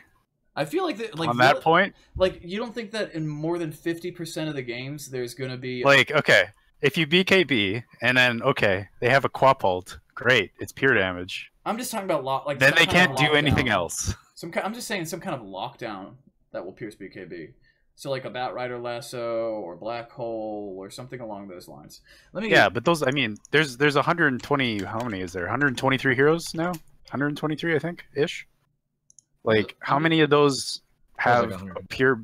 Is there 100? I thought there was like 100. I thought it was like 128. Could be wrong. 128, whatever it is. Hold on, let me see if there's a wiki page on. But like, how many of those heroes are going to have a pure, super effective BKB stun that they can use like every single time on cooldown? Like, that has as short its cooldown as Black King Bar. Like, it's not that many. Well, Black King Bar has a 70-second CD now, so it's pretty long. Yeah, Bane Elemental's ult is what, like around that? Let me look. I think it's. If you get a full duration, if you get a full duration Bane ult on a hero that uses BKB, especially if it's a fresh BKB charge, like you gotta back off. Well, yeah, you do, because I used to. Yeah, and that does suck. I mean, honestly, if you have that on him, like the fight's over. You probably wiped up everybody else in that fight, and that Sven is just useless for that time. So yeah, because that's 4,000 gold dedicated to an item. List. Dude, spell immune on allies, spell immune on enemies. Where is this list? Yeah, Fiend's Grip, 100-second cooldown, so it's still shorter. Like BKB cooldown is still shorter. The thing that we need to remember when we see changes like this towards BKB is they did not change the core functionality of the item, and therefore it still gives probably one of the top 3 most powerful effects of any item. Here are the abilities that pierce BKB. Black Hole, 160 second cooldown. That's like I'm just gonna gloss over the list 2 real quick to BKBs. see which one's done. So the ones that pierce without damage, Fiend's Grip. I didn't know it actually blocked the damage on that. Life Breaks, Mini Stun, Toss doesn't do any damage but pierces BKB. Things that pierce BKB 100%. So Batrider's ultimate, of course. Axe, of course. That's another reason Axe is terrifying. Beastmaster, of course. Anything to do with Bounty Hunter. Bounty Hunter is not that big of a deal. I know. Yeah, I was thinking I wouldn't even. I don't care if Bounty Hunter tracks me when I pop. Yeah, I don't give a shit. Or after I would say even some of the abilities that you mentioned don't really matter. Yeah, I'd say Beastmaster matters. I would say heroes like Beastmaster and Batrider do matter. Bane, yeah. Lycan Wolf's Cripple goes to BKB. Reverse Polarity, of course. Stone Gaze. Naga Sirens Ensnare. A weird one because you can this is actually where I was going to get into the conversation of using BKB at its top end of where like you're using it to disjoint spells that come in. So when somebody throws a spell at you, one of the merits to BKB is that you can use BKB to not only like negate the spell, but then also negate the fact that the person that casted the spell now has that spell on cooldown. So when a Vengeful Spirit commits a stun to you and you use BKB, not only are you magic immune for the next 10 seconds, but then Vengeful Spirit's Q is on cooldown. Exactly, and so one of your teammates doesn't need to worry about it. Which is, I mean, one of those. I guess it's a skill cap thing. I don't know. Maybe you might argue. Some people argue whether or not that actually really requires a lot of skill. I'd say it does require a fair amount of skill if it's in like the right decent amount of skill. Yeah, it's in the right circumstance. It could be a lot. Like manta dodging a target that you like, having split-second reaction times like that when you don't see this spell coming, like can make or break us. So I will say BKB. Manta dodging is a lot harder to do than BKB. For sure, than BKB. Yeah, no kidding. I'm just saying that like if. Say hypothetically speaking, a lion is trying to blink stun you out of fog. Well, if you BKB right when the lion blink stuns you, then all of a sudden like you don't feel the stun, and a lion standing right next to you as the core that has a BKB. So it's a free support kill, right? Yeah. So there's a lot of potential for the item. I know pros exploit that, which is why the item I think continues to see changes. But never ever do they take the item and say, okay, BKB's becoming too abusive, so we're just gonna give it like a 3-second duration and a really low cooldown, or or we're gonna make it so that you're completely immune to magic damage, but you don't need, but you can still be CC'd. Like I don't think they'll ever make changes like that. No. It would be the other way around. Like if like the purpose. It's okay. It's things like this. Okay. It's CC. It wouldn't. Like, all those spells that pierce BKB are long cooldowns though. Yeah. Like really. Like okay, for a few. Ensnare not really. I was gonna say ensnare, but I mean the ensnare from the creep. Nature's Prophet trees if you're balling. Hey, a little bit. I don't know. Battle Fury is really common in the meta right now though, so you'll probably always Battle Fury Sven. No, well, whoa, no. Okay, so, yeah, for the Sven specifically. I'm just saying New meta. New meta. I saw that in a pro game recently, Battle Fury Sven. I think it was LGD. Yeah, I've seen it. I've seen it a couple times in pro games. Like I saw Arteezy build one in a pro game recently, and it was just like everybody was like, ha ha ha ha ha. Anyway, so things like that, like Black Hole, Chronosphere, Doom, like yes, they do, but again, like that's like what 5 heroes out of 128. Most of the time in a pub game, it's probably okay, sure, but honestly, like Pudge that Pudge is third probably of all dead. Games. Yeah, that Pudge is probably dead. Like, there's no way that he gets a full channel off, even if you BKB. Like, if you have your team behind you, like that's sketchy.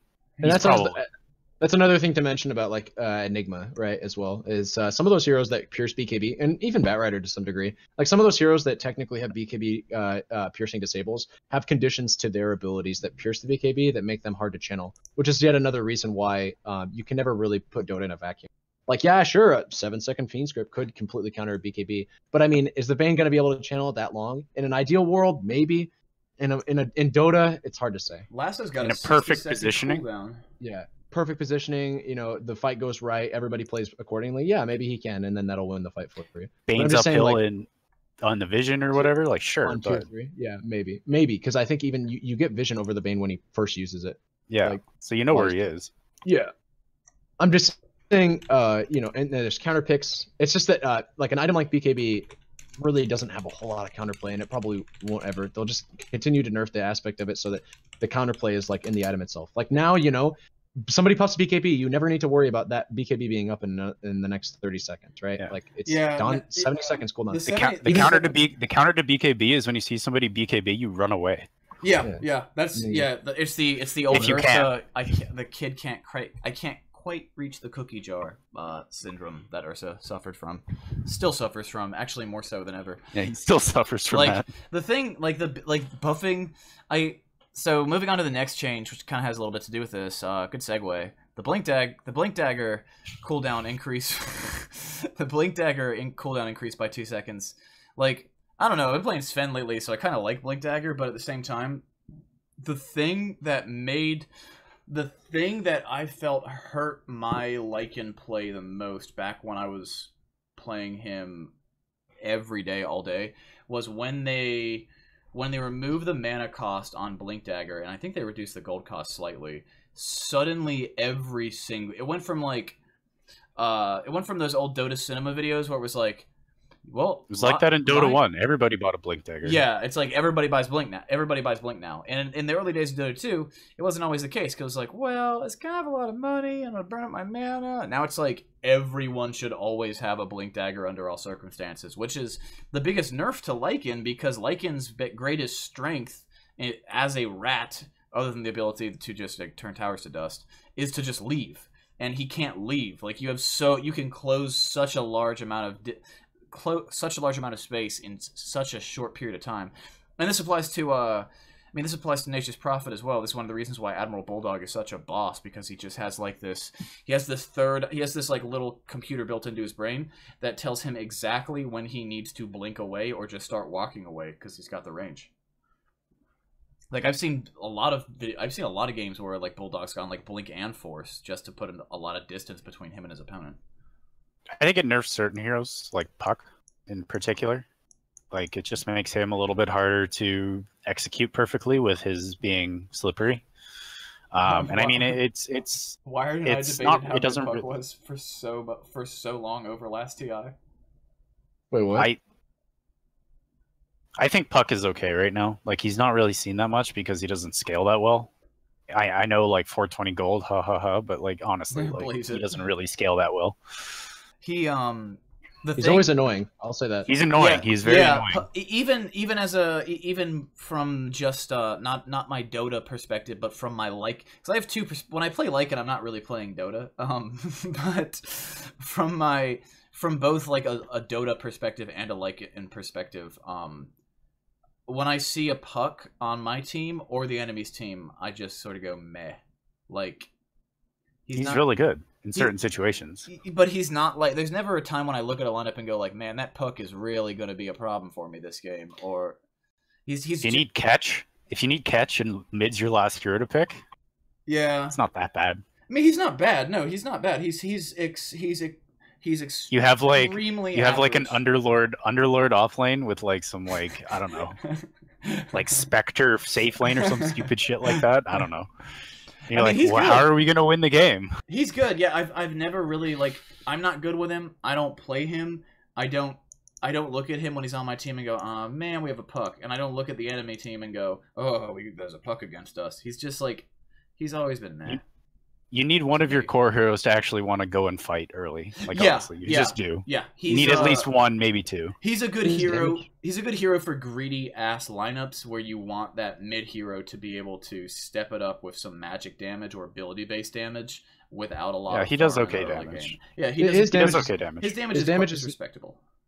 More so than it used to be though. Now his damage is a bit inconsistent. Because you actually have to like pop the coil to deal any damage with his ult. Yeah. And his Q and W, I mean, have always been just kind of like, I mean, that's why there's only 2 damaging abilities beyond it, right? Yeah, but that's what you're kind of relying on. Is like you're relying on him roaming to lanes, hitting them with that orb, and then popping in and W in them, and then hopefully that damage can sort of springboard the rest of the lane into a successful gank.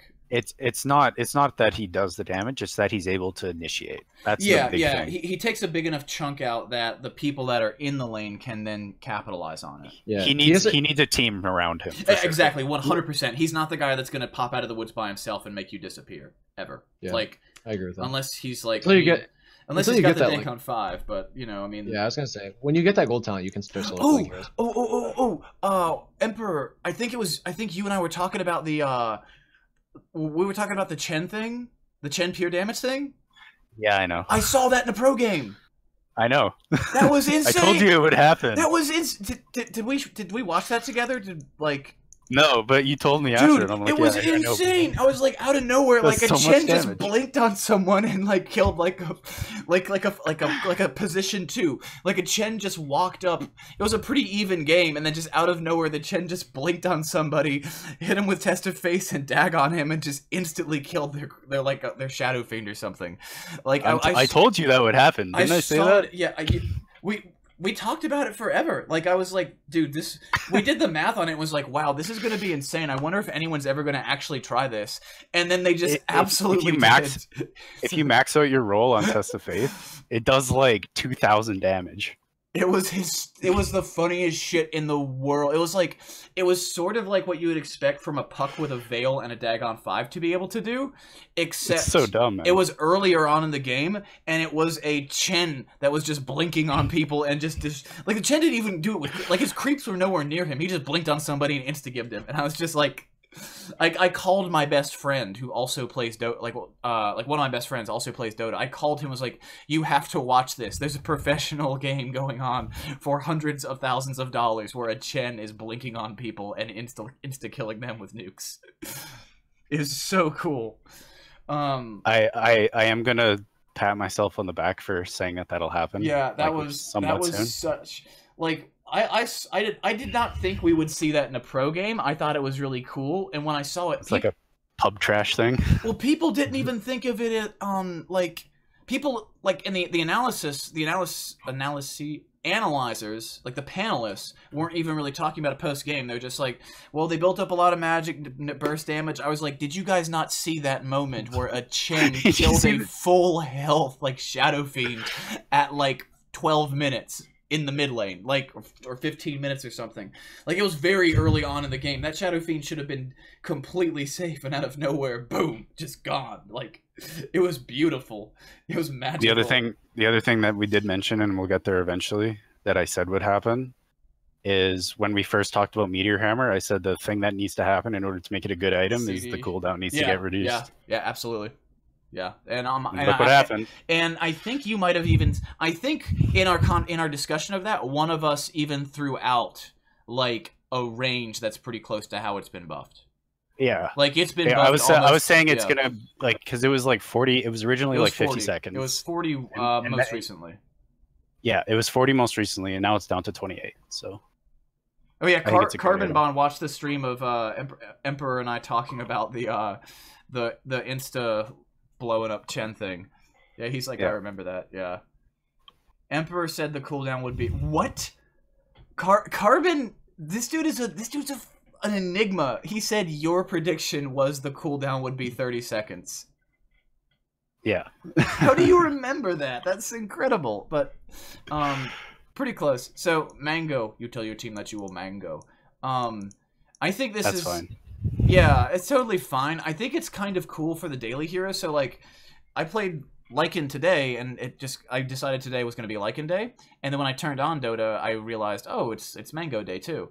And I actually just dropped the Mango at some point in almost every match because I was like, I didn't run into a position where I needed it. But there was one game where I ate that Mango, and that Mango like led to like full mana. Yeah, it led to a very, very, very sad pair of supports. Like it was. I would not. I build them. Mango. I go double Mango on because I like Bristleback.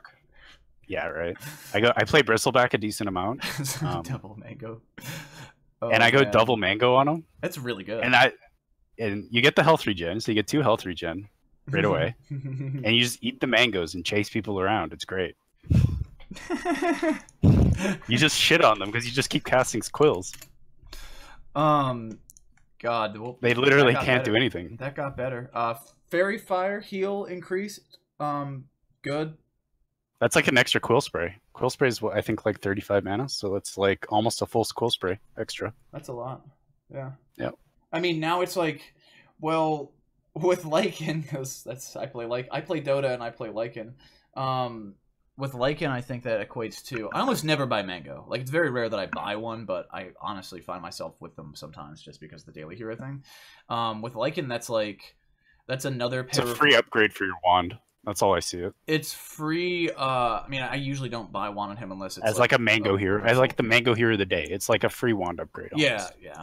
But I like the like with Lycan that gives you 50. If you eat it, that's 50 mana.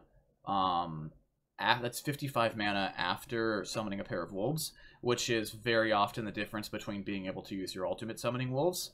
So that's a pretty big deal. Let's move on because I gotta go to bed. Fairy Fire health increased by 10. I don't think this is really important at all. It's good in the mid lane. Yeah. It's those skill things where they almost get that last hit and then you pop that Fairy Fire and then everybody's mad because you killed the other person. Like the other team is mad. Fairy Fire is the most frustrating item I've ever witnessed because there have been so many times where I'm like, that motherfucker's dead, and I'll pop a Fairy Fire and I'll be like, you get juked. I'll forget it. I forgot that existed. What the hell? I forget that item exists all the time. Force Staff.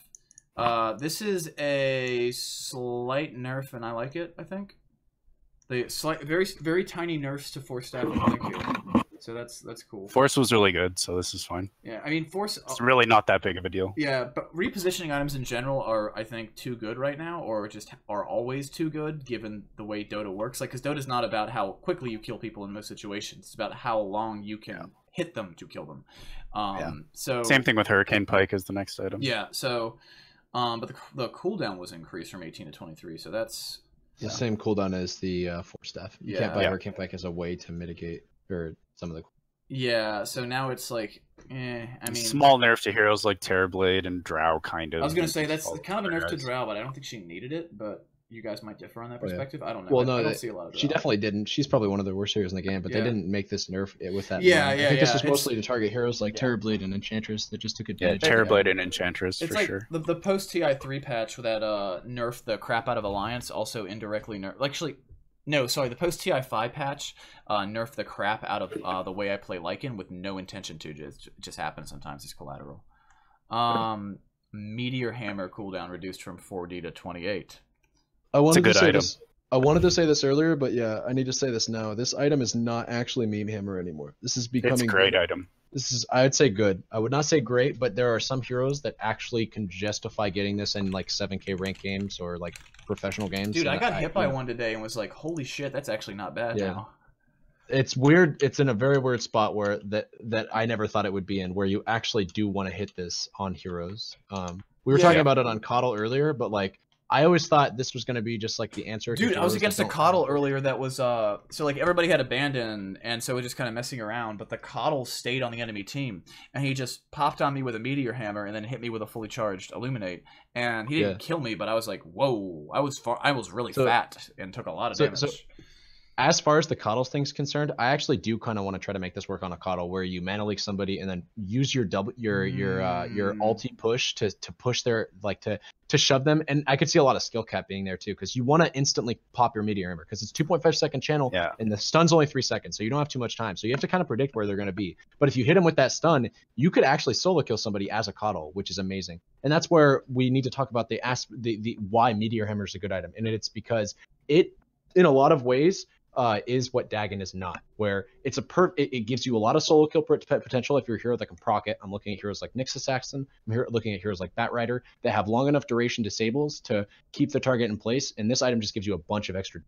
Like when it bashes the hero, it gives like 115 magic damage, and then it also procs like over the next 6 seconds like another 300 or 400 magic damage. It's crazy. So Position 4 Naga as well. It's got a throw that in there. It's got a 2-second stuns, and then 6 seconds where it does 90 damage per second, so 540 magic, and the impact damage is 150. 115. So that, yep, and so that 150 even more. So right there we've got the damage portion of it like taken care of. Like already a lot more damage than Dagon like 1. 700.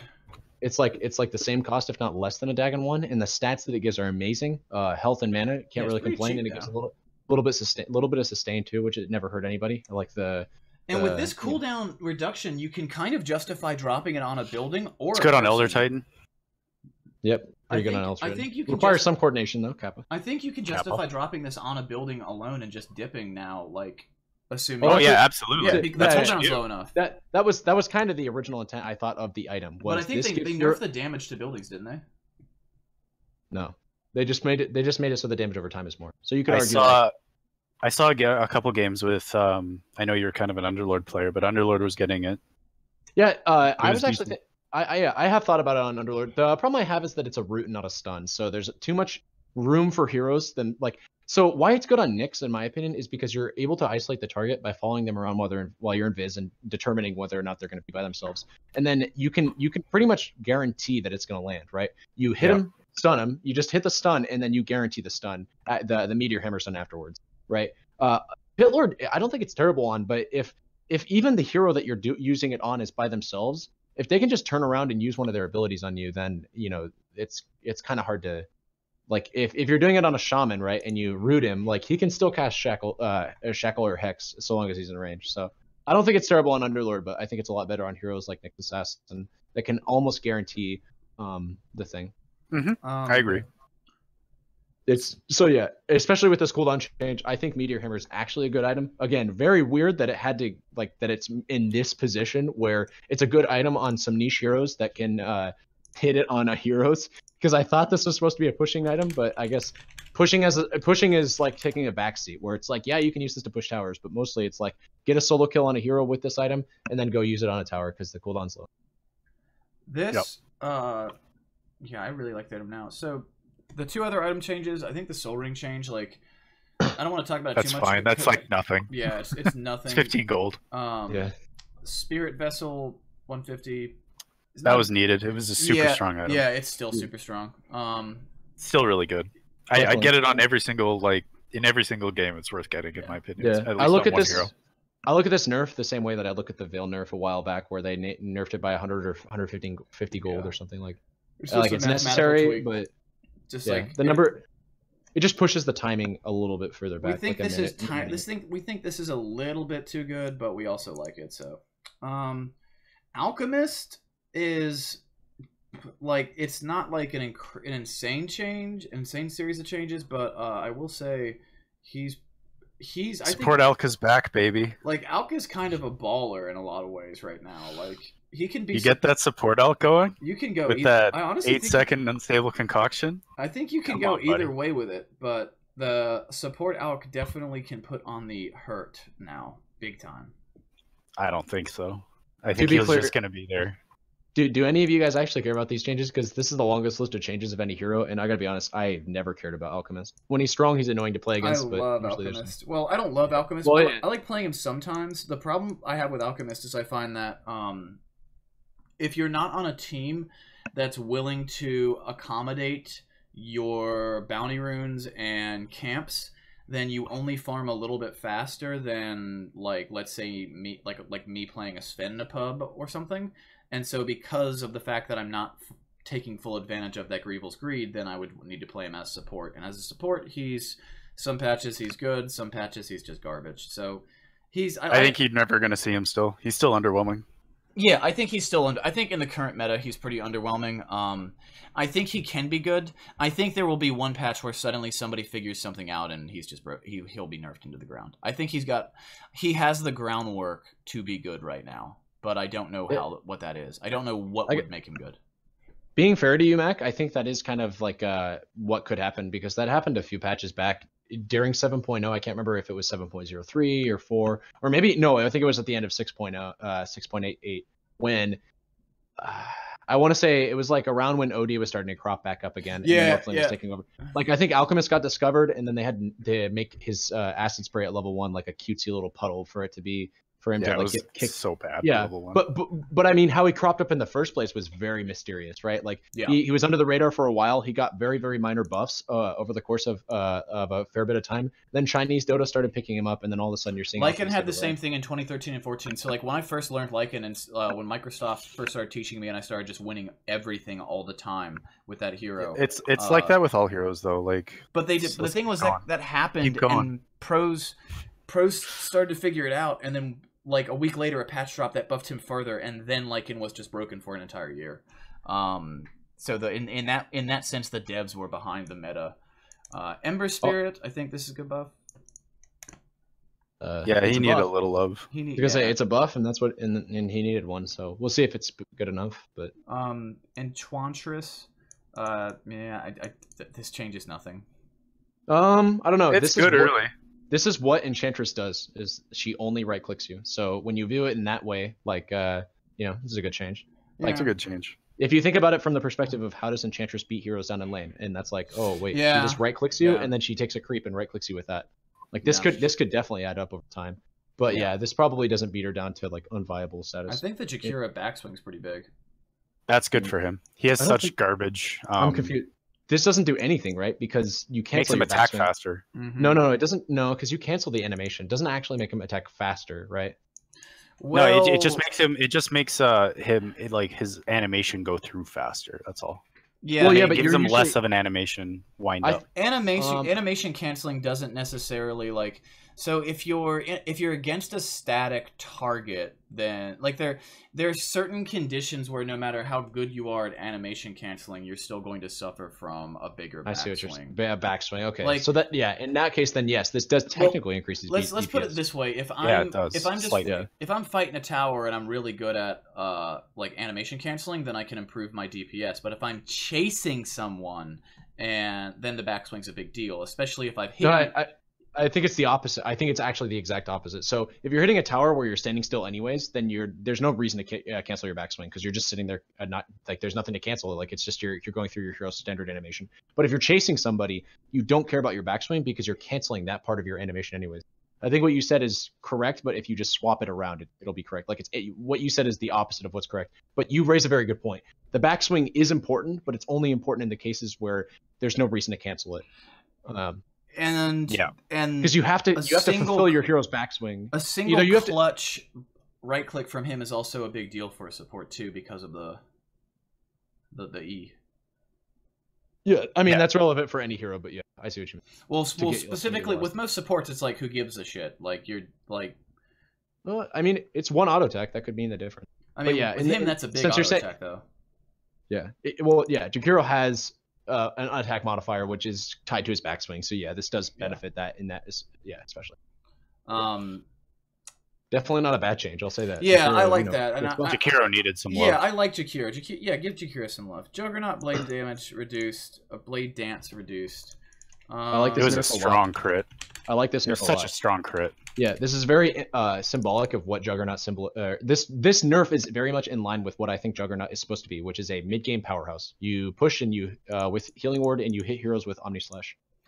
Past 40 minutes, he becomes less useful. Yep, and that's where I think he should be less useful. So I like this change personally. Yeah, I agree. I think it's fine. I neither like nor dislike it. I kind of. Yeah, I'm fine with it. It doesn't really bother me.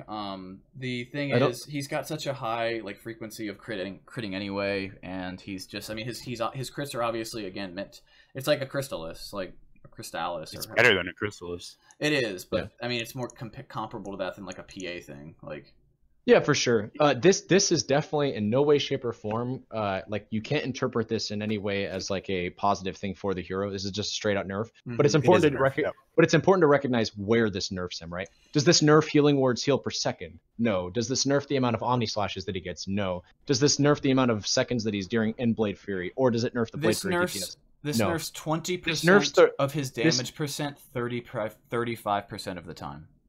No, this nerfs the very rare instances where you're using Jug as a right-clicking DPS core, and that is why I think this nerf is good, is because that isn't what Juggernaut stands for. Juggernaut is the safe lane core that you send to the safe lane to farm a few items that help his team push, such as drums. But he does have the lowest BAT in the game. That's been such a meme for a long time though. Like, yeah, you could stack a bunch of attack speed and he benefits from it more than a lot of other heroes, but that's never been what Jug's about. Jug has lost 1v1s. Like, if you just go into a test client and get a 6-slotted carry, like Jug. Yeah, no, you don't want him 6-slotted. I think. Well, no, he's not bad 6-slotted. It's just that there's so many cores that outclass him in that department that you should never itemize towards that, in my opinion, on Jug. Like, he doesn't outclass. Sorry. Do you think he's gonna get Battle Fury now? I was just about to ask that. So yeah, in the Battle Fury instance, I don't think the Battle Fury was ever Battle Fury is in a weird place this patch where you don't even pick it up on cores to get 6-slotted very quickly. You pick it up on cores to make sure that you can constantly clear the waves because clearing waves is just important. Getting a wave past. Do you think he goes like Drum Sanjayasha into whatever? I think that could be a good build. I do think that still rushing Battle Fury is not bad. Again, you don't necessarily go Battle Fury to ensure a late game. I love how much you just farm faster. It's getting rid of the creeps in the lane, because getting creeps in the lane is what enables pushes, right? And also enables what, or I don't know. That's one of the reasons why Battle Fury became strong this patch, in my opinion. It's just getting creeps cleared means that you don't need to worry about that lane getting pushed for a little while. I want to go. You could go into like a stealth style where you go like Drum Sanjayasha into Silver Edge or some shit like that, and just go kill people. I want to go make a meme. I want to play a game after this where I just go straight full memer and get an ag. I will say that this could change. This could slightly change his build, though. I wouldn't be surprised if people say I favor Battle Fury a little bit less. I think this coupled with the Battle Fury change, absolutely. With the Battle Fury change, yeah, it might. Yeah, maybe. Leshrac, I'm glad they gave him some love. Disco Pony. Oh God, no! Don't call him that, because it reminds me of back when he was good, and when he was good, he was so good. He was so good. You just so you build him you get the split earth and you do no. You just put Octarine on him and just. I still think Kaya's an amazing item on Leshrac, and I think you're gonna see it. Kaya's an amazing item on pretty much every single int core. Guys, I'm gonna go shovel some snow. I'll be back in about 20 minutes. Okay. All right. That's an odd. Okay. Lena. Base int increased by 3, so that's also 3 base damage. She needed some love. Yeah, she did need some love. I think she's kind of being... She was pretty bad for a little bit. She's just like a poor man's Lion or Shadow Shaman in a lot of ways these days. She's still a core, I think. I don't think you play her as a support. Which also is even worse, because then, think about the other int alternatives. She just gets outclassed by, SF mid. Yeah. That's what I was thinking of SF and to some degree Storm Spirit, other int cores... I'm honestly surprised SF didn't get a little bit more of a nerf. He did a little bit, but it nerfed his early game a bit. But he still has all the tools to. I don't think SF is that good. I just think he's really popular. You have not played against proper SFs, dude. Like you can't say it. Is he really, yeah, he's really strong. Is he too strong right now? He's so really strong. He's basically one of the best mid in my opinion. Right now, like of anybody. Right now, yeah. Oh god. Like him and Tinker. I also never played. Like by the time I run into an SF, what lane did you come from, Mr. Fiend? Yeah, he's always mid, and he can always go back to the jungle and farm if he needs to. He has great flash farming. You stack jungle creeps, he's still good. He has a shitty lane, it doesn't matter. He just goes to the jungle. Like he has so many ways to just recover, like pretty well. And talents weren't bad. Like, the talents weren't. And bad his talents either. are really good. Yeah. He has basically 2 builds. He has magic build and he has physical build. Yeah, magic build is extremely strong. I like seeing, but it's a little flashier. If you want to be safer, you can go the DPS build. It just kind of depends on the game. I really, really like seeing the return to having a right-click SF, because that seems like something that hasn't really been popular since Dota 1. Like you'll see it, but it hasn't been like there hasn't been. I disagree. I haven't before his latest changes. Like he was still a good mid. And he's built basically right click. He's relatable the way he was building right click to what Jug should be now. Like he's a mid game powerhouse. Yeah. Right? Like he's not supposed to be the end game carry, right? That's just not how the hero works. But he can be the end game carry if you really, really needed him to be. Like he could be. He really could be. And with the magic damage build, like he was saying, with like the Octarine core and everything, with his BKB thing, he was just hard to deal with.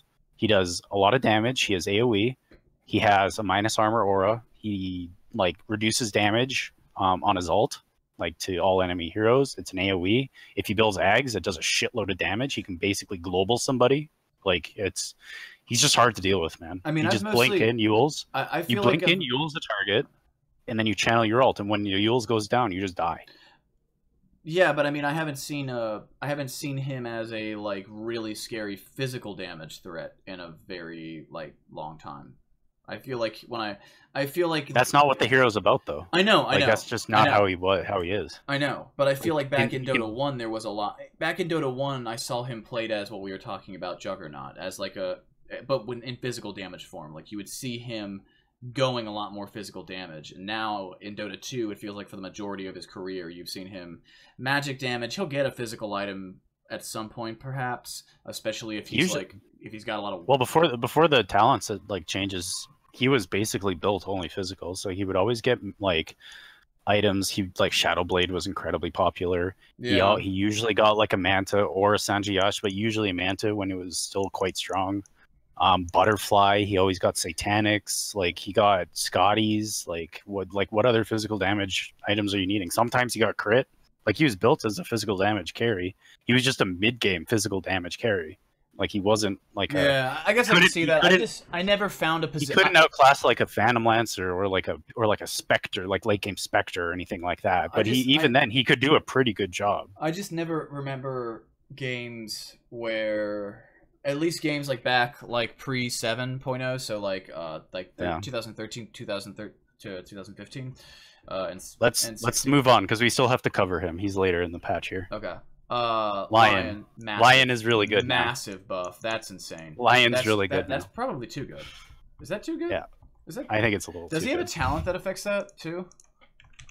He has a talent that you can manage during 3 targets at once. Yeah, that's what I thought he did. So that's hilarious. What I thought he did. So yeah, that's no, that's level 20. Oh, level 20. Level 25 is AoE Hex. Oh yeah, AoE Undispellable Hex. My bad. What the hell is this? What the fuck? Or his 1000 range Earth Spike. Or you get his 1000 range Earth Spike. If you guys look, that's right.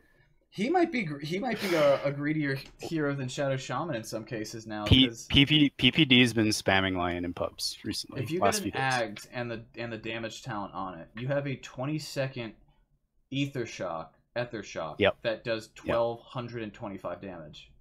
Yeah, it also costs a shitload of mana, but yeah.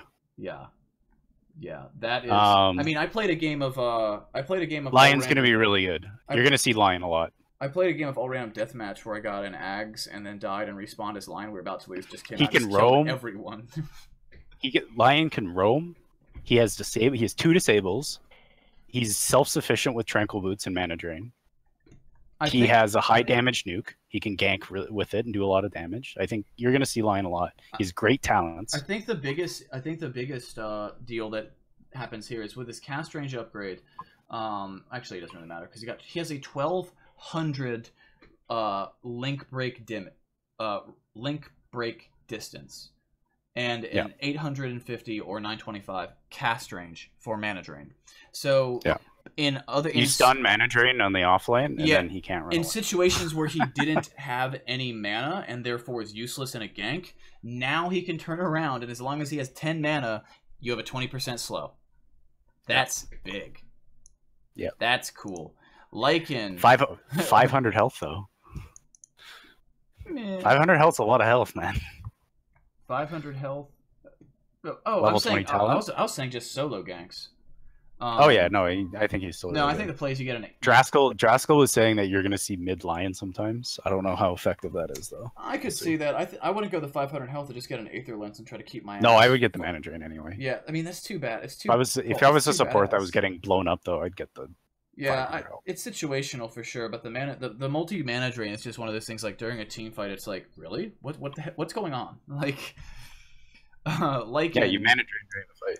This is bullshit. No, he needed this. He was so stupid. Yeah, you can say it's bullshit all you want, but you haven't played against good Lycans. No, I know. I have played Lycan. You've played Lycan, but you haven't played against good Lycans. I have never played I haven't played. You're playing turbo mode Lycan. I haven't played against a Lycan in probably 5 years because I always pick Lycan or ban Lycan. Exactly. You don't know how to deal with it. No, I know he needed this. And the reason he needed this was because of his CDR talent. That's why. Yeah, it is. And the thing is with the CDR talent, so like you have a choice between going the 10, so 17 total HP regen aura, or 7 with the passive if you don't get the talent, and especially with the popularity of Helm of the Dominator, you absolutely do not need that regen. So on your wolves, so you just always get the CDR, and you get the CDR at level 15. So it made him way too good. Now it's 70 seconds, so it's only a 10-second increase at level 4 or at level 3, so it's totally fine. It's not a big nerf. Base armor reduced by 1. Thank you for not. He needed that just to make him a little bit easier to harass in the yeah. That was it. He was just too hard to damage. He was too hard to deal with. One of Ice Frog's strategies for years was to continually buff his armor after nerfing him, and so he's kind of scaling that back now, which makes sense. Yeah, he is. Yeah. Medusa. I think she needed a little bit of love. Yeah, I don't know actually. I've saw her a lot in professional matches lately. Oh no, like before, like she was broken, but now she's at a point now where he's just kind of fine tweaking the numbers. That's all it is. Yeah, he's just fine tweaking numbers and like buffing talents that aren't. He's buffing talents that nobody picked. Nobody picked the evasion on Medusa. They always picked the damage. 15% evasion is that's a good attractive. amount. Yeah, that's a little bit attractive, especially when we're. It's more attractive than 12. The cast range on that's for sure is a big one. The mana steal is a big one. The level 20 talent mana reduction. She's fine. Yeah, she needed that. She was too tanky. She'll be fine. Yeah, she'll be fine. Morphling. Yeah.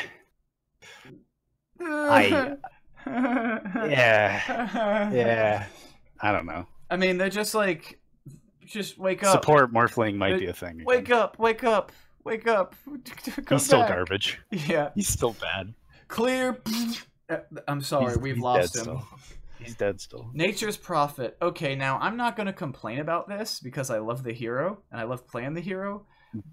They needed to buff him a little bit, but I fucking hate playing against Nature's Prophet. Why? Like the thing about like I feel like Admiral Bulldog wakes up every day. It gives him no. This is you know what this does. This gives him a better presence early. This gives him a more global presence early. To steal his allies' farm early. No, because what it does is it's based around those early team fights, right? Like that's really what Dota's about right now, is getting those team fights and getting online and taking objectives at like 10, 15 minutes. That 20 seconds at level 1 is massive. Yeah, that 20-second cooldown on that, like it's gonna be basically available whenever you're ready to push it. It also gives him the ability, and and it's gonna like enable you to take team fights, because if you do it at the proper time, all of a sudden you take like 200 health, like a random it's like a Zeus ult. Anywhere on the map. Use it right, it's a Zeus ult. Yeah. It's really. It also makes it so good. like there's certain times where like a team fight has just ended or something, and the ability is like coming off cooldown, and you're debating like, well, do I want to? I'm in a position where it's not going to be a big deal if I use this to get a bunch of farm, and with 90 seconds on CD, it's like I don't want to blow that because then I can't have it at the fight. 70 seconds is one where I can go like I might be able to just blow this right now, and it'll probably be okay for. Yeah, it just makes the hero a little bit better. Like at 60 seconds, I'm just like spam, spam, spam, spam. Give me that money, give me that money, give me that money. But at 90 seconds, it's like I want to hold this for fights. Omni Knight. So he's been nerfed again. I don't think you're gonna see him as a core anymore. Action selects. Yeah, you're not gonna see him as a core anymore. I'm good. I didn't think he was a cool core. I think it was a boring as hell core. He was fun to play against really weak safe lanes though. He didn't have to worry about anything. He was fun to watch. Like he's one of those guys that like I found him really boring to play, but occasionally I'd watch someone who was really good play him as a core, and it would be hysterical. Oracle, fortunes and mana cost reduced from 110 to 170. It's just a buff to the hero. You don't see him enough, so yeah, just makes him like have to chug clarities less. Yeah, I mean in general, like I don't see him very much. He's not a hero that scares me very much. I think it's fine to give him a little bit of something. He's really good in certain games. Yeah, I mean, like he absolutely dumpster. There are certain games where he's awesome. He's insane. Absolutely dumpsters Necrophos. He absolutely helps. Like obviously he's really good with Husker. We all know that. How does one dumpster someone that's already inside of a dumpster? Well, even when he was really popular, like Necrophos was picked. Like you can't ulti anybody. I'm so happy I don't. He just uses his W. I love Necro, and I'm sad that he got nerfed. But I like him, and I like playing him, but not so much. He's a hero. Like you should see my top 3 heroes. It's hilarious. Guess what my top 3 heroes are according to my new profile. Necro. No, it's like top win rates. Guess what my top 3 win rate heroes are? Necro, yeah. 65%. 65% of Pit Lord. Nope. Pugna? No, I love Pugna though. Let me think here. These are win rates. They're not like my favorite heroes, but my like highest win rates. I know. I'm just gonna throw out like Alchemist. No. Okay, I'm gonna tell you. Yeah, tell Bristleback.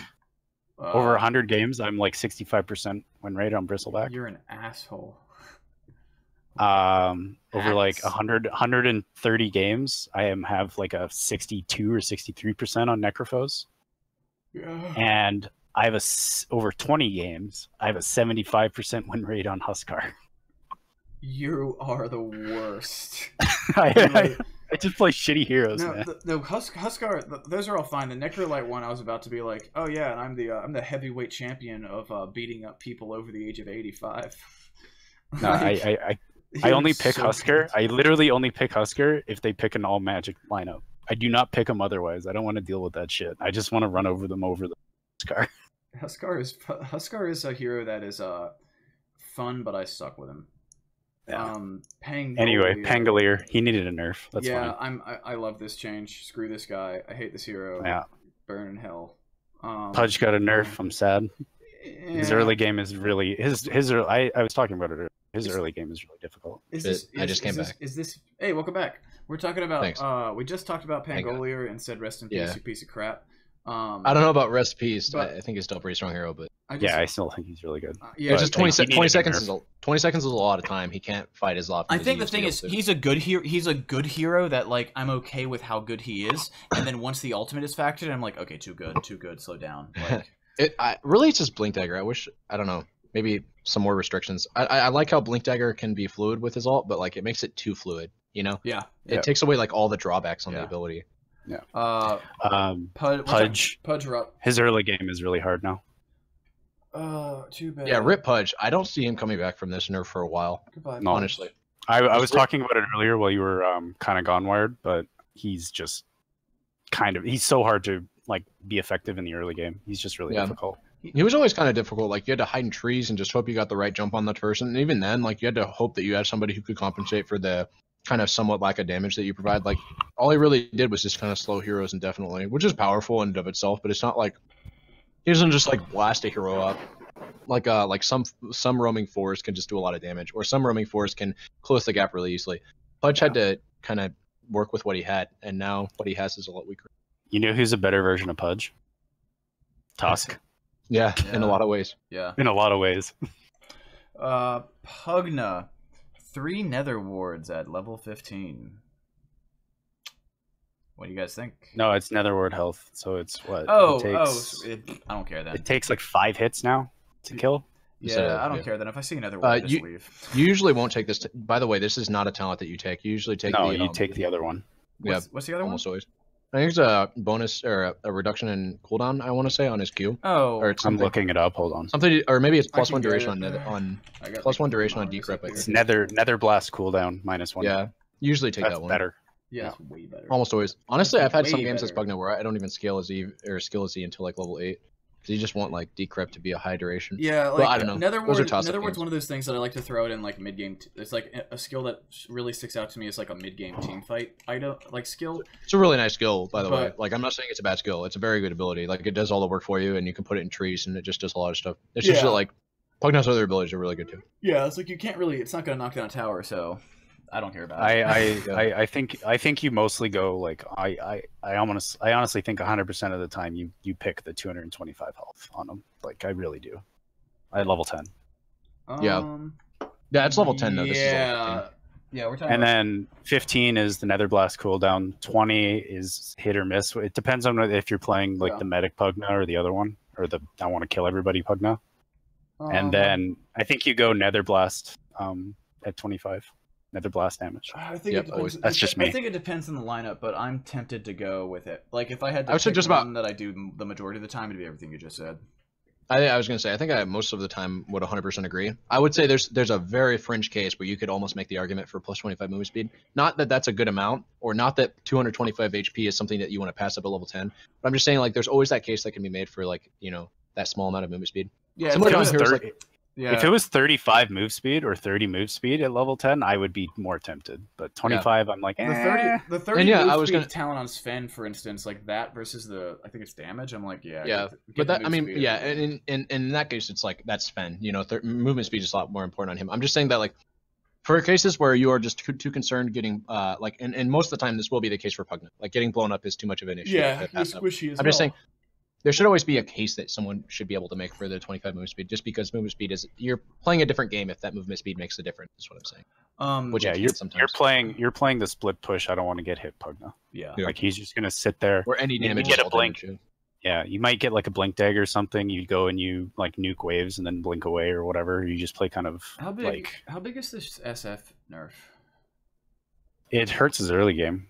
Yeah. End game, I don't really think it's that big of a deal. I don't think it matters after I think after level 6 2, it doesn't matter. I think by what I like the most level of... what I like the most about the SF nerf is that SF Clockwork got weaker. Yeah. Because you can't just start the game with 18 souls. Yeah, that's a big one. That was so dumb. That was dumb. I love it when people figure stuff like that out, but that was way strong. Yeah, I don't mind combo drafts like that. It's just that it was too abusive. Now it's a little bit less abusive, which is nice. I love it when people find abusive stuff. I think it's fine. I think I was talking to Mac before, but I think SF is basically a top 3 mid right now. And I think he still will be. Very powerful. Yeah. Sure. Shadow Shaman, I think the thing about I like how so I kind of go against the grain on something we were talking about earlier, and it's a decision that as always it's something that Ice Frog does, that he's always done if he could, and it's the opposite of what every other developer does when balancing their game. And it's if you see a hero that's broken, you make his weaknesses a more glaring weakness rather than making him worse at what he's good at, unless the hero is just way too strong at what he's good at, like way too strong. And this just nerfs his early game. It doesn't affect his overall play. His level 1 Ether Shock is one of the worst spells in Dota 2, and it's now even worse. So I disagree. I completely disagree. One of the highest nuke damaging abilities in the game, and just because it hits one target, yeah. So to me, this nerf symbolizes what you just said, but unfortunately, I don't think it's what I'd call the nerf that we needed, but not the nerf, or sorry, a nerf that we deserve, but not the one we needed. Like he did need a nerf, 140 magical this will hurt him. Dude, that's so strong. That is so strong. That's like level 1. That's like 100 damage. Level 1. A lot of fucking damage. That's usually like a fourth of. That's like 100. That's like 110 damage. That's usually about a fourth of a hero's health pool. You combine that with like a few right clicks, and Shaman suddenly is like solo killing heroes that he can chase. Like level 1 heroes range between about 450 to about 600 health ish. Yeah, I'm ballparking here, right? Yeah. And 140 before reduction, dude. That's a lot. Even after reductions, this is like 110 damage, right? That's a lot of HP. That's about a fourth of somebody's. Yeah, it's about 100. It's about 100 after reductions. I mean, it doesn't even really matter because most of the time you are going to take shackles, but in the cases where like you have somebody else that can CC them and you're just concerned about damage, even level 2, like you're probably going to be level 2. The offlaner's probably going to be about level 1.5 to 2, depending on how good you do. Like it's a lot of health, man. Take my word for it, Mac. This nerf, right, is not going to change too much about Shaman. This doesn't hurt him where he's strong. Like you said, this hurts. I guess a few things that he did well, but like not the most well. They didn't touch wards whatsoever. So yeah, I mean, he's still gonna be. That's a lot. Like just hurts his lane presence a little bit, and honestly, not really by that much. Ether Shock is it's an ability that you really, if you're a Shadow Shaman, you really don't want to be casting that at level 1 unless you're getting a kill like that. That's I don't know, man. I kind of it's a damage. It's so much a damage. lot of damage. Yeah, it's a lot of damage. So bad compared to like what? No, it doesn't. No, compare. Yeah, no. Let's hear it. What's the comparison, Mac? What's the spell that feels worse than this or better than this? I mean, like a level 1 heat-seeking missile from Tinker is 125s. What? Seeking missile is so much worse against one target. If you're thinking about the top end, where you're just like concerned with overall damage, I guess maybe heat-seeking missile does more damage to 2 targets than Ether Shock does to 1. But like, I'm only concerned with killing 1 hero at level 1. Like, Tinker never ever levels heat-seeking missile first. Yeah, and that's another thing. Yeah, it's usually at first blood occasions you're just trying to focus 1 hero down. In that case, Ether Shock is amazing. I don't know. I mean, we might fundamentally disagree on this, Matt. It just seems like a very big tax to pay for a single nuke with no lockdown at all at level 1. Well, yeah, his other abilities in his kit provide the lockdown, right? Like, it's not like the hero has no lockdown. It's just that it's a base damage nuke that does some AoE as you scale it. And I agree, like, how do you skill build Shadow Shaman? Let's say, like, what are you trying to do if you're level 7? What's your distribution look like? So you max Ether Shock. Personally, what I do is I max Ether Shock. I don't actually even get a single point in Hex until level 8. Usually the value is just not necessary. You go 4-0-2-1. Yeah, something like that. Same. At 7. Don't even tell anybody. Sometimes I even skip wards. Sometimes. Just because, like, the opportunity, sometimes it just doesn't present itself. I'm not joking. Like, sometimes it doesn't present. I'm not joking, because ward trapping some offlanders is a little bit difficult. I'm just saying, dude. Like, ward trapping a tower is not. It's the same thing. But I'm just saying, sometimes it's even a little bit hard to like put points in the Hex level 8. Okay. Look, some variation. I get it. I do. Like, certain games, you're getting dumpstered, right? Yeah. All 3 of your mid towers are gone by the time you're like level 7. You're like, it's like 15 minutes and you just hit your fucking level 6 because it's the worst game in the world. Honestly, probably the extra lockdown's better than your wards at that point. Not even. It's I not wouldn't even like say that. I'd want the high ground defense if I've lost both of my towers mid. It's just it's very rare. And again, don't get me wrong. Like, I'm not a Shaman like spammer or whatever. He's just my go-to 5 when I have to play 5, just because like he really does outclass so many other heroes in what he does in this department. Yeah, he's a standalone in a lot of ways, because there's not a whole lot of heroes that even do what he does. Like, period, let alone support heroes. But then in the support category, like, he brings perfect lockdown, he's got some damage, he's got a very flexible kit that allows him to purchase wards and be itemless without having to infringe on his case too much. If you ever he has an undispellable Hex. Yeah, and let's pause on that for a second. I cannot fathom how Ice Frog let that go through in 7.08. Or 7.08. I can't understand how he didn't notice that. Like, how did that go over the radar at all? Like when they first came out. I think the biggest problem that he has is like when most people historically think about Shadow Shaman, change just completely dumpstered Slark. It was crazy. He's dead. It's not even just Slark though. It's like any Lotus Orb. Okay, so let's be clear. Like the change was countered Lotus Orb too. Then the change was made to buff Scythe and Hex, or Scythe and Lion. Lion and Scythe were both in like iffy spots. Lion more so than Scythe, because Scythe has always been a decent item. It's just like later on in the game when there is counterplay to the item, it's like it feels kind of bad to hex somebody and then you instantly get it dispelled. So like I appreciate, and it was a reversal change more so than anything, because I know that like way back you used to not be able to purge hex. Now, I mean, yeah, like you can't purge it, but it doesn't break heroes, so it doesn't like literally destroy you when you put hex on somebody. Like they still got all their passives intact. Axe can still spin. Bristleback isn't literally like better than Lions, I think. It lasts for half a second less at level 4, but you move at 100 speed rather than 140. Is that? I didn't even know that. I just know that Lions is always going to be a bit longer, just because Lion focuses more on CC and burst damage. Shaman is more about like control. He's more control. Yeah, especially like zone area. Like he provides the wave pushing and what the fuck's it called? He also hits like a truck. Yeah, the truck thing. So, like, I feel like 3 years ago, we have a conversation about Shadow Shaman. You're like, well, he's a guy that has a great nuke that can help him farm later on, but generally speaking, your team is going to be, like, in a high level or professional level Dota situation, you're like, well, you really do need to get a few points into those disables early on because they're so freaking good. But nowadays, especially with talents, it's like, well, by the time you're like level 12 or 13, you have one of the best hexes you have 2 of the best disables in the game. Oh yeah, also you can just like clear camps in a click. Also, you can get a talent for that basically gives you an AoE Lion ulti on an 8-second cooldown. And his level 1 nuke is one of the top 3 most cost-effective level 1 nukes in the game. What are the other 2? In terms of damage. What are the other 2? Disruptor Q, whatever it's called. Which isn't really a nuke, it's like damage over time, which kind of makes it worse. It does a shitload of damage, though. It does give a lot of damage. You're right. And I think Storm Spirit's Q also is really strong. Unreliable. Static Remnant does a lot of damage. Yeah, it's very unreliable. I agree. It is unreliable, but Aethershock is reliable. And so I was gonna say that just goes to show how strong Aethershock is, because it is reliable. It's a point and click. Yeah. I do 140 damage to you. I still don't think. I mean, especially after this like change, there's no situation where like there's a level 1 rune fight where I'm gonna be opening up. If I'm playing Shadow Shaman and I have 1 point in Aethershock, I'm gonna be opening up with a Aethershock, because that's. I see some people do. Like if you have enough other lockdown.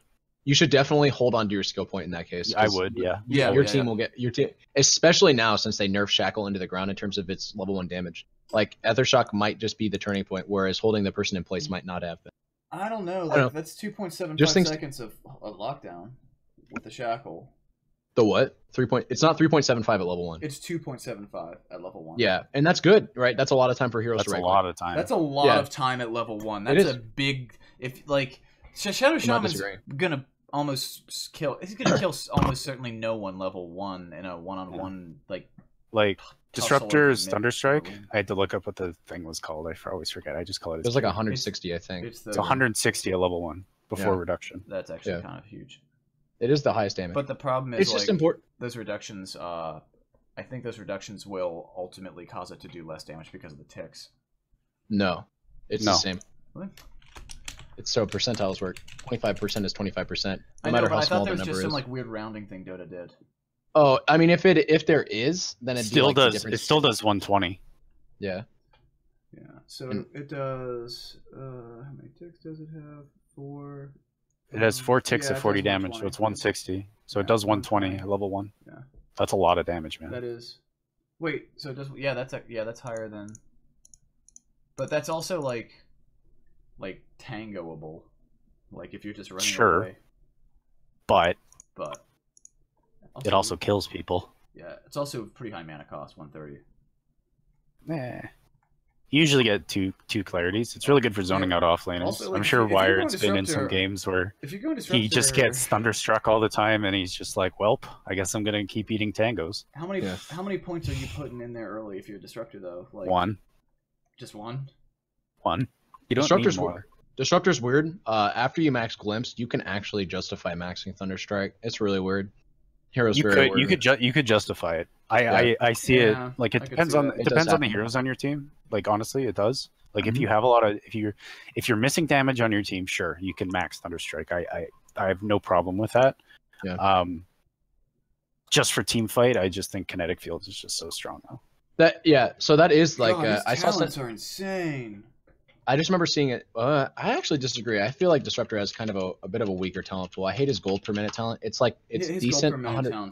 It's just at level 20. I dislike that. Level 20. Yeah. No, it should be higher at level 20. But yeah. Well, it just shouldn't be at level 20. Make it like 140 or make it 120 and make it like level. I just if it was 120 at 15, I would like it better. Yeah, but then you got to pick between that cast range and kinetic field cooldown. Just move kinetic field cooldown. I don't give a shit. Yeah, kinetic field cooldown is not a big deal. I really don't care about kinetic field cooldown. Yeah, I'm probably never going to find myself in a situation where I'm taking kinetic field cooldown over cast range right now. So, but I could. I would pick the GPM over it though because money. The glimpse. I mean, I feel like I always just felt like Disruptor was just a walking glimpse, and everything else happened to be a nice bonus. Oh, he's so good in certain games. Yeah, I think Disruptor is pretty good. I think he's a good 5 hero. His Ags ulti is absolutely insane in certain situations. It's very strong. Yeah, I always feel like whenever I get it off, I feel like I'm playing against bad players. You know. Like absolutely, yeah, it's like, yeah. Because if I'm able it's like a black hole that they have to voluntarily go into. Yeah, if I'm ever able to mute you with Static Storm, like you fucked up, man. Like you should be casting your BKB. You should click on my items, notice I have an axe, and be like, oh, I just can't let him glimpse me now. Like I don't know. But I do agree that yes, like glimpse is a very powerful ability. Static Storm is also just like baller because the cooldown. Oh, maybe they increased the cooldown because it's 70 seconds now. But I feel like that's always been.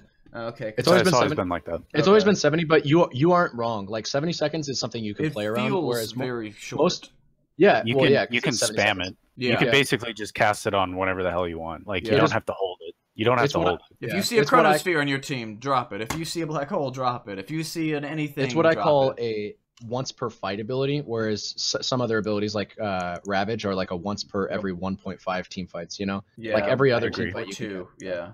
That is a powerful aspect of Disruptor's kit that not a whole lot of people acknowledge, is that he can cast all of his spells pretty reliably in a team fight no matter what.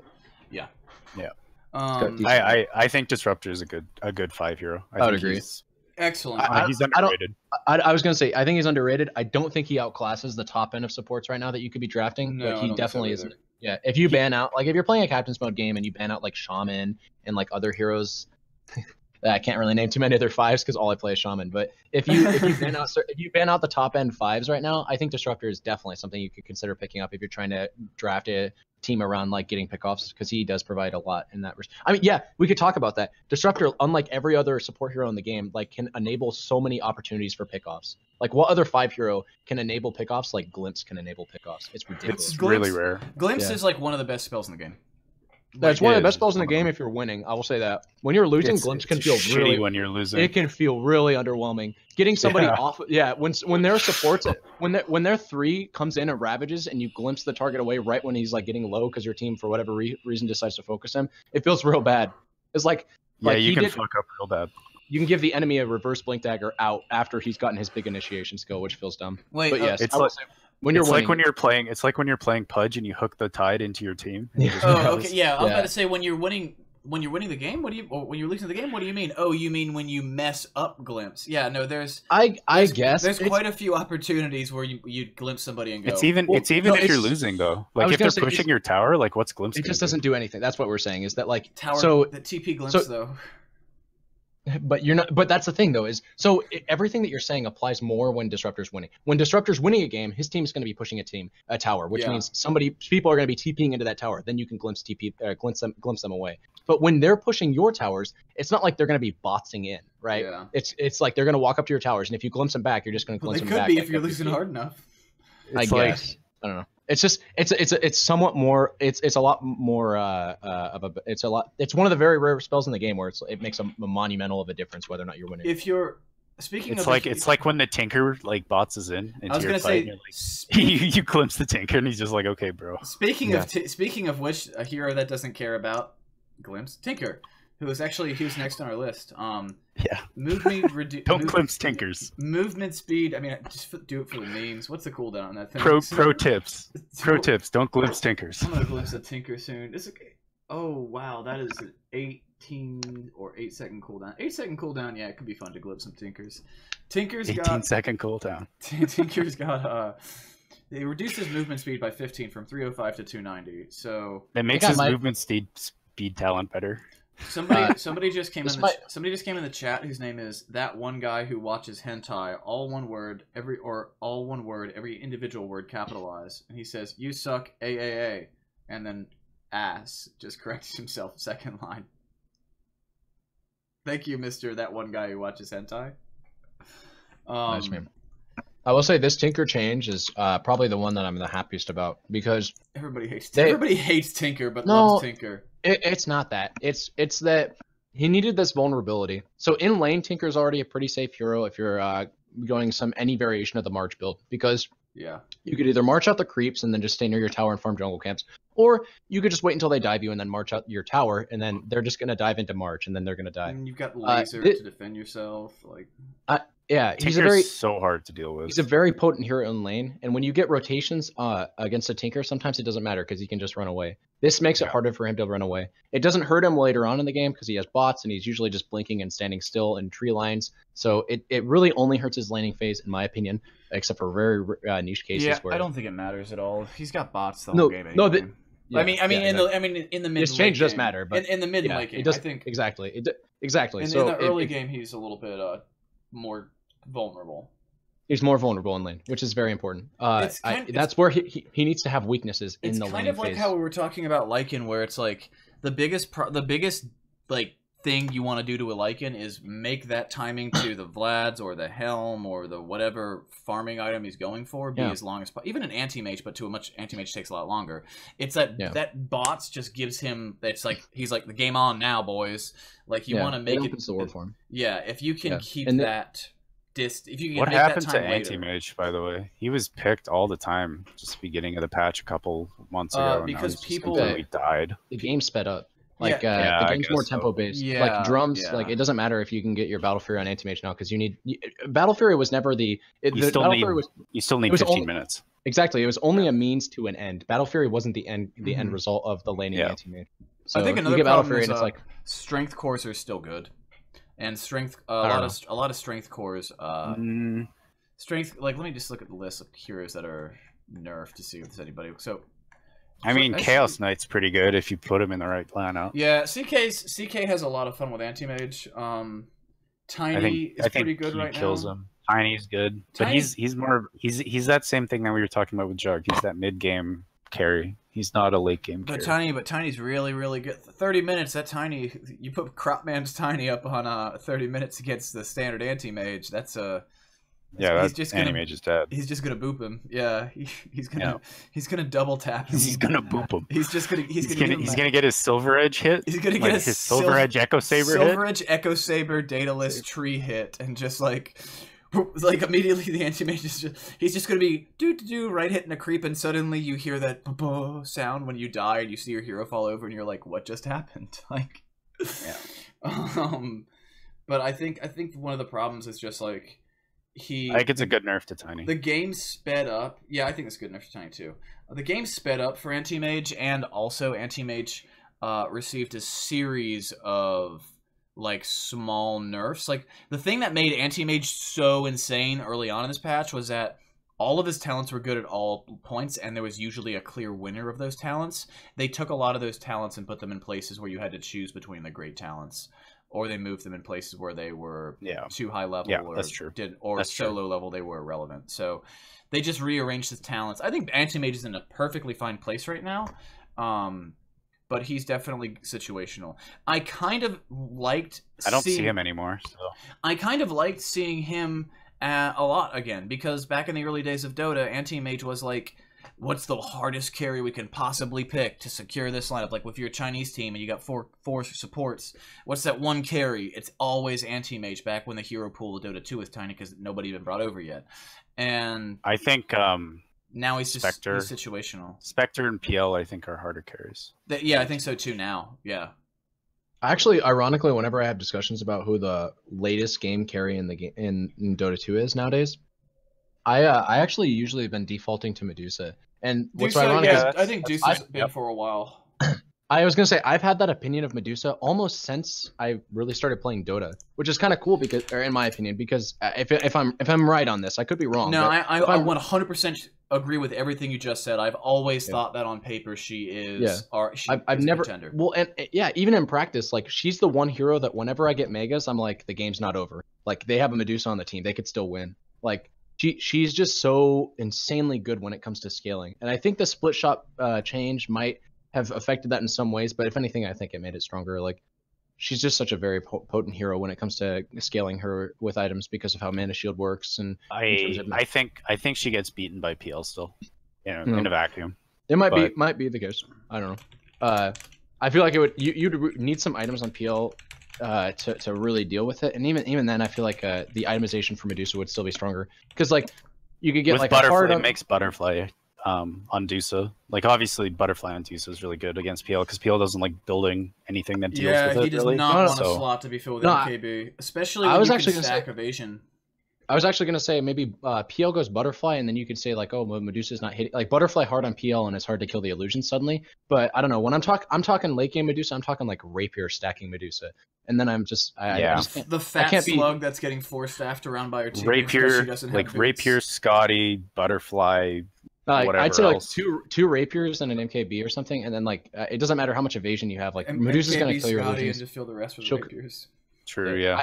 I just say I always say you need the MKB just because like that's what I could only imagine PL surviving against Medusa in the niche scenarios where like you'd have enough evasion on your illusions to not get 2 or 3 shot. Yeah, but if she gets, I agree. Due to the nature of her ulti too, and due to the nature of how like short duration today's PL's illusions last compared to the old school crazy PL, I think that's kind of like a game of skill. Like those are heroes that both have mechanics that are really scary to each other. You need to like whenever I play that matchup, and I've only played it, I don't know, I'm gonna say like 5 times, like total. I don't play a lot of carry that often, but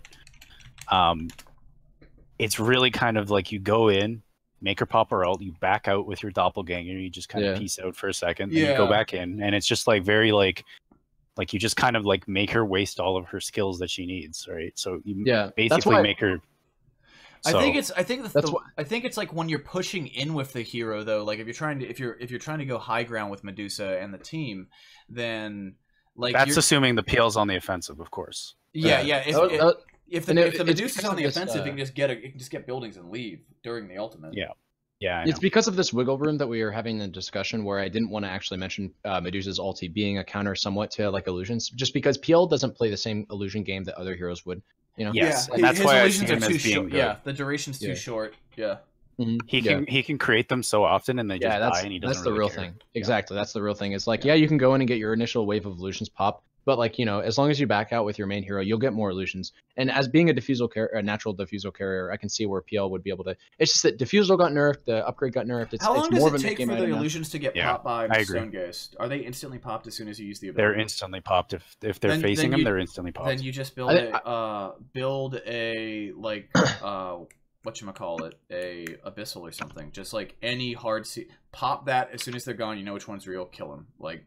So I think Abyssal's pretty good on PL in that instance. Oh no, I mean Medusa.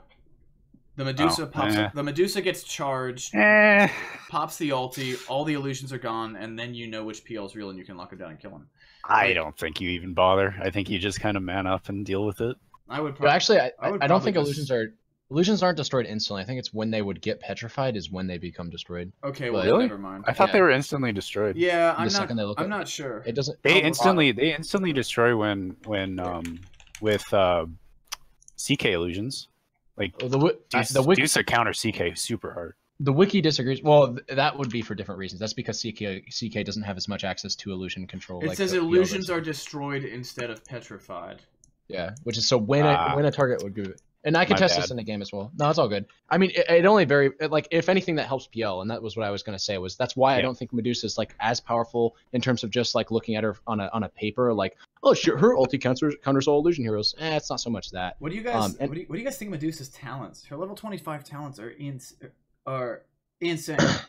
They're just both insane. So actually, what I was gonna say about Medusa countering PL, just as a very brief side note about this, is also Ags really opens the floor, because then you instantly pop all and that's actually not bad, even if it sounds bad, because it's not. No, I think it's really good against CK. Like I played that matchup before, and it's not fun. I forgot about her Ags change. That's really good. Instant Mystic Snake basically just destroys all your illusions. Yeah, it makes it do pure damage. It turns them into stone, and then it does the pure damage. It's pretty cool. I also really like that, because I like the idea of certain heroes being like almost impossible to counter if you get them to a certain level of farm, but that level of farm, that win condition of getting the level farm being next to unachievable. I like. Okay, look at it this way, Mac. The level 25 talent, for Medusa, the pick rate is 80% for modifiers. Yeah. And 20% for 7 split shot targets. Yeah. And the win rate between them is like 8% almost. 7%, 8% Which one has the highest win rate? Modifiers.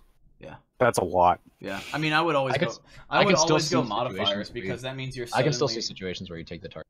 Like against PLs, for instance. Yeah, against PLs, sure. I agree. Yeah, I could see that. But maybe even this meta where you got a bunch of fucking summon units to deal with. But I don't know. That's when you're talking late game, she would just kill them anyways in like 2 shots. Yeah. How does crit doesn't work with it unless you have modifiers, right? Yeah, I think so. Yeah, it works. Yeah, with the modifiers. With the modifiers. Yeah. No, with modifiers. Yeah, get Daedalus Scotty. Yeah, I'm gonna go for the modifier. Like you can really make. That's dumb, man. That is dumb. She has some pretty dumb talents. 10 targets. I think her mana talent got buffed, like just by 100 mana, but then also like the Stone Gaze talent is still something. By 100 from 800. Oh, was it?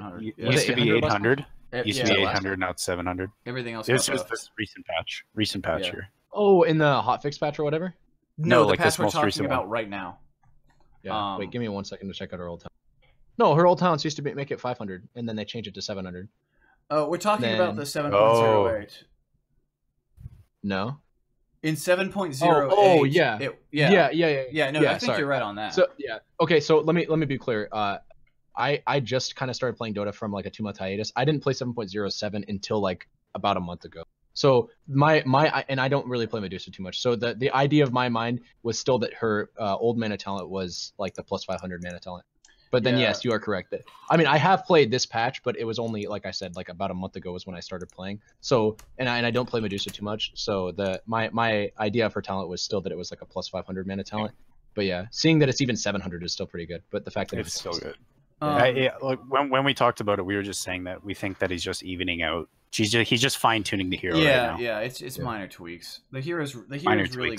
I think the hero is really good, but the hero is not insane. So. She's still basically a siege engine because she moves real slow. Yeah, she's super slow. Tusk. Necessary nerf though. I don't mind. I agree. Tusk. That was last patch. Tusk can no longer be cast while rooted. Is this specific? That's fine. Tusk was dumb. Is this specifically for like a counter for him or what? Like, is there a specific? It just adds something that he's less good against. Because occasionally there's things you don't think about that like weird ways that this will come together. But yeah, this does. Tusk has counterplay to that anyways, because you can start the snowball before you see like the Atos coming in. Yeah. And the Atos isn't usually like the scary thing. It's like a it's less good against like random roots though. So like Lone Druid is the hero that I think scares him now. Or like if you're not careful with like Willow, Dark Willow. Yeah. Ooh. But you can. Dark Willow can tear his ass up now. Yeah. Well, that's assuming he gets hit by the thing, but yeah. Good old brambles. The brambles. Yeah. Brambles. They're kind of hard to... Actually, no, he probably can avoid them because he can see them being pulled up and he can snowball before you could just walk through them and just, like, play your MMO and not stand in the fire. He's pretty fat, though. He's not that fat. He has the same collision size as everybody else, but I see what you mean. Really? Yeah. All heroes in Dota, except for, I think, Naga and, like, one other have the same collision. Really? Because I know Lycan has, like, a tiny... Like a vastly reduced one when he's in wolf form.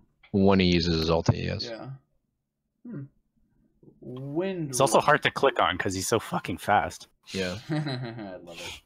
It's actually one thing that I wish Dota would kind of address is like the things that make heroes difficult to deal with because of like arbitrary reasons, you know? Yeah. Like, I don't know how much you guys experience this, but heroes like Storm Spirit kind of are the same way. Like the hero disorients me sometimes when I'm playing against him. Like it can be difficult to kind of track his movements. Yeah, like, just visually because there's so much blue like blown around you. Yeah, there's much shit going on screen. Yeah, you gotta worry about particle effects everywhere. Yeah, I don't know. Yeah, like maybe it's a drops. It's like that's Monkey King's ult, dude. Like that's what made him good initially. You Monkey King ult, and it's suddenly like if you don't have a 1080 Ti and like a high end CPU, then like what's going on? What's going on? And then you die. Like it was excellent, unless you also were the Monkey King and you had a shit computer too, in which case you died too. Yeah, I don't know. It might be a bit of a bitch made excuse, but I'm just saying like things that disorient me or like create confusion don't make. It's like artificial difficulty. Like it doesn't make the hero. There are very few instances where I think Valve does it on purpose. Yeah. So the final hero of our we've been going for almost 4 hours now. The final hero, I need to go to bed. Yeah, I need to go to bed too. So final hero, Windrunner. Win run mana cost reduced from 60 to 50. Cool, I like that. She was garbage, so this is fine. Yeah. Level 20 challenge. Actually, she can be. Level 20 challenge actually, changed really good. from +1 shackle shot target to plus 0.5 second shackle shot duration. What do you guys think about that? That's the new talent you take. Okay. The old talent was.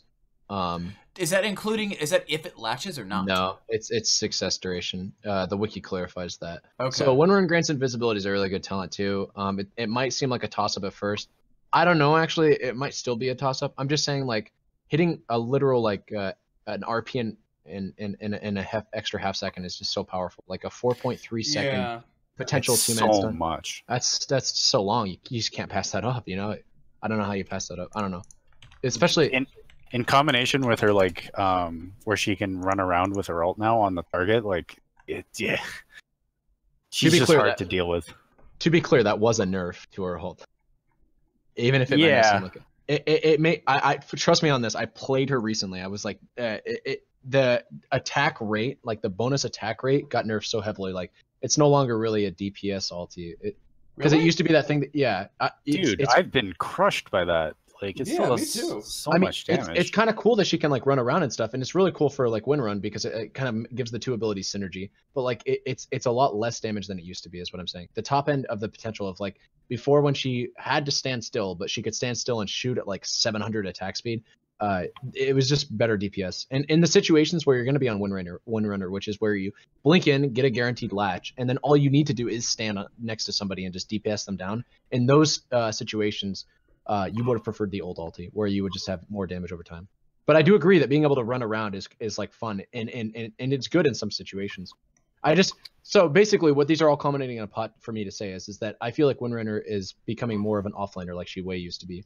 I mean, like the reduction in the mana cost on Windrun is a nice buff too. You know, specifically that like sort of duke it out style of like go to the offlane, like you know you can spam Windrun now. You know, 10 mana isn't a whole lot, but it's enough. Her ulti is just insane if you upgrade it and get the axe.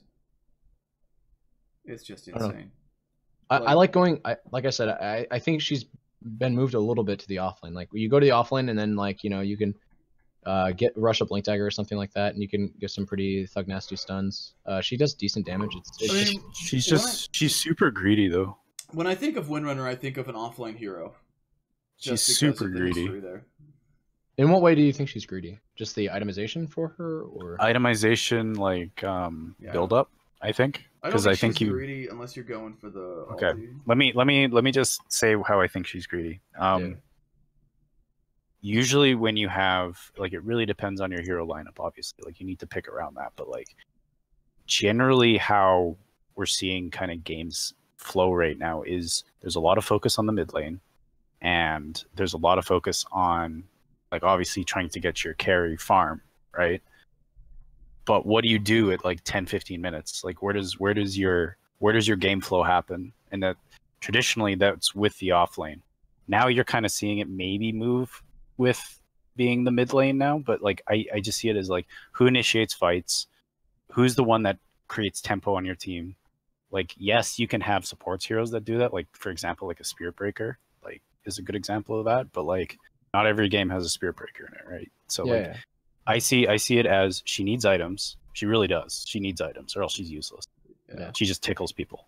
Yeah. So she's gonna take farm. She needs to be focused on, I think, either split pushing or pickoffs, because she doesn't really team fight that well unless she gets the double shackle, like meme god, sure. But at the end of the game, and at the end of the day, like I think there's better fighting offlaners than her, especially without items. So I don't know. I see her. Name some. I'd like to hear some. Better fighting offlaners that don't need as many items. They don't need as many items. Yeah. I'm gonna look at the hero list. One sec. We're fine. I feel like this is a hero that in the offlane a lot of times you're like. I think she needs the same amount of items as any other fighting offlaner, which is why I think she could be a fighting offlaner. She doesn't fit that traditional role of a frontlining fighting offlaner, but I think that's acceptable because there's a few other offlaners that don't do that either. I feel like she's almost like a utility weaver. Let me put it this way: if this hero, I don't like Weaver in the offlane either. You could make a case for why this hero could be strong, especially if her sets got buffed, in my opinion, which is why I sort of disagree with the points that you're bringing up. Although I don't entirely. I think that Void, if you're gonna have a sort of semi-carry offlane, I think he's just better. In that same respect, he doesn't necessarily need items. Like it's great on him, but he still has his ultimate. And that Mask of Madness is just kind of good to go. Like I feel like a void offlane that is going for like that mid game fighty style does nowadays in this patch probably need a blink dagger to be effective. Sure. Depends, yeah. But I think Batrider, I think Tide. So okay, so again, let's be clear. To be the fighting kind of hero. Like we're not just talking about like running at heroes or whatever. We're talking about like full stage, like engaging in a team fight. I do think Batrider does need a blink dagger as to be effective. Yeah, I think to be super effective, yes. To be super effective, yes. It's too hopeful to imagine that a Bat will. But I'm saying a Windrunner needs more than a blink dagger. That's what I'm saying. Like she needs more than that to be very effective. Yeah, Timber saw the Blacksmith Wolves in the chat, who by the way said, "Wired, you need to stream more," is what he said. He was just telling me to turn. He's talking about Bristleback and Timbersaw, and I'm like, looking at that. They're tempo setters. Yeah, and they give you a lot more than a Windrunner is going to in a lot of cases because. It's so crazy because I completely disagree. I think Bristleback and Timber are way greedier than Windranger. I even think Windranger is less greedy than an Enchantress, which is a hero that offers almost zero team fight capabilities beyond just like an extra right-clicking core. But what's really good about Enchantress is she dominates. She dominates. She's hard to zone. Yes. But yeah, she dominates the lane. And Windranger does a lot of that same. Like she can. I get it depends on the support pickups. Where Enchantress cares a lot less about the enemy supports than Windranger does. But in the right support settings, like say you pick like a Skywrath or something, or even like a Shaman. Like you'll have CC or you'll have magic damage where you don't need to worry about Windrun. But if you're picking up like heroes that really can't spam their spells out, but like a Silencer or something, like Silencer can't really trade hits into a Windrunner nearly as well. And so in those cases, like and I'm not saying Silencer wouldn't also kind of fail under an Enchantress. These are kind of reasons why Silencer isn't that popular as a 5 right now. But yeah, I'm just saying that Windrunner can trade really well into a Silencer, whereas a lot of other offlaners that aren't Enchantress, like remove Enchantress. Let's say an Enchantress is banned, and you're thinking like, okay, I need to either pick, say Brewmaster or Windrunner. Windrunner can kind of hold her own against a Silencer, and maybe Brewmaster can run up to a Silencer, but it's a little bit more hopeful. Like Silencer's a little bit slower, but Windrunner can literally just stand in place or, follow the Silencer around, slow him with Rin 1 or not, and just right-click him and trade hits into him. I just think that, like, at that point where you have your mid who needs farm, you have your carry that needs farm, you just need somebody who's able to initiate those fights. Like, you need that person to go around with your supports and just fuck with people, right? Yeah. You really need that in a game. A Blink Windrunner can do that, to be clear. It can. It don't. To be fair, I agree with you. I just think that she's greedy in the fact that if she doesn't get certain items, that I just feel like she falls really, really flat, and she's kind of useless. Like if you have a broke like whereas for like hold out with me here. Whereas if you have something like a Brewmaster, like he still has a lot of utility, even if he doesn't get an early-ish Blink Dagger. Like he still has Split, and Split can still help defend towers. It can push, like everything. Like I know he's less effective without a Blink, but I still think he has more than a Windrunner without it. I really do. For sure. Yeah, so it is a series of trade-offs where like maybe Brew isn't even like that terrible of a hero in the lane. Like he's pretty scrappy, right? He can kind of he's incredibly scrappy. He has a dodge built in. He has a crit. He has a slow AoE slow that does a decent amount of damage. His fucking Drunken Haze is awful to lane with. I've definitely taken advantage. Yeah, I've definitely played a fair amount of Brood this patch and last patch even as well when people weren't picking him as much before the talent rework. I feel as though Brew is a strong hero in the offlane as well. I'm just saying that a hero like Windrunner, buffs like these especially, just seem to they are helpful. Yeah, I don't know. It doesn't take too many buffs like these. Say they knocked off 20 instead of 10 mana, like, and it was just 40 mana for a Windrun. Well, that's like nothing. Like she can basically spam that out. She can spam that out in lane, and she can really take advantage of changes like that and just win the offlane. You get a Ring of Bassi or something like that. You're laughing. Mm-hmm. Yeah. You don't even need that anymore. You just get the mask because they've. You can just get the mask, I guess. Yeah, they've just reworked. I mean, you can disassemble it later, so whatever. I don't know. I think heroes like Puck are more suited for the offlane now than mid. I know he's kind of scrappy, like he's not really fitting that mold, but if you do need that initiation in an offlaner, I think he can fit the bill. Mm-hmm. I've seen him work pretty well.